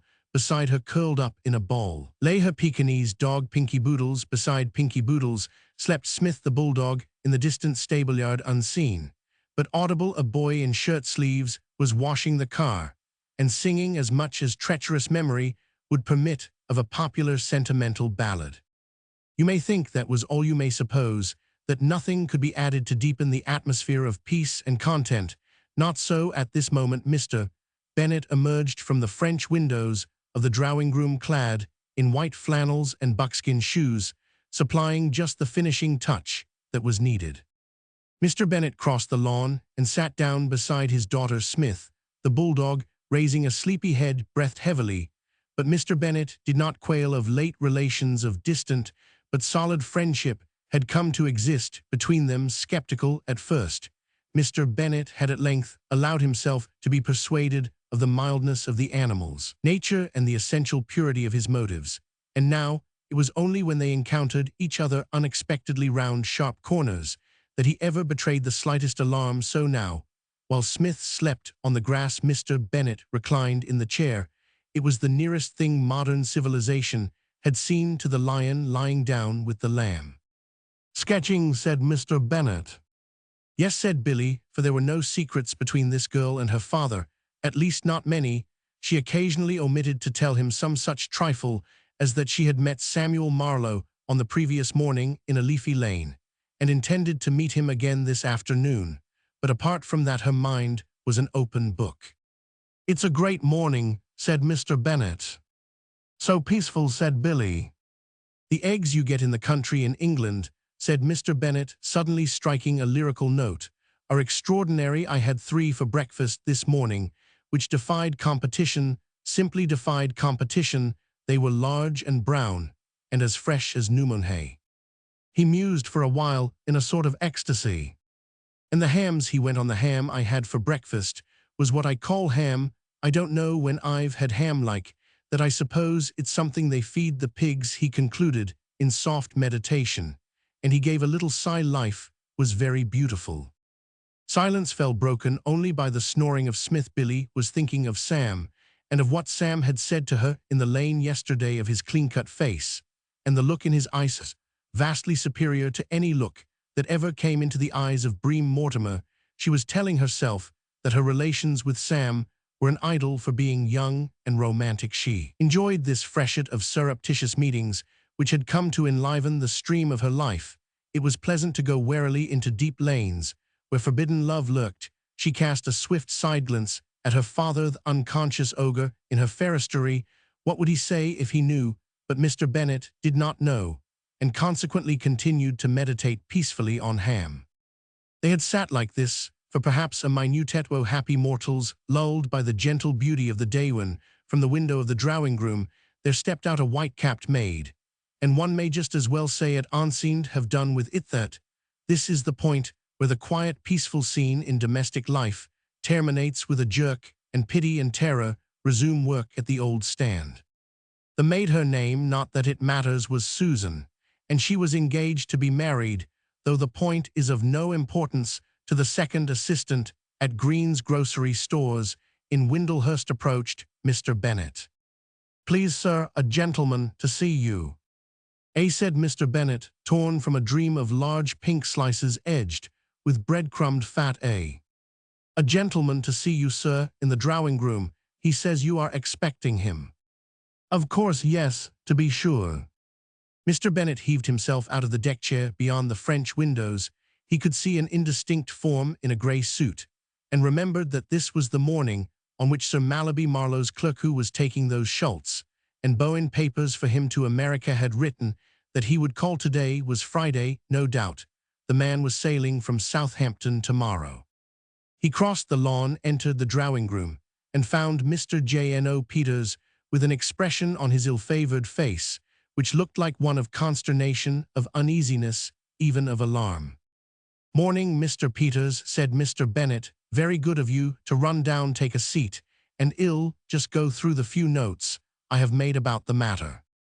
"Mr. Bennet," exclaimed J.N.O. Peters, may I speak?" "What do you mean, what something to say, what is it?" Mr. Peters cleared his throat awkwardly. He was feeling embarrassed at the unpleasantness of the duty which he had to perform. But it was a duty, and he did not intend to shrink from performing it, ever since, gazing appreciatively through the drawing-room windows at the charming scene outside, he had caught sight of the unforgettable form of Billy. Seated in her chair with the sketching block on her knee, he had realized that he could not go away in silence, leaving Mr. Bennet ignorant of what he was up against. One almost inclines to fancy that there must have been a curse of some kind on this house of Windles. Certainly everybody who entered it seemed to leave his peace of mind behind him. J.N.O. Peters had been feeling notably happy during his journey in the train from London, and the subsequent walk from the station. The splendor of the morning had soothed his nerves, and the faint wind that blew inshore from the sea spoke to him hearteningly of adventure and romance. There was a jar of potpourri on the drawing-room table, and he had derived considerable pleasure from sniffing at it. In short, J.N.O. Peters was in the pink without a care in the world, until he had looked out of the window and seen Billy. "Mr. Bennet," he said, "I don't want to do anybody any harm, and if you know all about it, and she suits you, well and good, but I think it is my duty to inform you that your stenographer is not quite right in the head. I don't say she's dangerous, but she isn't compose. She decidedly is not compose, Mr. Bennet." Mr. Bennet stared at his well-wisher dumbly for a moment. The thought crossed his mind that if ever there was a case of the pot calling the kettle black, this was it. His opinion of J.N.O. Peters' sanity went down to zero. "What are you talking about, my stenographer? What stenographer?" It occurred to Mr. Peters that a man of the other's wealth and business connections might well have a troupe of these useful females. He particularized. "I mean the young lady out in the garden there, to whom you were dictating just now, the young lady with the writing pad on her knees." What, Mr. Bennet spluttered. "Do you know who that is?" he exclaimed. "Oh yes, indeed," said J.N.O. Peters. "I have only met her once, when she came into our office to see Mr. Samuel, but her personality and appearance stamped themselves so forcibly on my mind that I know I am not mistaken. I am sure it is my duty to tell you exactly what happened when I was left alone with her in the office. We had hardly exchanged a dozen words, Mr. Bennet, when here J.N.O. Peters, modest to the core, turned vividly pink when she told me that I was the only man she loved." Mr. Bennet uttered a loud cry. "Sweet spirits of Nido!" Mr. Peters could make nothing of this exclamation, and he was deterred from seeking light by the sudden action of his host, who, bounding from his seat, with a vivacity of which one could not have believed him capable, charged to the French window, and emitted a bellow. "Wilhelmina!" Billy looked up from her sketching book. With a start it seemed to her that there was a note of anguish, of panic, in that voice. What her father could have found in the drawing-room to be frightened at she did not know, but she dropped her block and hurried to his assistance. "What it is, father?" Mr. Bennet had retired within the room when she arrived, and going in after him, she perceived at once what had caused his alarm there. Before her, looking more sinister than ever, stood the lunatic Peters, and there was an ominous bulge in his right coat pocket, which betrayed the presence of the revolver, what J.N.O. Peters was as a matter of fact carrying in his right coat pocket was a bag of mixed chocolates, which he had purchased in Windlehurst. But Billy's eyes, though bright, had no X-ray quality. Her simple creed was that if J.N.O. Peters bulged at any point, that bulge must be caused by a pistol. She screamed and backed against the wall. Her whole acquaintance with J.N.O. Peters had been on constant backing against walls. "Don't shoot," she cried, as Mr. Peters absent-mindedly dipped his hand into the pocket of his coat. "Oh, please, don't shoot." "What the deuce do you mean?" said Mr. Bennet irritably. He hated to have people gibbering around him in the morning. "Wilhelmina, this man says that you told him you loved him." Yes, I did, and I do really, Mr. Peters, I do. Suffering cats. Mr. Bennet clutched at the back of a chair. But you've only met him once, he added almost pleadingly. You don't understand, father dear, said Billy, desperately ill. Explain the whole thing later when. Father, ejaculated J.N.O. Peters. Feebly, did you say father? Of course, I said father. This is my daughter, Mr. Peters. My daughter, I mean your daughter Ariera, you sure? Of course I am sure. Do you think I don't know my own daughter? But she called me Mr. Peters. Well, it's your name, isn't it? But if Shafe, this young lady, is your daughter, how did she know my name? The point seemed to strike Mr. Bennet. He turned to Billy. That's true. Tell me, Wilhelmina, when did you and Mr. Peters meet? Why, in Sir Mallaby Marlowe's office the morning you came there, and found me when I was talking to Sam. Mr. Peters uttered a subdued gargling sound. He was finding this scene oppressive to a not very robust intellect. Mr. Samuel told me your name, Miss Milliken, he said dully. Billy stared at him. Mr. Marlowe told you my name was Miss Milliken, she repeated. He told me that you were the sister of the Miss Milliken who acts as stenographer for the Gov for Sir Mallaby, and sent me in to show you my revolver, because he said you were interested and wanted to see it. Billy uttered an exclamation. So did Mr. Bennet, who hated mysteries. What revolver? Which revolver? What's all this about a revolver? Have you a revolver? Why, yes, Mr. Bennet, it is packed now in my trunk, but usually I carry it about with me everywhere in order to take a little practice at the Rupert Street range. I bought it when Sir Mallaby told me he was sending me to America, because I thought I ought to be prepared because of the underworld, you know. A cold gleam had come into Billy's eyes. Her face was pale and hard. If Sam Marlowe that moment caroling blithely in his bedroom at the Blue Boar in Windlehurst, washing his hands preparatory to descending to the coffee room for a bit of cold lunch, could have seen her, the song would have frozen on his lips, which one might mention as showing that there is always a bright side, would have been much appreciated by the traveling gentleman in the adjoining room who had had a wild night with some other traveling gentlemen, and was then nursing a rather severe headache, separated from Sam's penetrating baritone only by the thickness of a wooden wall. Billy knew all, and terrible though the fact is as an indictment of the male sex, when a woman knows all, there is invariably trouble ahead for some man.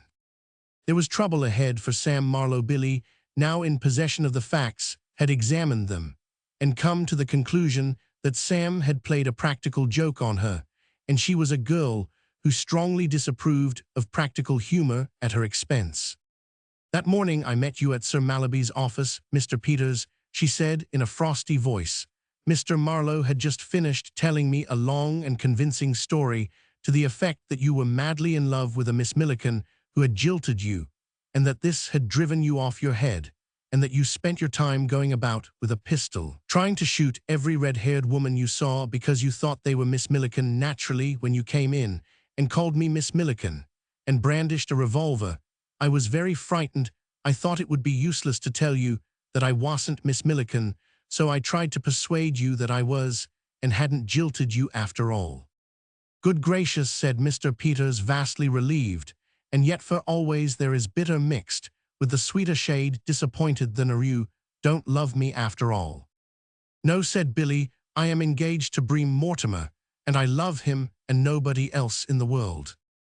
The last portion of her observation was intended for the consumption of Mr. Bennet rather than that of Mr. Peters, and he consumed it joyfully. He folded Billy in his ample embrace. I always thought you had a grain of sense hidden away somewhere, he said, paying her a striking tribute. I hope now that we've heard the last of all this foolishness about that young hound Marlowe. You certainly have. I don't want ever to see him again. I hate him. You couldn't do better, my dear, said Mr. Bennet approvingly. And now run away, Mr. Peters, and I have some business to discuss. A quarter of an hour later, Webster, the valet sunning himself in the stable-yard, was aware of the daughter of his employer approaching him. Webster, said Billy, She was still pale, her face was still hard, and her eyes still gleamed coldly. "Miss," said Webster, politely throwing away the cigarette with which he had been refreshing himself. "Will you do something for me?" "I should be more than delighted, miss." Billy whisked into view an envelope which had been concealed in the recesses of her dress. "Do you know the country about here well, Webster?" "Within a certain radius, not unintimately, miss. I have been for several enjoyable rambles since the fine weather set in." "Do you know the place where there is a road leading to Havant and another to Casham? It's about a mile down." "I know the spot well, miss." "Well, straight in front of you, when you get to the signpost, there is a little lane." "I know it, miss," said Webster, "a delightfully romantic spot, what with the overhanging trees, the wealth of blackberry bushes, the varied wildflowers." "Yes, never mind about the wildflowers now. I want you after lunch to take this note to a gentleman you will find sitting on the gate at the bottom of the lane." "Sitting on the gate, miss?" "Yes, miss." "Or leaning against it. You can't mistake him. He is rather tall and well, there isn't likely to be anybody else there, so you can't make a mistake. Give him this, will you?" "Certainly, Miss Irani. Message." "Any what?" "Any verbal message, miss." "No, certainly not. You won't forget, will you, Webster?" "On no account whatever, miss. Shall I wait for an answer?" "There won't be any answer," said Billy, setting her teeth for an instant. "Oh, Webster." "Miss, I can rely on you to say nothing to anybody." "Most undoubtedly, miss, most undoubtedly." "Does anybody know anything about a fella named S. Marlowe?" enquired Webster, entering the kitchen. "Don't all speak at once. S. Marlowe. Ever heard of him?" He paused for a reply, but nobody had any information to impart. "Because there's something jolly well up our Miss B is sending me with notes for him to the bottom of lanes. And her engaged to young Mr. Mortimer," said the scullery maid. "Shocked the way they go on chronic," said the scullery maid. "Don't you go getting alarmed, and don't you," added Webster, "go shoving your ear in when your social superiors are talking. I've had to speak to you about that before. My remarks were addressed to Mrs. Withers here." He indicated the cook with a respectful gesture. "Yes, here's the note, Mrs. Withers. Of course, if you had a steamy kettle handy, in about half a moment we could, but no, perhaps it's wiser not to risk it. And come to that, I don't need to unstick the envelope to know what's inside here. It's the raspberry, ma'am, or I've lost all my power to read the human female countenance, very cold and proud-looking. She was. I don't know who this S. Marlowe is, but I do know one thing. In this hand I hold the instrument that's going to give it him in the neck proper, right in the neck, or my name isn't Montagu Webster." "Well," said Mrs. Withers, comfortably, pausing for a moment from her labors. "Think of that." "The way I look at it," said Webster, "is that there's been some sort of understanding between our Miss B and this S. Marlowe, and she's thought better of it, and decided to stick to the man of her parents' choice. She's chosen wealth, and made up her mind to hand the humble suitor the mitten. There was a rather similar situation in Cupid or Mammon, that nosegay novelette I was reading in the train coming down here, only that ended different. For my part, Roman 1D, be better pleased if our Miss B would let the cash go and obey the dictates of her own heart. But these modern girls are all alike, all out for the stuff. They are. Oh, well, it's none of my affair," said Webster, stifling a not unmanly sigh, for beneath that immaculate shirt front there beat a warm heart. Montagu Webster was a sentimentalist. Chapter 15. 2:30 that afternoon, full of optimism and cold beef, gaily unconscious that Webster, with measured strides, was approaching ever nearer with the note that was to give it him in the neck proper. Samuel Marlowe dangled his feet from the top bar of the gate at the end of the lane and smoked contentedly as he waited for Billy to make her appearance. He had had an excellent lunch. His pipe was drawing well, and all nature smiled. The breeze from the sea across the meadows tickled pleasantly the back of his head and sang a soothing song in the long grass and ragged robins at his feet. He was looking forward with a roseate glow of anticipation to the moment when the white flutter of Billy's dress would break the green of the foreground. How eagerly he would jump from the gate, how lovingly he would The elegant figure of Webster interrupted his reverie. Sam had never seen Webster before, and it was with no pleasure that he saw him now. He had come to regard this lane as his own property, and he resented trespassers. He tucked his legs under him and scowled at Webster under the brim of his hat. The valet advanced towards him with the air of an affable executioner, stepping daintily to the block. "Mr. Marlowe, sir," he inquired politely. Sam was startled. He could make nothing of this. What? Have I the pleasure of addressing Mr. S. Marlowe?" "Yes, that's my name." "Mine is Webster, sir. I am Mr. Bennet's personal gentleman's gentleman. Miss Bennet entrusted me with this note to deliver to you, sir." Sam began to grasp the situation. For some reason or other, the dear girl had been prevented from coming this afternoon, and she had written to explain, and to relieve his anxiety. It was like her. It was just the sweet, thoughtful thing he would have expected her to do. His contentment with the existing scheme of things returned. The sun shone out again, and he found himself amiably disposed towards the messenger. "Fine day," he said, as he took the note. "Extremely, sir," said Webster, outwardly unemotional, inwardly full of a grave pity. It was plain to him that there had been no previous little rift to prepare the young man for the cervical operation which awaited him, and he edged a little nearer in order to be handy to catch Sam if the shock knocked him off the gate. As it happened, it did not. Having read the opening words of the note, Sam rocked violently, but his feet were twined about the lower bars, and this saved him from overbalancing. Webster stepped back, relieved.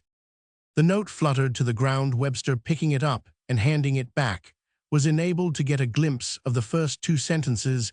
They confirmed his suspicions.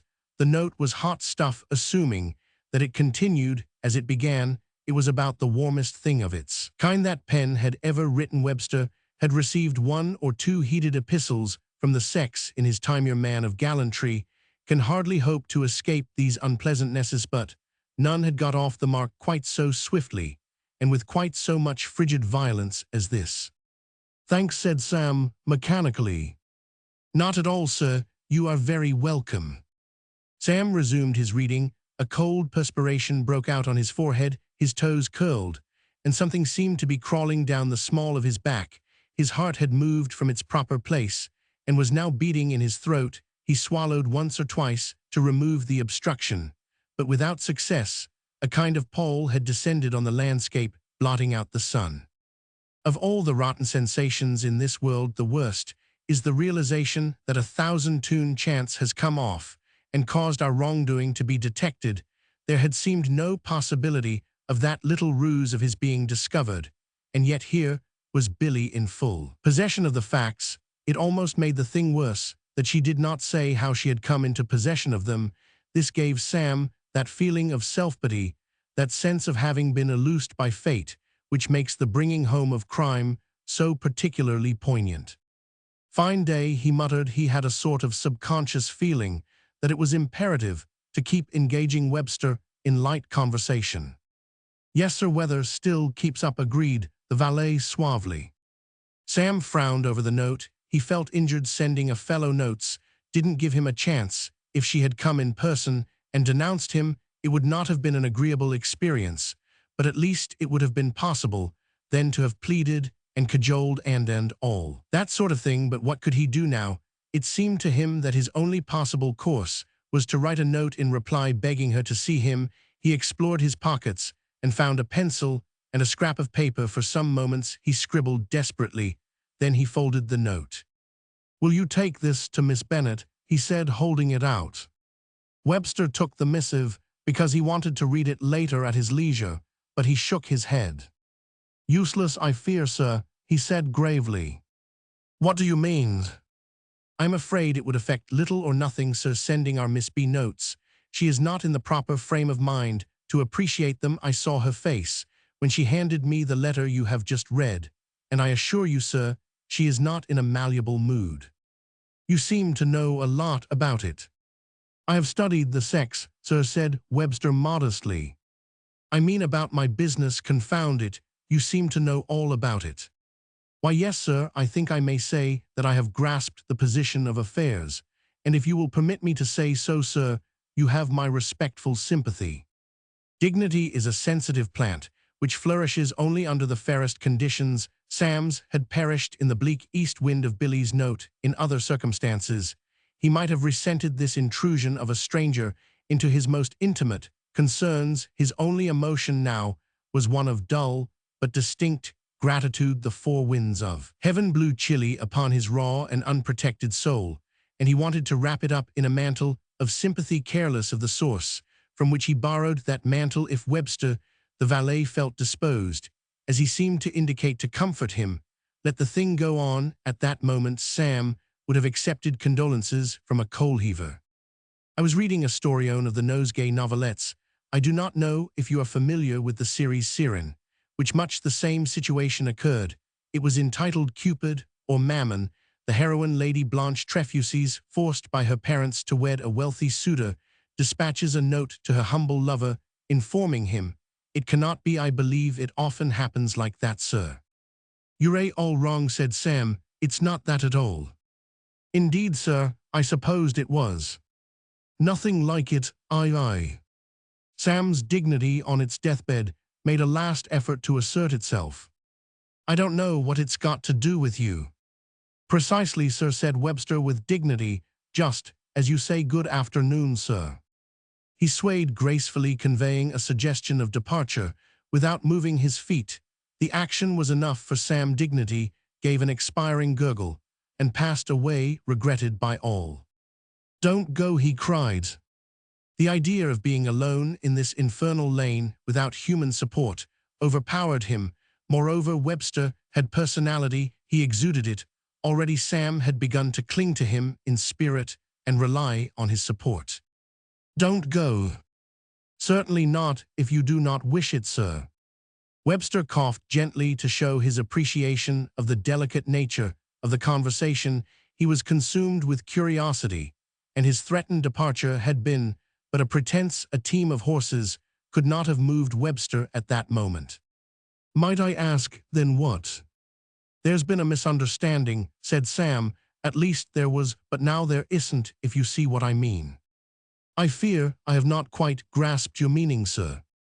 "Well, I played a sort of, you might almost call it, a sort of trick on Miss Bennet, with the best motives, of course." "Of course, sir." "And she's found out. I don't know how she's found out, but she has, so there you are." "Of what nature would the trick be, sir?" "A species of ruse, sir, some kind of innocent deception." "Well, it was like this." It was a complicated story to tell, and Sam, a prey to conflicting emotions, told it badly, but such was the almost superhuman intelligence of Webster that he succeeded in grasping the salient points. Indeed, he said that it reminded him of something of much the same kind in the Nosegay novelette All for Her, where the hero, anxious to win the esteem of the lady of his heart, had bribed a tramp to simulate an attack upon her in a lonely road. "The principle's the same," said Webster. "Well, what did he do when she found out?" "She did not find out, sir. All ended happily, and never had the wedding bells in the old village church rung out a blither peal than they did at the subsequent union." Sam was thoughtful. "Bribed a tramp to attack her, did he?" "Yes, sir." She had never thought much of him till that moment, sir. Very cold and haughty she had been, his social status being considerably inferior to her own. But when she cried for help, and he dashed out from behind a hedge, well, it made all the difference. "I wonder where I could get a good tramp," said Sam meditatively. Webster shook his head. "I really would hardly recommend such a procedure, sir. No, it would be difficult to make a tramp understand what you wanted." Sam brightened. "I've got it. You pretend to attack her, and I Roman 100. "I couldn't, sir. I couldn't really. I should jeopardize my situation." "Oh, come, be a man." "No, sir, I fear not. There's a difference between handing in your resignation. I was compelled to do that only recently owing to few words I had with the governor, though subsequently prevailed upon to withdraw it. I say, there's a difference between handing in your resignation and being given the sack, and that's what would happen without a character. What's more, and lucky, if it didn't mean a prison cell." "No, Sir, I could not contemplate such a thing. Then I don't see that there's anything to be done, said Sam morosely. Oh, I shouldn't say that, sir, said Webster encouragingly. It's simply a matter of finding the way, the problem confronting us, you, I should say. Said Sam, most decidedly us. Thank you very much, sir, I would not have presumed, but if you say so, the problem confronting us, as I envisage it, resolves itself into this: you have offended our Miss B, and she has expressed a disinclination ever to see you again. How then is it possible, in spite of her attitude, to recapture her esteem? Exactly, said Sam. There are several methods which occur to one. They don't occur to me. Well, for example, you might rescue her from a burning building, as in True as Steel. Set fire to the house, said Sam reflectively. Yes, there might be something in that. I would hardly advise such a thing, said Webster, a little hastily flattered at the readiness with which his disciple was taking his advice, yet acutely alive to the fact that he slept at the top of the house himself. A little drastic, if I may say so. It might be better to save her from drowning, as in the Earl's Secret. Ah, but where could she drown? Well, there is a lake in the grounds. Excellent, said Sam, terrific. I knew I could rely on you. Say no more, the whole thing's settled. You take her out rowing on the lake, and upset the boat I plunge in. I suppose you can swim. No, sir. Oh, well, never mind, y'all manage. Somehow I expect cling to the upturned boat, or something. I shouldn't wonder, there's always a way. Yes, that's the plan. When is the earliest you could arrange this? I fear such a course must be considered out of the question, sir. It really wouldn't do. I can't see a flaw in it. Well, in the first place, it would certainly jeopardize my situation. Oh, hang your situation, you talk as if you were Prime Minister or something. You can easily get another situation, a valuable man, like you, said Sam, ingratiatingly. No, sir, said Webster firmly. From boyhood up I've always had a regular horror of the water. I can't so much as go paddling without an uneasy feeling. The image of Webster paddling was arresting enough to occupy Sam's thoughts for a moment. It was an inspiring picture, and for an instant uplifted his spirits. Then they fell again. Well, I don't see what there is to be done, he said gloomily. It's no good making suggestions if you have some frivolous objection to all of them. My idea, said Webster, would be something which did not involve my own personal and active cooperation. Sir, if it is all the same to you, I should prefer to limit my assistance to advice. I am anxious to help, but I am a man of regular habits, which I do not wish to disturb. Did you ever read Footpaths of Fate in the Nosegay series, sir? I've only just remembered it, and it contains the most helpful suggestion of the lot. There had been a misunderstanding between the heroine and the hero. Their names have slipped my mind, though I fancy his was Cyriland. She had told him to hop it. To what? To leave her forever, sir. And what do you think he did? How the deuce do I know? He kidnapped her little brother, sir, to whom she was devoted, kept him hidden for a bit, and then returned him, and in her gratitude all was forgotten and forgiven, and never, I know, never had the bells of the old village church rung out a blither peal. Exactly, sir. Well, there, if you will allow me to say so, you are, sir, you need seek no further for a plan of action. Miss Bennet hasn't got a little brother. No, sir, but she has a dog, and is greatly attached to it. Sam stared from the expression on his face. It was evident that Webster imagined himself to have made a suggestion of exceptional intelligence. It struck Sam as the silliest he had ever heard. You mean I ought to steal her dog? Precisely, sir. But good heavens, have you seen that dog? The one to which I allude is a small brown animal with a fluffy tail. Yes, and a bark like a steam siren, and in addition to that about 8 or 5 teeth, all sharper than razors.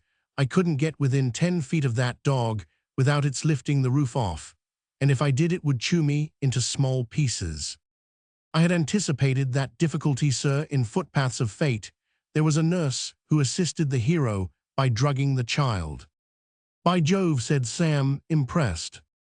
He rewarded her, said Webster, allowing his gaze to stray nonchalantly over the countryside, liberally, very liberally.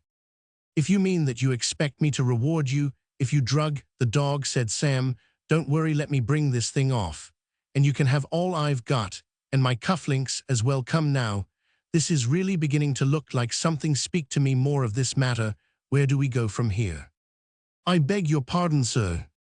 I mean, what's the next step in the scheme? Oh Lord, Sam's face fell. The light of hope died out of his eyes. It's all off. It can't be done. How could I possibly get into the house? I take it that the little brute sleeps in the house. That need constitute no obstacle, sir, no obstacle at all. The animal sleeps in a basket in the hall, perhaps. You are familiar with the interior of the house, sir? I haven't been inside it since I was at school. I am Mr. Hignett's cousin, you know. Indeed, sir, I wasn't aware. Mr. Hignett sprained his ankle this morning, poor gentleman. Has he? Said Sam, not particularly interested. I used to stay with him, he went on, during the holidays sometimes, but I've practically forgotten what the place is like inside. I remember the whole vaguely. Fireplace, at one side 1 or 2 suits of armor, standing about a sort of window ledge near the front door. Precisely, sir, it is close beside that window ledge that the animal's basket is situated, if I administer a slight soporific. Yes, but you haven't explained yet how I am to get into the house in the first place. Quite easily, sir. I can admit you through the drawing-room windows while dinner is in progress. Fine. You can then secrete yourself in the cupboard in the drawing-room. Perhaps you recollect the cupboard to which I refer, sir? No, I don't remember any cupboard. As a matter of fact, when I used to stay at the house, the drawing-room was barred. Mrs. Hignett wouldn't let us inside it for fear we should smash her china. Is there a cupboard? Immediately behind the piano, sir, a nice roomy cupboard. I was glancing into it myself, in a spirit of idle curiosity, only the other day. It contains nothing except a few knickknacks on an upper shelf. You could lock yourself in from the interior and be quite comfortably seated on the floor till the household retired to bed. When would that be? They retire quite early, sir, as a rule by 10:30. The coast is generally clear at that time. I would suggest that I came down and knocked on the cupboard door to notify you that all was well. Sam was glowing with frank approval. You know, you're a mastermind, he said enthusiastically. You're very kind, sir. One of the lads, by Jove, said Sam, and not the worst of them. I don't want to flatter you, but there's a future for you in crime if you cared to go in for it. I am glad that you appreciate my poor efforts, sir. Then we will regard the scheme as passed and approved. I should say we would. It's a bird. Very good, sir. It'll be round at about 7:15. Will that be right? Admirable, sir. And I say about that soporific, don't overdo it. Don't go killing the little beast. Oh no, sir. Well said, Sam. You can't say it's not a temptation, and you know what you Napoleons of the underworld are. Chapter 16. If there is one thing more than another which weighs upon the mind of a storyteller as he chronicles the events which he has set out to describe, it is the thought that the reader may be growing impatient with him for straying from the main channel of his tale and devoting himself to what are, after all, minor developments. This story, for instance, opened with Mrs. Horace Hignett, the world-famous writer on theosophy, going over to America to begin a lecturette, and no one realizes more keenly than I do that I have left Mrs. Hignett flat. I have thrust that great thinker into the background and concentrated my attention on the affairs of one who is both her mental and moral inferior, Samuel Marlowe. I seem at this point to see the reader a great brute of a fellow with beetling eyebrows and a jaw like the ram of a battleship, the sort of fellow who is full of determination and will stand no nonsensorizing to remark that he doesn't care what happened to Samuel Marlowe, and that what he wants to know is how Mrs. Hignett made out on her lecturing tour. Did she go big in Buffalo? Did she have him tearing up the seats in Schenectady? Was she a riot in Chicago and a cyclone in St. Louis? Those are the points on which he desires information, or give him his money back. I cannot supply the information, and before you condemn Let me hastily add that the fault is not mine, but that of Mrs. Hignett herself. The fact is she never went to Buffalo, Schenectady, saw nothing of her. She did not get within 1,000 miles of Chicago, nor did she penetrate to St. Louis for the very morning after her son Eustace sailed for England in the liner Atlantic. She happened to read in the paper one of those abridged passenger lists, which the journals of New York are in the habit of printing, and got a nasty shock when she saw that among those whose society Eustace would enjoy during the voyage was Miss Wilhelmina Bennet, daughter of J. Rufus Bennet of Bennet Mandelbaum and Co. And within 5 minutes of digesting this information, she was at her desk, writing out telegrams cancelling all her engagements iron-souled. As this woman was, her fingers trembled. As she wrote, she had a vision of Eustace and the daughter of J. Rufus Bennet strolling together on moonlit decks, leaning over rails damp with sea spray, and in short, generally starting the whole trouble over again. In the height of the tourist season, it is not always possible for one who wishes to leave America to spring on to the next boat along mornings, telephoning to the offices of the Cunard, and the White Star brought Mrs. Hignett the depressing information that it would be a full week before she could sail for England. That meant that the inflammable Eustace would have over 2 weeks to conduct an uninterrupted wooing, and Mrs. Hignett's heart sank, till suddenly she remembered that so poor a sailor as her son was not likely to have had leisure for any strolling on the deck during the voyage of the Atlantic. Having realized this, she became calmer and went about her preparations for departure with an easier mind. The danger was still great, but there was a good chance that she might be in time to intervene. She wound up her affairs in New York, and on the following Wednesday boarded the Nuronia bound for Southampton. The Nuronia is one of the slowest of the Cunard boats. It was built at a time when delirious crowds used to swoon on the dock. If an ocean liner broke the record by getting across in 9 days, it rolled over to Cherbourg, dallied at that picturesque port for some hours, then sauntered across the channel and strolled into Southampton water in the evening of the day on which Samuel Marlowe had sat in the lane plotting with Webster the valet, at almost the exact moment when Sam, sidling through the windows of the drawing-room, slid into the cupboard behind the piano. Mrs. Hignett was standing at the customs barrier, telling the officials that she had nothing to declare. Mrs. Hignett was a general who believed in forced marches. A lesser woman might have taken the boat train to London and proceeded to Windles at her ease. On the following afternoon, Mrs. Hignett was made of sterner stuff, having fortified herself with a late dinner. She hired an automobile and set out on the cross-country journey. It was only when the car, a genuine antique, had broken down 3 times in the first 10 miles that it became evident to her that it would be much too late to go to Windles that night, and she directed the driver to take her instead to the Blue Boar in Windlehurst, where she arrived tired but thankful to have reached it at all at about 11 o'clock. At this point, many, indeed most women, having had a tiring journey, would have gone to bed, but the familiar Hampshire air and the knowledge that half an hour's walking would take her to her beloved home acted on Mrs. Hignett like a restorative. One glimpse of Windles she felt that she must have before she retired for the night, if only to assure herself that it was still there. She had a cup of coffee and a sandwich brought to her by the night porter whom she had roused from sleep for bedtime is early in Windlehurst, and then informed him that she was going for a short walk and would ring when she returned. Her heart leaped joyfully as she turned in at the drive gates of her home and felt the well-remembered gravel crunching under her feet.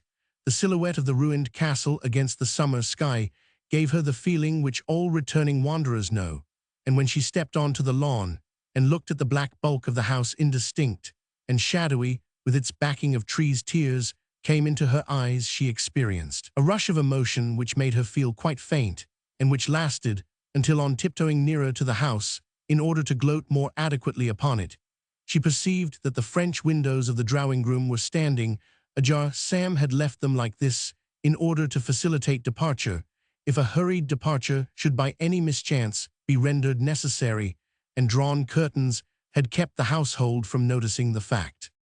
All the proprietor in Mrs. Hignett was roused. This, she felt indignantly, was the sort of thing she had been afraid would happen the moment her back was turned, evidently laxity one, might almost say anarchy had set in directly. She had removed the eye of authority. She marched to the window and pushed it open. She had now completely abandoned her kindly scheme of refraining from rousing the sleeping house and spending the night at the inn. She stepped into the drawing-room with the single-minded purpose of rousing Eustace out of his sleep and giving him a good talking to for having failed to maintain her own standard of efficiency among the domestic staff. If there was one thing on which Mrs. Horace Hignett had always insisted, it was that every window in the house must be closed at lights out. She pushed the curtains apart with a rattle, and at the same moment from the direction of the door there came a low but distinct gasp, which made her resolute heart jump and flutter. It was too dark to see anything distinctly, but in the instant before it turned and fled, she caught sight of a shadowy male figure, and knew that her worst fears had been realized. The figure was too tall to be Eustace, and Eustace, she knew, was the only man in the house. Male figures, therefore, that went flitting about windows must be the figures of burglars. Mrs. Hignett, bold woman though she was, stood for an instant spellbound, and for one moment of not unpardonable panic, tried to tell herself that she had been mistaken. Almost immediately, however, there came from the direction of the hall a dull, chunky sound, as though something soft had been kicked, followed by a low gurgle, and the noise of staggering feet. Unless he was dancing a pas seul out of sheer lightness of heart, the nocturnal visitor must have tripped over something.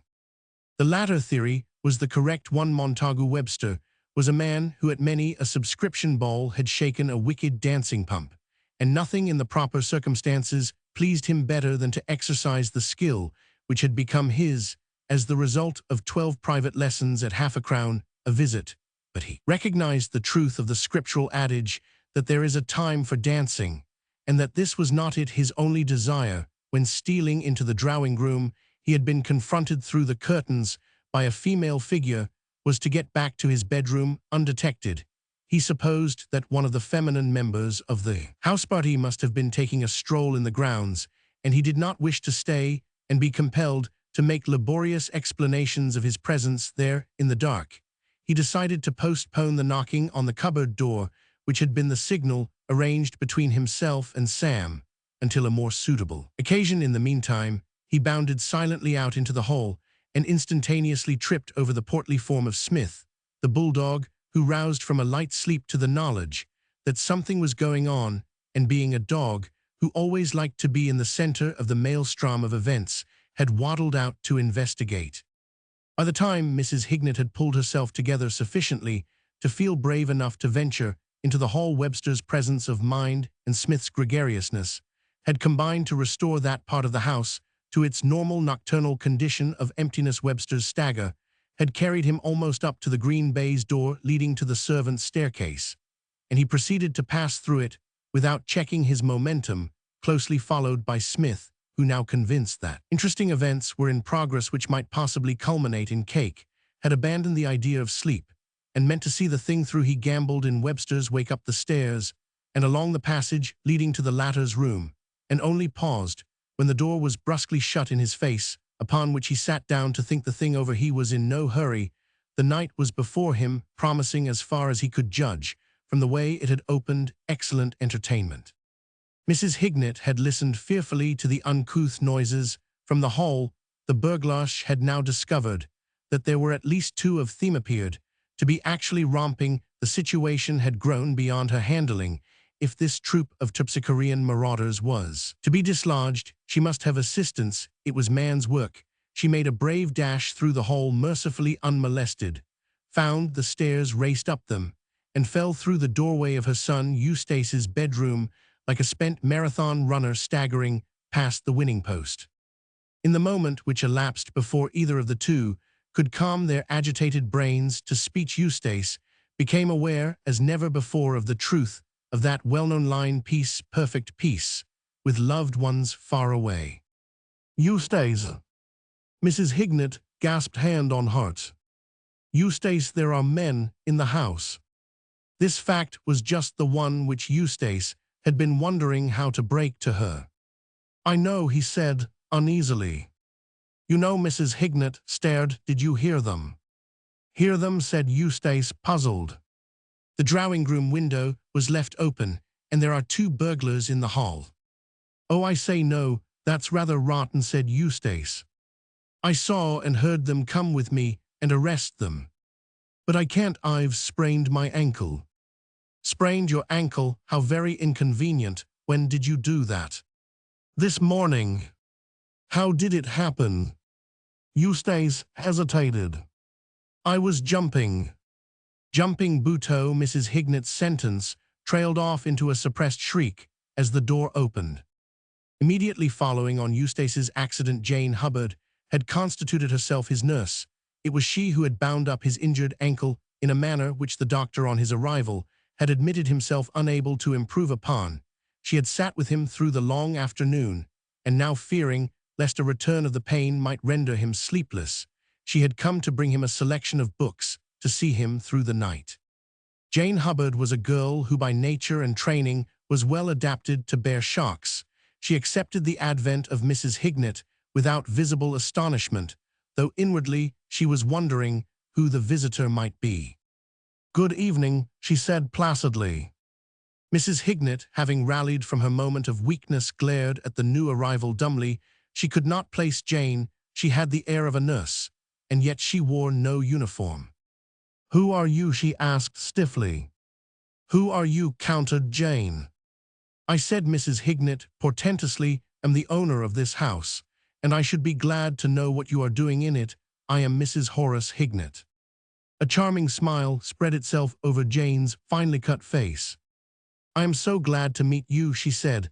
"I have heard so much about you." "Indeed," said Mrs. Hignet, "and now I should like to hear a little about you." "I've read all your books," said Jane. "I think they're wonderful." In spite of herself, in spite of a feeling that this young woman was straying from the point, Mrs. Hignet could not check a slight influx of amiability. She was an authoress who received a good deal of incense from admirers, but she could always do with a bit more besides. Most of the incense came by mail. Living a quiet and retired life in the country, it was rarely that she got it handed to her face to face. She melted quite perceptibly. She did not cease to look like a basilisk, but she began to look like a basilisk who has had a good lunch. "My favorite," said Jane, who for a week had been sitting daily in a chair in the drawing-room adjoining the table on which the authoress' complete works were assembled, "is The Spreading Light. I do like The Spreading Light." "It was written some years ago," said Mrs. Hignet with something approaching cordiality, "and I have since revised some of the views I state in it, but I still consider it quite a good textbook." "Of course I can see that what of the morrow is more profound," said Jane, "but I read The Spreading Light first, and of course that makes a difference." "I can quite see that it would," agreed Mrs. Hignet. "One's first step across the threshold of a new mind, one's first glimpse." "Yes, it makes you feel like some watcher of the skies," said Mrs. Hignet, "when a new planet swims into his ken or like." "Yes, doesn't it?" said Jane. Eustace, who had been listening to the conversation with every muscle tense, in much the same mental attitude as that of a peaceful citizen in a Wild West saloon who holds himself in readiness to dive under a table directly the shooting begins, began to relax. What he had shrinkingly anticipated would be the biggest thing since the Dempsey-Carpentier fight seemed to be turning into a pleasant social and literary evening, not unlike what he imagined a meeting of old Vassar alumni must be. For the first time since his mother had come into the room, he indulged in the luxury of a deep breath. "But what are you doing here?" asked Mrs. Hignet, returning almost reluctantly to the main issue. Eustace perceived that he had breathed too soon. In an unobtrusive way, he subsided into the bed and softly pulled the sheets over his head, following the excellent tactics of the great Duke of Wellington in his Peninsular campaign. When in doubt, the Duke used to say, "Retire and dig yourself in." "I am nursing, dear Eustace," said Jane. Mrs. Hignet quivered and cast an eye on the hump in the bedclothes, which represented dear Eustace. A cold fear had come upon her. "Dear Eustace," she repeated mechanically. "We're engaged," said Jane. "We got engaged this morning. That's how he sprained his ankle. When I accepted him, he tried to jump a holly bush." "Engaged, Eustace, is this true?" "Yes," said a muffled voice from the interior of the bed. "And poor Eustace is so worried," continued Jane, "about the house," she went on quickly. "He doesn't want to deprive you of it, because he knows what it means to you, so he is hoping we are both hoping that you will accept it as a present when we are married.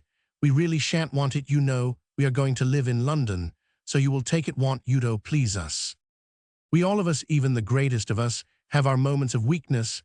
Let us then not express any surprise at the sudden collapse of one of the world's greatest female thinkers."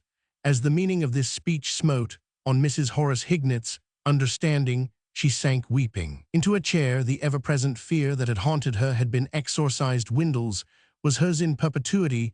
The relief was too great. She sat in her chair and gulped, and Eustace, greatly encouraged, emerged slowly from the bedclothes like a worm after a thunderstorm. How long this poignant scene would have lasted one cannot say. It is a pity that it was cut short, for I should have liked to dwell upon it.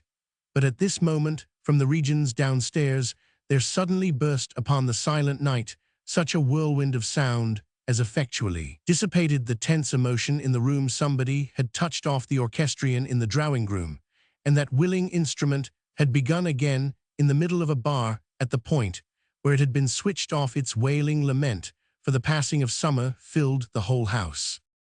"That's too bad," said Jane, a little annoyed at this time of night. "It's the burglars," quavered Mrs. Hignet. In the stress of recent events, she had completely forgotten the existence of those enemies of society. They were dancing in the hall when I arrived, and now they're playing the orchestrion." "Light-hearted chaps," said Eustace, admiring the sang-froid of the criminal world, full of spirits. "This won't do," said Jane Hubbard, shaking her head. "We can't have this sort of thing. I'll go and fetch my gun." "They'll murder you, dear," panted Mrs. Hignet, clinging to her arm. Jane Hubbard laughed. "Murder me," she said amusedly. "I'd like to catch them at it." Mrs. Hignet stood staring at the door as Jane closed it safely behind her. "Eustace," she said solemnly, "that is a wonderful girl. Yes, she once killed a panthera, a puma, I forget which, with a hatpin," said Eustace with enthusiasm. "I could wish you no better wife," said Mrs. Hignet. She broke off with a sharp wail. Out in the passage, something like a battery of artillery had roared. The door opened, and Jane Hubbard appeared, slipping a fresh cartridge into the elephant gun. "One of them was popping about outside here," she announced. "I took a shot at him, but I'm afraid I missed. The visibility was bad. At any rate, he went away."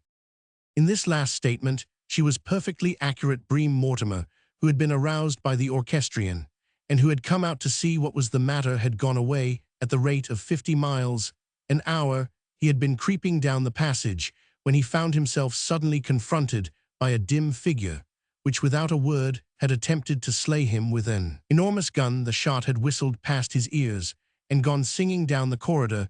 This was enough for Bream. He had returned to his room in 3 strides and was now under the bed. The burglars might take everything in the house, and welcome, so that they did not molest his privacy. That was the way Bream looked at it, and very sensible of him too, I consider. "We'd better go downstairs," said Jane. "Bring the candle, not you. Eustace, darling, don't you stir out of bed." "I won't," said Eustace obediently. Of all the leisured pursuits, there are few less attractive to the thinking man than sitting in a dark cupboard waiting for a houseparty to go to bed, and Sam, who had established himself in the one behind the piano at 7:45 soon, began to feel as if he had been there for an eternity. He could dimly remember a previous existence in which he had not been sitting in his present position, but it seemed so long ago that it was shadowy and unreal to him. The ordeal of spending the evening in this retreat had not appeared formidable when he had contemplated it that afternoon in the lane, but now that he was actually undergoing it, it was extraordinary how many disadvantages it had. Cupboards as a class are badly ventilated, and this one seemed to contain no air at all, and the warmth of the night, combined with the cupboard's natural stuffiness, had soon begun to reduce Sam to a condition of pulp. He seemed to himself to be sagging like an ice cream in front of a fire. The darkness too weighed upon him. He was abominably thirsty. Also, he wanted to smoke. In addition to this, the small of his back tickled, and he more than suspected the cupboard of harboring mice not once nor twice, but many hundred times he wished that the ingenious Webster had thought of something simpler. His was a position which would just have suited one of those Indian mystics who sit perfectly still for 20 years contemplating the infinite. But it reduced Sam to an almost imbecile state of boredom. He tried counting sheep, he tried going over his past life in his mind from the earliest moment he could recollect, and thought he had never encountered a duller series of episodes. He found a temporary solace by playing a succession of mental golf games over all the courses he could remember, and he was just teeing up for the 16th at Muirfield after playing Hoylake St Andrews Westwood, Hanger Hill Midsurrey Walton Heath Garden City, and the Engineers Club at Rosslyn Roman 50 Roman 1, when the light ceased to shine through the crack under the door, and he awoke with a sense of dull incredulity to the realization that the occupants of the drawing-room had called it a day, and that his vigil was over. But was it once more alert? Sam became cautious. True, the light seemed to be off, but did that mean anything in a country house where people had the habit of going and strolling about the garden at all hours? Probably. They were still popping about all over the place. At any rate, it was not worth risking coming out of his lair. He remembered that Webster had promised to come and knock an all-clear signal on the door. It would be safer to wait for that. But the moments went by, and there was no knock. Sam began to grow impatient. The last few minutes of waiting in a cupboard are always the hardest. Time seemed to stretch out again interminably. Once he thought he heard footsteps, but that led to nothing. Eventually, having strained his ears and finding everything still, he decided to take a chance. He fished in his pocket for the key, cautiously unlocked the door, opened it by slow inches, and peered out. The room was in blackness. The house was still. All was well. With the feeling of a life prisoner emerging from the Bastille, he began to crawl stiffly forward, and it was just then that the first of the disturbing events occurred which were to make this night memorable to him. Something like a rattlesnake suddenly went off with a whir, and his head, jerking up, collided with the piano. It was only the cuckoo clock, which, now having cleared its throat, as was its custom before striking, proceeded to cuck 11 times in rapid succession before subsiding with another rattle. But to Sam, it sounded like the end of the world. He sat in the darkness, massaging his bruised skull. His hours of imprisonment in the cupboard had had a bad effect on his nervous system, and he vacillated between tears of weakness and a militant desire to get at the cuckoo clock. With a hatchet, he felt that it had done it on purpose, and was now chuckling to itself in fancied security. For quite a minute, he raged silently, and any cuckoo clock which had strayed within his reach would have had a bad time of it. Then his attention was diverted. So concentrated was Sam on his private vendetta with the clock that no ordinary happening would have had the power to distract him. What occurred now was by no means ordinary, and it distracted him like an electric shock. As he sat on the floor, passing a tender hand over the egg-shaped bump, which had already begun to manifest itself beneath his hair, something cold and wet touched his face and paralyzed him so completely, both physically and mentally, that he did not move a muscle, but just congealed where he sat into a solid block of ice. He felt vaguely that this was the end. His heart stopped beating, and he simply could not imagine it ever starting again. And if your heart refuses to beat, what hope is there for you? At this moment, something heavy and solid struck him squarely in the chest, rolling him over. Something gurgled asthmatically in the darkness. Something began to lick his eyes, ears, and chin in a sort of ecstasy, and clutching out, he found his arms full of totally unexpected bulldog. "Get out," whispered Sam tensely, recovering his faculties with a jerk. "Go away." Smith took the opportunity of his lips having opened to lick the roof of his mouth. Smith's attitude in the matter was that Providence, in its all-seeing wisdom, had sent him a human being at a moment when he had reluctantly been compelled to reconcile himself to a total absence of such indispensable adjuncts to a good time, and that now the revels might commence. He had just trotted downstairs in rather a disconsolate frame of mind after waiting with no result in front of Webster's bedroom door, and it was a real treat to him to meet a man, especially one seated in such a jolly and sociable manner on the floor. He welcomed Sam like a long-lost friend.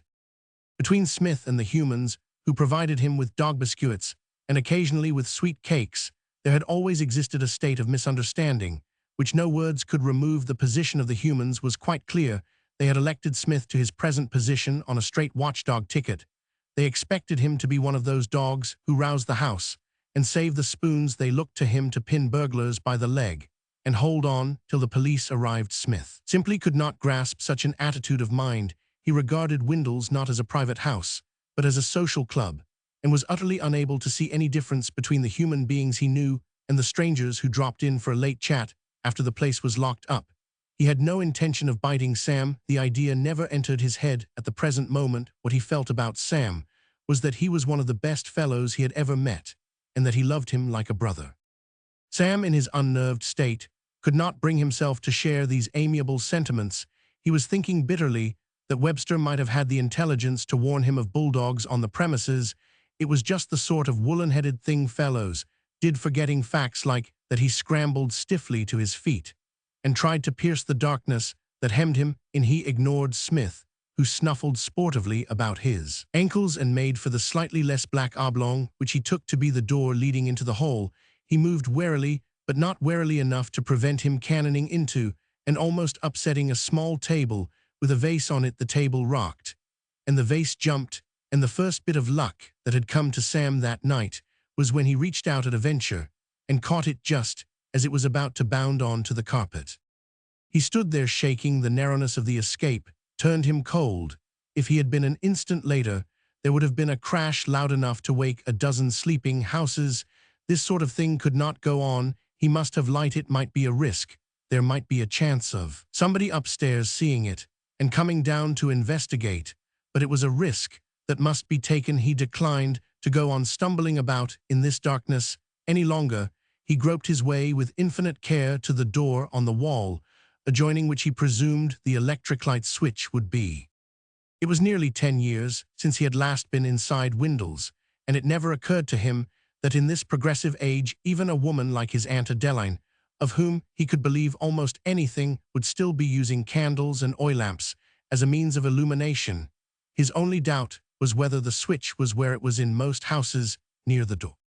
It is odd to reflect that as his searching fingers touched the knob, a delicious feeling of relief came to Samuel Marlowe.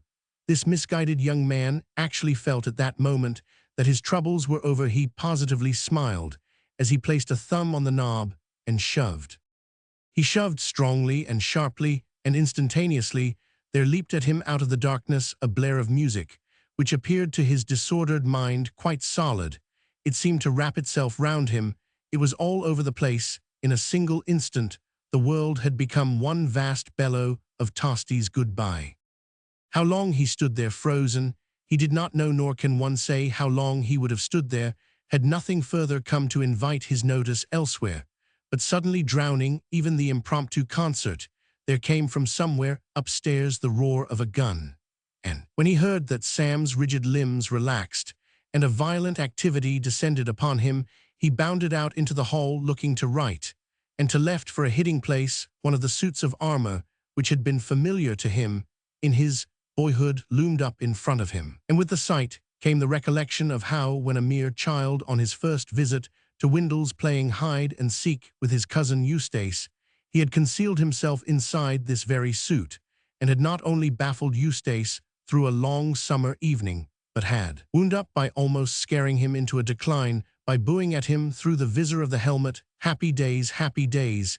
He leaped at the suit of armor. The helmet was a tight fit, but he managed to get his head into it at last, and the body of the thing was quite roomy. "Thank heaven," said Sam. He was not comfortable, but comfort just then was not his primary need.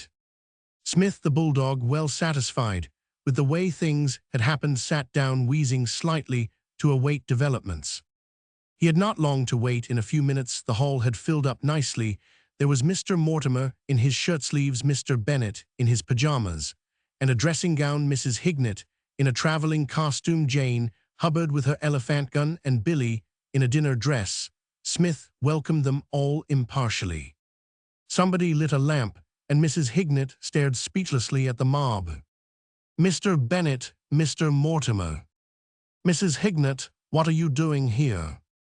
Mrs. Hignett drew herself up stiffly. "What an odd question, Mr. Mortimer. I am in my own house." "But you rented it to me for the summer. At least your son, Roman 999. Eustace let you Windles for the summer, said Mrs. Hignett, incredulously. Jane Hubbard returned from the drawing-room, where she had been switching off the orchestrion. Let us talk all that over cosily tomorrow, she said. The point now is that there are burglars in the house. Burglars, cried Mr. Bennet, aghast. I thought it was you playing that infernal instrument, Mortimer. What on earth should I play it for at this time of night, said Mr. Mortimer, irritably. It appeared only too evident that the two old friends were again on the verge of one of their distressing fallings out, but Jane Hubbard intervened. Once more, this practicaminded girl disliked the introducing of side issues into the conversation. She was there to talk about burglars, and she intended to do so. For goodness sake, stop it, she said almost petulantly. For one usually so superior to emotion, there'll be lots of time for quarreling tomorrow. Just now we've got to catch these. I am not quarreling, said Mr. Bennet. Yes, you are, said Mr. Mortimer. I am not. You are. Don't argue. I am not arguing. You are. I am not. Jane Hubbard had practically every noble quality which a woman can possess, with the exception of patience. A patient woman would have stood by shrinking from interrupting the dialogue. Jane Hubbard's robuster course was to raise the elephant gun, point it at the front door, and pull the trigger. I thought that would stop you, she said complacently, as the echoes died away, and Mr. Bennet had finished leaping into the air. She inserted a fresh cartridge and sloped arms. Now the question is. You made me bite my tongue, said Mr. Bennet, deeply aggrieved. Serves you right, said Jane placidly. Now the question is, have the fellows got away, or are they hiding somewhere in the house? I think they're still in the house. The police, exclaimed Mr. Bennet, forgetting his lacerated tongue and his other grievances. We must summon the police. Obviously, said Mrs. Hignett, withdrawing her fascinated gaze from the ragged hole in the front door, the cost of repairing, which she had been mentally assessing. We must send for the police at once. We don't really need them, you know, said Jane, if y'all all go to bed and just leave me to potter round with my gun. And blow the whole house to pieces, said Mrs. Hignett tartly. She had begun to revise her original estimate of this girl. To her, Windles was sacred, and anyone who went about shooting holes in it forfeited her esteem. Shall I go for the police? Said Billy. I could bring them back in 10 minutes in the car. Certainly not, said Mr. Bennet. My daughter gadding about all over the countryside in an automobile at this time of night. If you think I ought not to go alone, I could take Bream. Where is Bream? Said Mr. Mortimer. The odd fact that Bream was not among those present suddenly presented itself to the company. Where can he be? Said Billy. Jane Hubbard laughed, the wholesome, indulgent laugh of one who is broad-minded enough to see the humor of the situation, even when the joke is at her expense. What a silly girl I am, she said. I do believe that was Bream I shot at upstairs. How foolish of me, making a mistake like that. You shot my only son, cried Mr. Mortimer. I shot at him, said Jane. My belief is that I missed him, though how I came to do it beats me. I don't suppose I've missed a sitter like that since I was a child in the nursery, of course, she proceeded, looking on the reasonable side.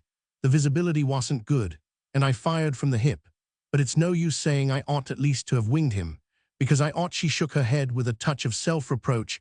I shall be chaffed about this if it comes out, she said regretfully. The poor boy must be in his room, said Mr. Mortimer. Under the bed, if you ask me, said Jane, blowing on the barrel of her gun and polishing it with the side of her hand. He's all right, leave him alone, and the housemaid will sweep him up in the morning. Oh, he can't be, cried Billy, revolted. A girl of high spirit, it seemed to her repellent that the man she was engaged to marry should be displaying such a craven spirit at that moment. She despised and hated Bream Mortimer. I think she was wrong, mind you. It is not my place to criticize the little group of people whose simple annals I am relating. My position is merely that of a reporter, but personally I think highly of Bream's sturdy common sense. If somebody loosed off an elephant gun at me in a dark corridor, I would climb onto the roof and pull it up after me, still rightly or wrongly. That was how Billy felt, and it flashed across her mind that Samuel Marlowe, scoundrel though he was, would not have behaved like this. And for a moment, a certain wistfulness added itself to the varied emotions then engaging her mind. "I'll go and look, if you like," said Jane agreeably. "You amuse yourselves somehow till I come back." She ran easily up the stairs, three at a time. Mr. Mortimer turned to Mr. Bennet. "It's all very well you're saying Wilhelmina mustn't go, but if she doesn't, how can we get the police? The house isn't on the phone, and nobody else can drive the car." "That's true," said Mr. Bennet, wavering. "I'm going," said Billy resolutely. It occurred to her, as it has occurred to so many women before her, how helpless men are in a crisis. The temporary withdrawal of Jane Hubbard had had the effect which the removal of a rudder has on a boat. "It's the only thing to do. I shall be back in no time." She stepped firmly to the coat-rack and began to put on her motoring cloak, and just then Jane Hubbard came downstairs, shepherding before her a pale and glassy-eyed bream. Right under the bed, she announced cheerfully, making a noise like a piece of fluff in order to deceive burglars. Billy cast a scornful look at her fiancé. "Absolutely unjustified in my opinion, but nevertheless she cast it, but it had no effect at all. Terror had stunned Bream Mortimer's perceptions. His was what the doctors call a penumbral mental condition. He was in a sort of trance. "Bream," said Billy, "I want you to come in the car with me to fetch the police." "All right," said Bream. "Get your coat." "All right," said Bream. "And cap." "All right," said Bream. He followed Billy in a docile manner out through the front door, and they made their way to the garage at the back of the house. Both silent. The only difference between their respective silences was that Billy's was thoughtful, while Bream's was just the silence of a man who has unhitched his brain and is getting along as well as he can without it. In the hall, they had left Jane Hubbard, once more took command of affairs. "Well, that's something done," she said, scratching Smith's broad back with the muzzle of her weapon. "Something accomplished, something done. Has earned a night's repose. Not that we're going to get it, yet I think those fellows are hiding somewhere, and we ought to search the house and rout them out. It's a pity Smith isn't a bloodhound. I like you personally, Smithy, but you're about as much practical use in a situation like this as a cold in the head. You're a good cakehound, but as a watchdog you don't finish in the first 10. The cakehound, charmed at the compliment, frisked about her feet like a young elephant. "The first thing to do," continued Jane, "is to go through the ground floor rooms." She paused to strike a match against the suit of armor nearest to her, a proceeding which elicited a sharp cry of protest from Mrs. Hignett, and lit a cigarette. "I'll go first, as I've got a gun." She blew a cloud of smoke. "I shall want somebody with me to carry a light, and—" "Take you." "What?" said Jane. "I didn't speak," said Mr. Mortimer. "Who am I to speak?" he went on bitterly. "Who am I that it should be supposed that I have anything sensible to suggest?" "Somebody spoke," said Jane. "Roman 1. A Jew." "Do you feel a draft, Mr. Bennet?" cried Jane sharply, wheeling round on him. "There is a draft," began Mr. Bennet. "Well, finish sneezing, and I'll go on." "I didn't sneeze. Somebody sneezed." "It seemed to come from just behind you," said Mrs. Hignett nervously. "It couldn't have come from just behind me," said Jane, "because there isn't anything behind me from which it could have." She stopped suddenly, in her eyes the light of understanding, on her face the set expression which was wont to come to it on the eve of action. "Oh," she said in a different voice, a voice which was cold and tense and sinister. "Oh, I see." She raised her gun and placed a muscular forefinger on the trigger. "Come out of that," she said. "Come out of that suit of armor, and let's have a look at you." "I can explain everything," said a muffled voice through the visor of the helmet. "I cannot chew." The smoke of the cigarette tickled Sam's nostrils again, and he suspended his remarks. "I shall count 3, said Jane Hubbard. 1, 2. "I am coming," said Sam petulantly. "You'd better," said Jane. "I can't get this dashed helmet off. If you don't come quick, I'll blow it off." Sam stepped out into the hall, a picturesque figure, which combined the costumes of 2 widely separated centuries, modern as far as the neck. He slipped back at that point to the Middle Ages. "Hands up," commanded Jane Hubbard. "My hands are up," retorted Sam querulously as he wrenched at his unbecoming headwear. "Never mind trying to raise your hat," said Jane. "If you've lost the combination, well, dispense with the formalities. What we're anxious to hear is what you're doing in the house at this time of night, and who your pals are. Come along, my lad, make a clean breast of it, and perhaps y'all get off easier. Are you a gang?" "Do I look like a gang?" "If you ask me what you look like. My name is Marlowe, Samuel Marlowe." "Alias what?" "Alias nothing. I say my name is Samuel Marlowe." An explosive roar burst from Mr. Bennet. "The scoundrel! I know him. I forbade him the house. And by what right did you forbid people my house?" Mr. Bennet said. "Mrs. Hignett, with acerbity. I've rented the house, Mortimer, and I rented it from your son." Yes, said Jane Hubbard. "Never mind about that. So you know this fellow, do you?" "I don't know him." "You said you Roman 999. "I refuse to know him," went on Mr. Bennet. "I want know him. I decline to have anything to do with him." "But you identify him." "If he says he's Samuel Marlowe," assented Mr. Bennet grudgingly, "I suppose he is. I can't imagine anybody saying he was Samuel Marlowe. If he didn't know, it could be proved against him." "Are you my nephew Samuel?" said Mrs. Hignett. "Yes," said Sam. "Well, what are you doing in my house?" "It's my house," said Mr. Bennet, "for the summer, Henry." "Mortimer's and mine, isn't that right, Henry?" "Dead right," said Mr. Mortimer. "There," said Mr. Bennet, "you hear, and when Henry Mortimer says a thing, it's so. There's nobody's word it'd take before Henry Mortimer's." "When Rufus Bennet makes an assertion," said Mr. Mortimer, highly flattered by these kind words, "you can bank on it. Rufus Bennet's word is his bond. Rufus Bennet is a white man." The two old friends clasped hands with a good deal of feeling. "I am not disputing Mr. Bennet's claim to belong to the Caucasian race," said Mrs. Hignett. "I merely maintain that this house is—" Yes, interrupted Jane. "You can thresh all that out some other time. The point is, if this fellow is your nephew, I don't see what we can do. We'll have to let him go." "I came to this house," said Sam, raising his visor to facilitate speech, "to make a social call." "At this hour of the night," snapped Mrs. Hignett. "You always were an inconsiderate boy, Samuel." "I came to inquire after poor Eustace's ankle. I've only just heard that the poor chap was Roman 99. "He's getting along quite well," said Jane, melting. "If I had known you were so fond of Eustace." "All right, is he?" said Sam. "Well, not quite all right, but he's going on very nicely." "Fine. Eustace and I are engaged, you know." "No, really splendid. I can't see you very distinctly how those Johnnies in the old days ever contrived to put up a scrap with things like this on their heads. Beats me, but you sound a good sort. I hope you'll be very happy." "Thank you ever so much, Mr. Marlowe. I am sure we shall." "Eustace is one of the best." "How nice of you to say so." All this, interrupted Mrs. Hignett, who had been a chafing auditor of this interchange of courtesies, "is beside the point. Why did you dance in the hall, Samuel, and play the orchestrion?" "Yes," said Mr. Bennet, reminded of his grievance, "waking people up." "Scaring us all to death," complained Mr. Mortimer.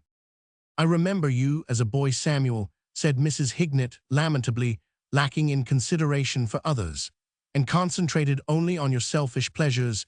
You seem to have altered very little."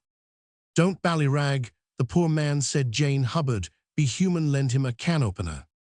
"I shall do nothing of the sort," said Mrs. Hignett. "I never liked him, and I dislike him now. He has got himself into this trouble through his own wrong-headedness."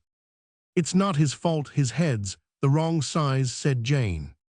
"He must get himself out as best he can," said Mrs. Hignett. "Very well," said Sam with bitter dignity. "Then I will not trespass further on your hospitality, Aunt Adeline.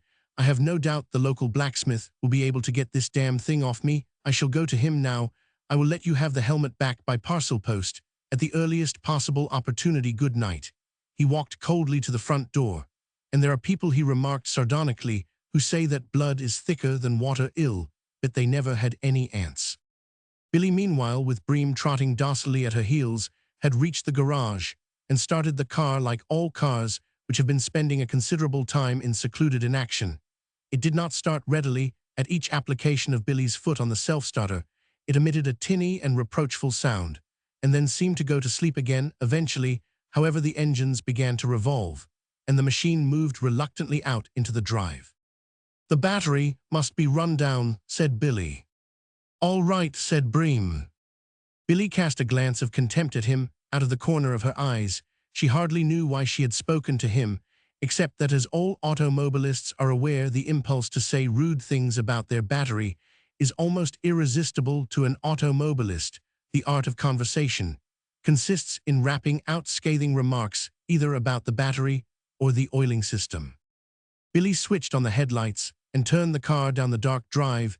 She was feeling thoroughly upset. Her idealistic nature had received a painful shock on the discovery of the yellow streak in Bream. To call it a yellow streak was to understate the facts. It was a great belt of saffron encircling his whole soul that she, Wilhelmina Bennett, who had gone through the world seeking a Galahad, should finish her career as the wife of a man who hid under beds simply because people shot at him with elephant guns, was abhorrent to her. Why Samuel Marlowe would have perished rather than do such a thing. You might say what you liked about Samuel Marlowe, and, of course, his habit of playing practical jokes put him beyond the pale, but nobody could question his courage. Look at the way he had dived overboard that time in the harbor at New York. Billy found herself thinking hard about Samuel Marlowe. There are only a few makes of car in which you can think hard about anything except the actual driving without stalling the engines, and Mr. Bennett's Twin Six complex was not one of them. It stopped as if it had been waiting for the signal. The noise of the engine died away. The wheels ceased to revolve. The automobile did everything except lie down. It was a particularly pig-headed car, and right from the start, it had been unable to see the sense in this midnight expedition. It seemed now to have the idea that if it just lay low and did nothing presently, it would be taken back to its cozy garage. Billy trod on the self-starter. Nothing happened. "Y'all have to get down and crank her," she said curtly. "All right," said Bream. "Well, go on," said Billy impatiently. "They get out and crank her." Bream emerged for an instant from his trance. "All right," he said. The art of cranking a car is one that is not given to all men. Some of our greatest and wisest stand helpless before the task. It is a job towards the consummation of which a noble soul and a fine brain help not at all. A man may have all the other gifts and yet be unable to accomplish a task the fellow at the garage does with one quiet, quick flick of the wrist without even bothering to remove his chewing gum. This being so, it was not only unkind but foolish of Billy to grow impatient as Bream's repeated efforts failed of their object. It was wrong of her to click her tongue, and certainly she ought not to have told Bream that he was not fit to churn butter. But women are an emotional sex and must be forgiven much in moments of mental stress. "Give it a good sharp twist," she said. "All right," said Bream. "Here, let me do it," cried Billy. She jumped down and snatched the thingamy from his hand with bent brows and set teeth. She wrenched it round. The engine gave a faint, protesting mutter like a dog that has been disturbed in its sleep, and was still once more. "May I help?" It was not Bream who spoke, but a strange, voicey, sepulchral voice, the sort of voice someone would have used in one of Edgar Allan Poe's cheerful little tales if he had been buried alive, and was speaking from the family vault, coming suddenly out of the night. It affected Bream painfully. He uttered a sharp exclamation, and gave a bound which, if he had been a Russian dancer, would probably have caused the management to raise his salary. He was in no frame of mind to bear up under sudden sepulchral voices.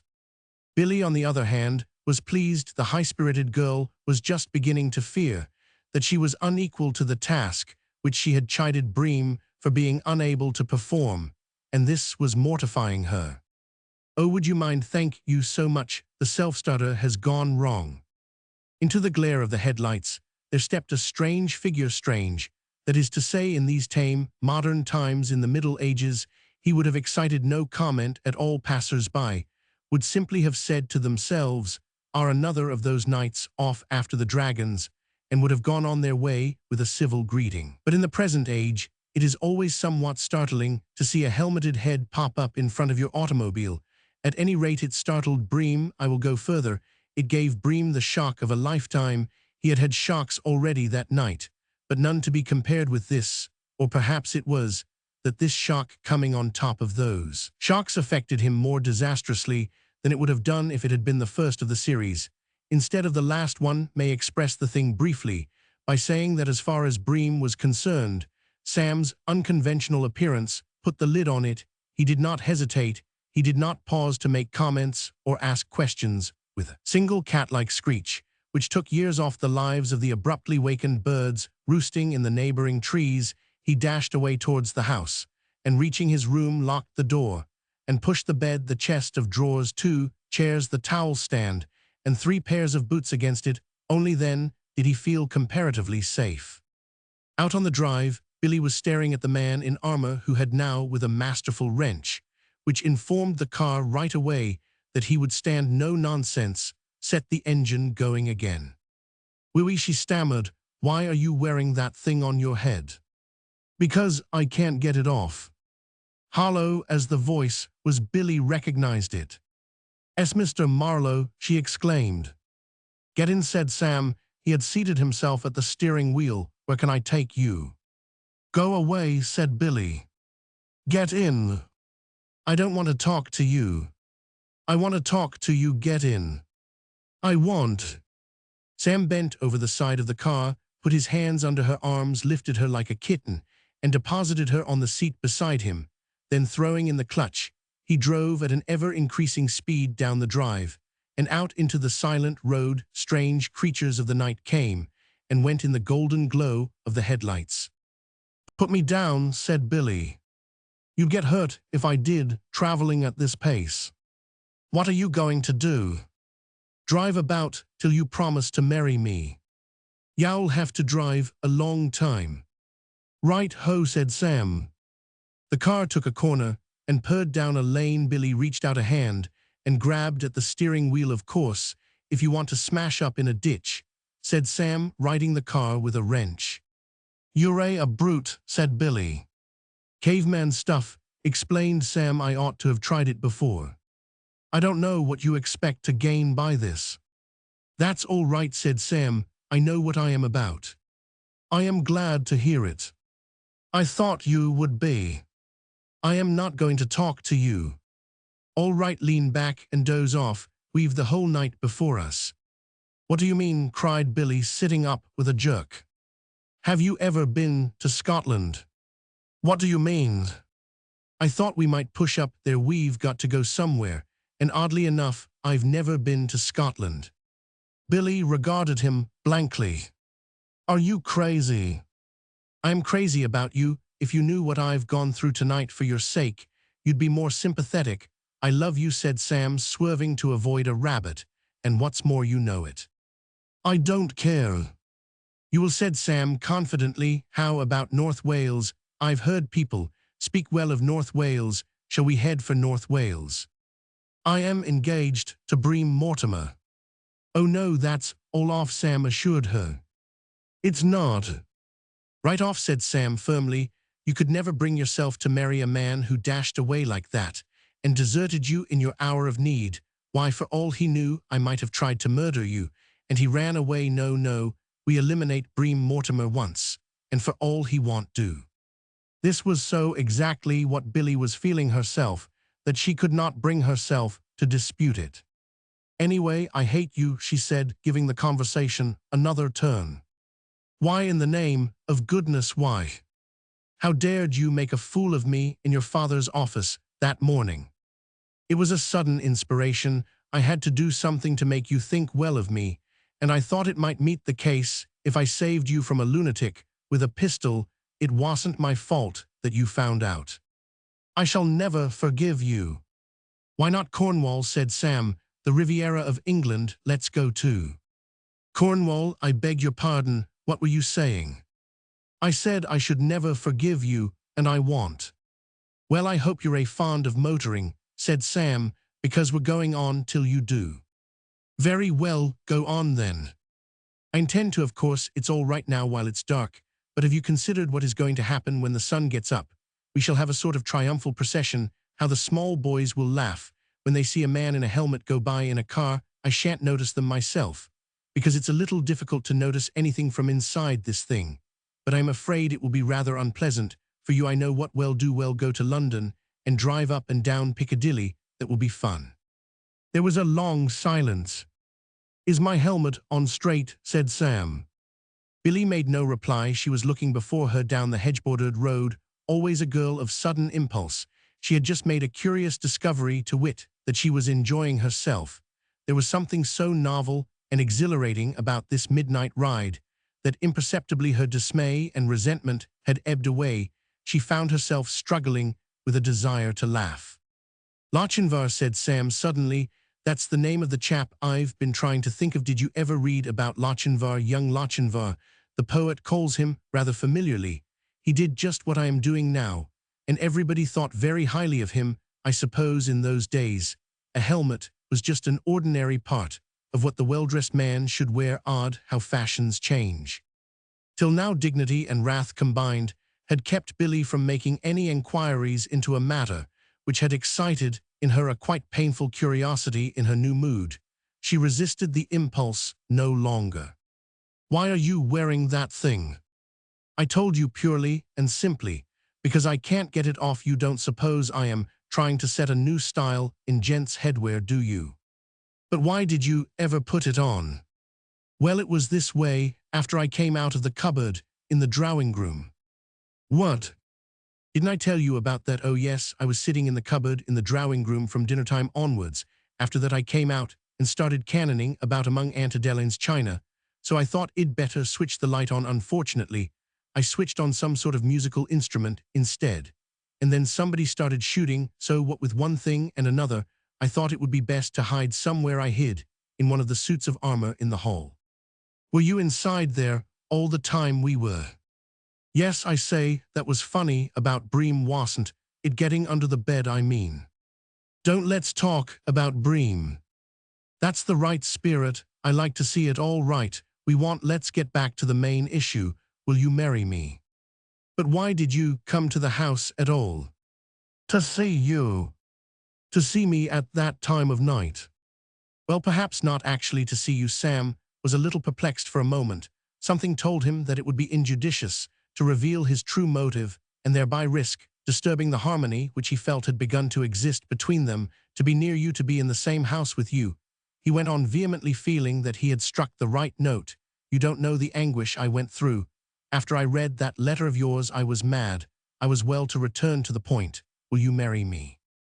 Billy sat looking straight before her. The car, now on the main road, moved smoothly on. Will you marry me? Billy rested her hand on her chin and searched the darkness with thoughtful eyes. Will you marry me? The car raced on. Will you marry me? Said Sam. Will you marry me? Will you marry me? Oh, don't talk like a parrot, cried Billy. It reminds me of Bream. But will you? Yes, said Billy. Sam brought the car to a standstill with a jerk, probably very bad for the tires. Did you say yes? Yes. Darling, said Sam, leaning towards her. Oh, curse this helmet. Why? Well, I rather wanted to kiss you, and it hampers me. Let me try and get it off. Bend down. Ouch, said Sam. It's coming there, how helpless men are. We need a woman's tender care, said Sam, depositing the helmet on the floor of the car and rubbing his smarting ears. Billy. Sam. You angel. You're rather a darling after all, said Billy, but you want keeping in order, she added severely. You will do that when we're married. When we're married, he repeated luxuriously. How splendid it sounds. The only trouble is, said Billy, father won't hear of it. No, he won't not, till it is all over, said Sam. He started the car again. What are you going to do? Said Billy. Where are you going? To London, said Sam. it may be news to you, but the old lawyer like myself knows that by going to Doctors' Commons or the Court of Arches or somewhere, or by routing the Archbishop of Canterbury out of bed or something, you can get a special license and be married almost before you know where you are. My schemeruflies to dig this special license out of whoever keeps such things, have a bit of breakfast, and then get married at our leisure before lunch at a registrar's. Oh, not a registrar's, said Billy. No, I should hate a registrar's. Very well, Angel, just, as you say, well, go to a church. There are millions of churches in London. I've seen them all over the place. He mused for a moment. Yes, you're quite right. He said a church is the thing. It'll please Webster. Webster. Yes, he's rather keen on the church bells, never having rung out so blithe a peal before. And we must consider Webster's feelings. After all, he brought us together. Webster how? Oh, I'll tell you all about that some other time, said Sam. Just for the moment I want to sit quite still and think. Are you comfortable? Fine, then off we go. The birds in the trees fringing the road stirred and twittered grumpily as the noise of the engine disturbed their slumbers. But if they had known it, they were in luck. At any rate, the worst had not befallen them, for Sam was too happy to sing. The end.